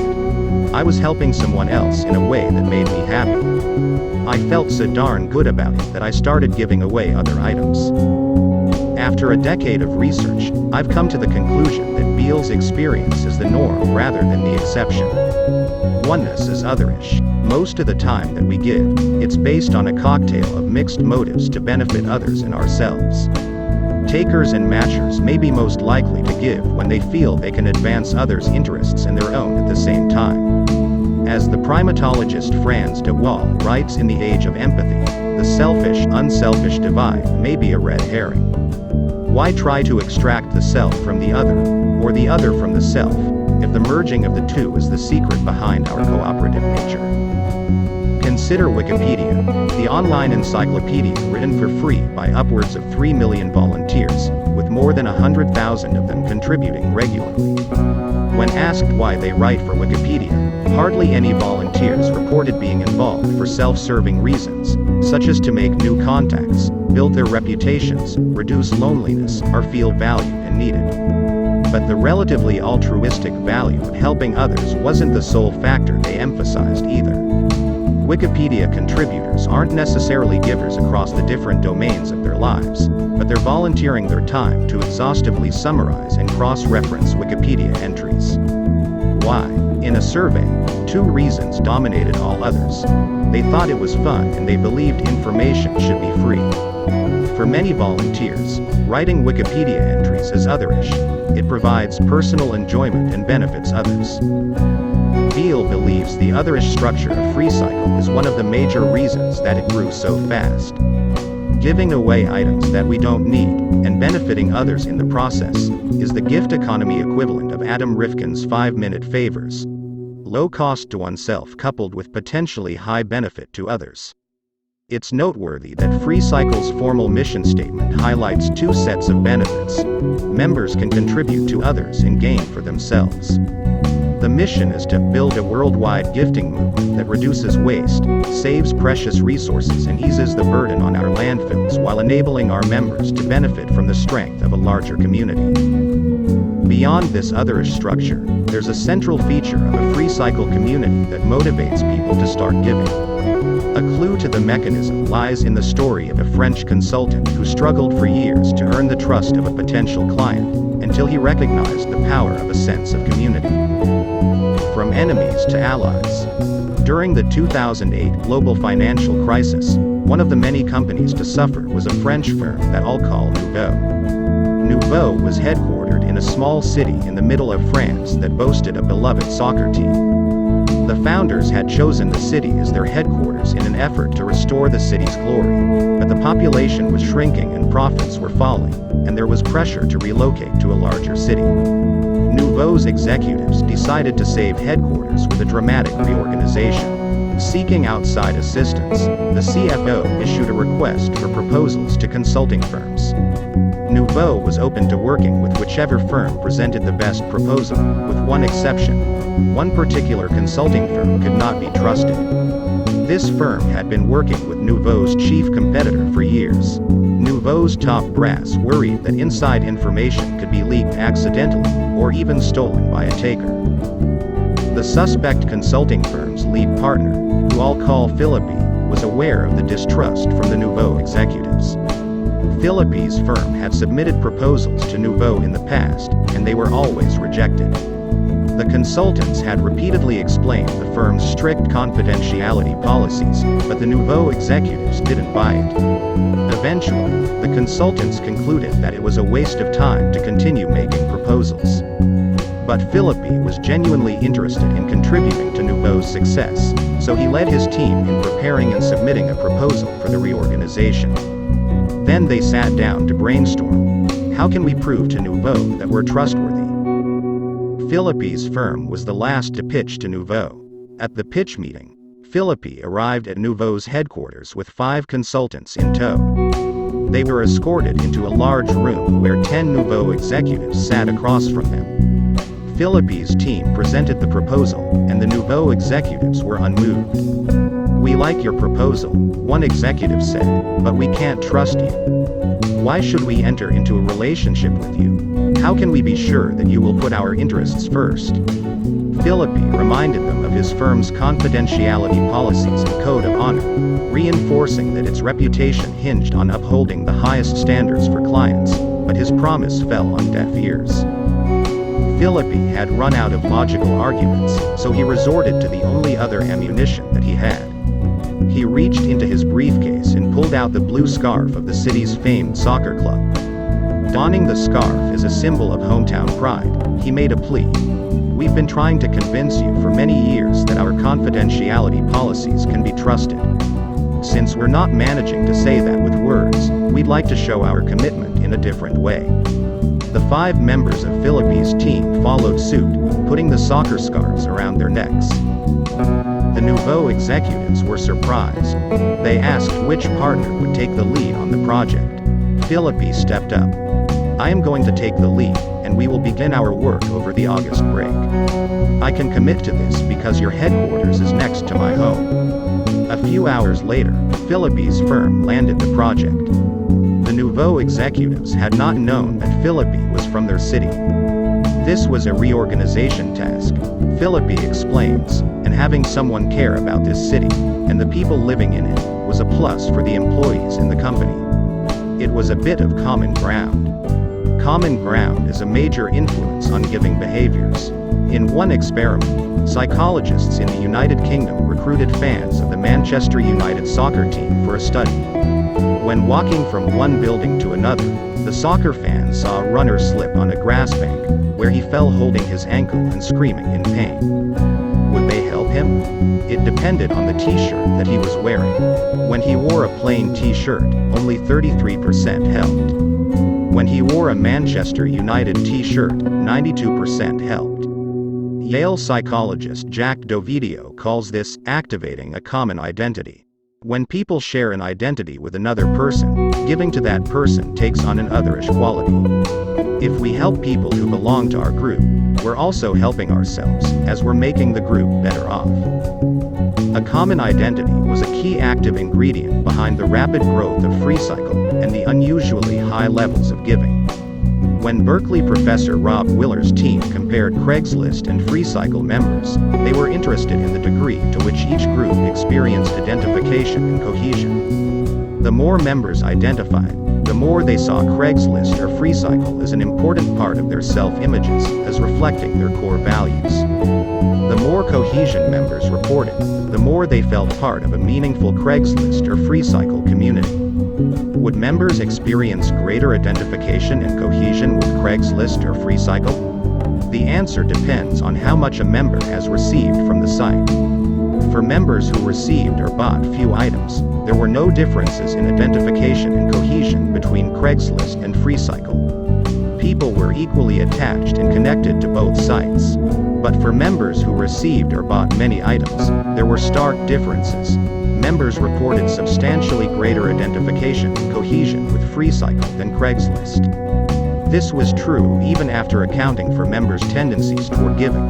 Regardless of whether they were givers or not, members who participated frequently felt more attached to FreeCycle than to Craigslist. Why would people feel more identified and connected with a community where they give freely rather than matching evenly? Willer's team argues that for 2 central reasons receiving is a fundamentally different experience in generalized giving and direct matching systems. The first distinction lies in the terms of the exchange. In direct matching, the exchange is an economic transaction. When members buy an item on Craigslist, they know that sellers are typically trying to maximize their own gains with little concern for buyers' interests. In contrast, in generalized giving, givers aren't getting anything tangible back from the recipients. When members receive an item on FreeCycle, they're accepting a gift from a giver with no strings attached. According to Willer's team, this suggests that the giver is motivated to act in the interest of the recipient rather than in his or her own self-interest, which communicates a regard for the recipient beyond the instrumental value attached to the item itself. In comparison with an economic transaction, a gift is value-laden. The second distinction has to do with who's responsible for the benefits you receive. When you buy on Craigslist, if you receive an item at a good price, you can chalk it up to your savvy as a negotiator or the kindness, or naivete, of an individual seller. You're exchanging back and forth with another individual. You're not getting anything from the Craigslist community. As a result, participants in direct exchange will be less inclined to identify with the group because they will be less likely to derive the emotional experience of group membership, Willer's team writes. In generalized giving, on the other hand, the community is the source of the gifts you receive. An effective system of generalized giving typically involves cycles of exchange with the following structure. Person A gives to person B, who gives to person C. When free cycle members receive multiple items from different people, they attribute the benefits to the whole group, not to individual members. Together, these two forces facilitate the development of a bond with free cycle. Instead of buying an item from another person, people feel that they're receiving gifts from a community. The gratitude and goodwill generated means that they begin to identify with the community, seeing themselves as free cycle members. Once this identification happens, people are willing to give freely to anyone who shares the free cycle identity. This extends their willingness to give across the whole free cycle community, spurring members to offer items that they no longer need in response to requests when they can help. By giving away things they don't want, takers can feel like they're not losing anything of value, yet maintain the norm of giving so they can still get free stuff when they want it. For matchers, because there's no way to pay it back, paying it forward is the next best thing, especially since they're helping people just like themselves. This is what happened with the parents who gave away baby supplies. They restored their sense of a reciprocal, even exchange by donating items they no longer needed to fellow parents in similar situations. People are motivated to give to others when they identify as part of a common community. But not all individuals and groups are equally likely to attract this type of identification. There's something else about the free cycle community that fosters identification, and it's a factor well understood by Adam Rifkin. The search for optimal distinctiveness. When I first met Adam Rifkin, I asked him to tell me about the most interesting contacts in his network. One of my favorite people, he replied, is Adam Rifkin. He wasn't talking about himself. Adam Rifkin has developed a strong connection with another man named Adam Rifkin, a Hollywood writer, director, producer, and actor who has been a major contributor to films such as Detroit Rock City and He-Man. To avoid confusion, I'll call him Hollywood Adam, referring to his endearing doppelganger as Panda Adam.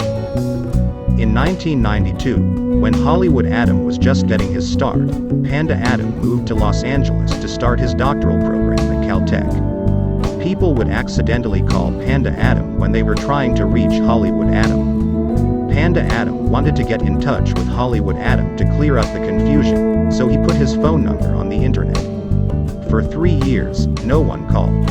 In 1996, Hollywood Adam was in New York, and a friend showed him Panda Adam's website. I knew nothing about the internet, and I was impressed with what he created.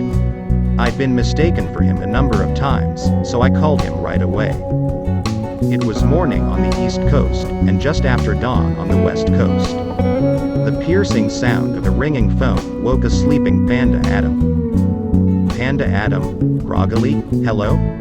Hollywood Adam. Adam Rifkin, this is Adam Rifkin. Panda Adam. I've been waiting my whole life for this call. On the surface, they didn't have much in common. As far as they could tell, they weren't related. Panda grew up in New York. Hollywood grew up in Chicago. Panda was a software engineer. Hollywood was in film. But when they met face to face, they felt an instant bond. Hollywood Adam is a fascinating character, says Panda Adam. His career in Hollywood and mine in Silicon Valley have had more parallels than I would have guessed. Anytime somebody asks me for a connection in Hollywood, he's usually the person I start with. Hollywood Adam has made countless introductions to help people I know. Many people in Hollywood are narcissistic and self-centered, but Hollywood Adam is as good-natured and kind as they come. We kind of have the same philosophy. Panda Adam is a great guy, says Hollywood Adam. We have a similar sense of humor. We help each other without keeping score. Neither one of us ever gives it any thought. We just do what's helpful.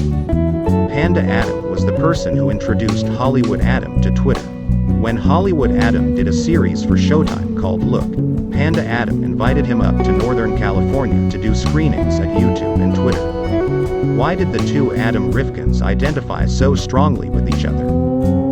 If you're thinking it's a name similarity effect, the data suggests that you're right, at least partially. Brett Pelham, a psychologist at the University of Buffalo, noticed that we seem to prefer people, places, and things that remind us of ourselves. Because we associate our names so strongly with our identities, we might be attracted to major decisions that remind us of our names. In an effort to demonstrate this, Pelham and his colleagues have conducted a mind-boggling, controversial set of studies. Across 5 different studies, they found that people are unusually likely to end up living in places that resemble their first names. In one study, Pelham's team searched the 40 biggest cities in the United States for the 100 most common first names that shared their first 3 letters with these cities. Then, they matched up names in terms of how popular they were in different age groups. It turns out that people named Jack are 4 times more likely than people named Philip to live in Jacksonville, even though the names are equally common. The Phils have apparently retreated to Philadelphia, where they outnumber the Jacks. And it's not that they're named after these places. People are more likely to move to places that resemble their own names. Georgia is twice as likely to move to Georgia as chance would predict. It works for careers too. In 1990, Dennis was the 40th most common male first name in the United States. Jerry was the 39th, and Walter was 41st. There were 270 dentists in the United States named Jerry. There were 257 dentists in the United States named Walter. How many dentists were named Dennis? Statistically, there should have been somewhere between 257 and 270. In reality, there were 482. If your name was Dennis, you were almost twice as likely to become a dentist as if you had the equally common name of Jerry or Walter. Other studies show that people with the last name Lawyer are more likely to become lawyers than doctors, at rates 44% higher than chance. The opposite is true for people named Doctor, at 38% greater than chance rates. The attraction also holds for products and people that we associate with ourselves. Pelham and colleagues have found that people prefer chocolates, crackers, and teas that include the letters of their own names, and that they're more attracted to potential dates who have similar initials, even though they insist that this similarity doesn't influence their attraction. And evidence shows that similarity can influence whom we decide to help. Researchers Jeff Golick, Deborah Small, and Andrew Stevens studied more than 289,000 loans to more than 23,000 borrowers on Kiva, a microfinance website where people can give loans as small as $25 to help people in the developing world escape poverty and start businesses. People were more likely to give microloans to borrowers who shared their first initials or their occupations. It appears that similarity to the self adds a bit of grease to the attraction process. People are just a bit more enthusiastic, friendly, and open-minded when they meet someone who reminds them of themselves. This is what happened to the two Adam Rifkins when they first met. They initially clicked based on a superficial similarity, which opened the door for them to connect based on real similarities, and start helping each other. But the bond between the two Adam Rifkins goes beyond the fact that they have the same name. To illustrate, imagine that you show up for a study along with a college student. A researcher takes your fingerprints, under the guise of studying whether they reveal anything about your personality. You both fill out a personality questionnaire. As you're getting ready to leave, the student pulls out a paper from her backpack. For an English class that I'm taking, I need to find someone I don't know to critique my essay. I wonder if you could read this 8-page essay for me and give me 1 page of written feedback on whether my arguments are persuasive and why. I need the written feedback by this time tomorrow. Would you help her? You were just in the control group in a study led by the psychologist Jerry Berger, where 48% of participants helped. But other participants were led to believe that they had something in common with the student making the request. After they filled out the questionnaire, the researcher examined a fingerprint evaluation sheet and remarked, "This is interesting. You both have type E fingerprints. Now, would you be more likely to help?" It depends on how the similarity was framed.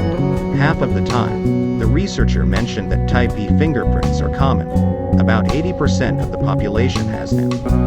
The other half of the time, the researcher mentioned that type E fingerprints are very rare. Only about 2% of the population has them. When the similarity was common, 55% of participants helped, hardly more than the control group. But when the similarity was rare, 82% of participants helped. It was not just any commonality that drove people to act like givers. It was an uncommon commonality. In Pelham's studies, name similarity effects on where we live, what careers we choose, and whom we marry are stronger for people with rare names than common names. We gravitate toward people, places, and products with which we share an uncommon commonality. This is the bond that the two Adam Rifkins felt when they first connected. Adam Rifkin is a rare name, and the uncommon commonality may have greased the attraction process. Indeed, Pelham's research shows that the more unique your name is, the more likely you are to identify with places that resemble your name. To explain why uncommon commonalities are so transformative, the psychologist Marilyn Brewer developed an influential theory. On the one hand, we want to fit in. We strive for connection, cohesiveness, community, belonging, inclusion, and affiliation with others. On the other hand, we want to stand out. We search for uniqueness, differentiation, and individuality. As we navigate the social world, these two motives are often in conflict. The more strongly we affiliate with a group, the greater our risk of losing our sense of uniqueness. The more we work to distinguish ourselves from others, the greater our risk of losing our sense of belongingness. How do we resolve this conflict? The solution is to be the same and different at the same time. Brewer calls it the principle of optimal distinctiveness. We look for ways to fit in and stand out. A popular way to achieve optimal distinctiveness is to join a unique group. Being part of a group with shared interests, identities, goals, values, skills, characteristics, or experiences gives us a sense of connection and belonging. At the same time, being part of a group that is clearly distinct from other groups gives us a sense of uniqueness. Studies show that people identify more strongly with individuals and groups that share unique similarities. The more rare a group, value, interest, skill, or experience is, the more likely it is to facilitate a bond. And research indicates that people are happier in groups that provide optimal distinctiveness, giving a sense of both inclusion and uniqueness. These are the groups in which we take the most pride and feel the most cohesive and valued. That's end of part 2. Thank you from Nation Audiobooks. Hope you enjoyed this audiobook.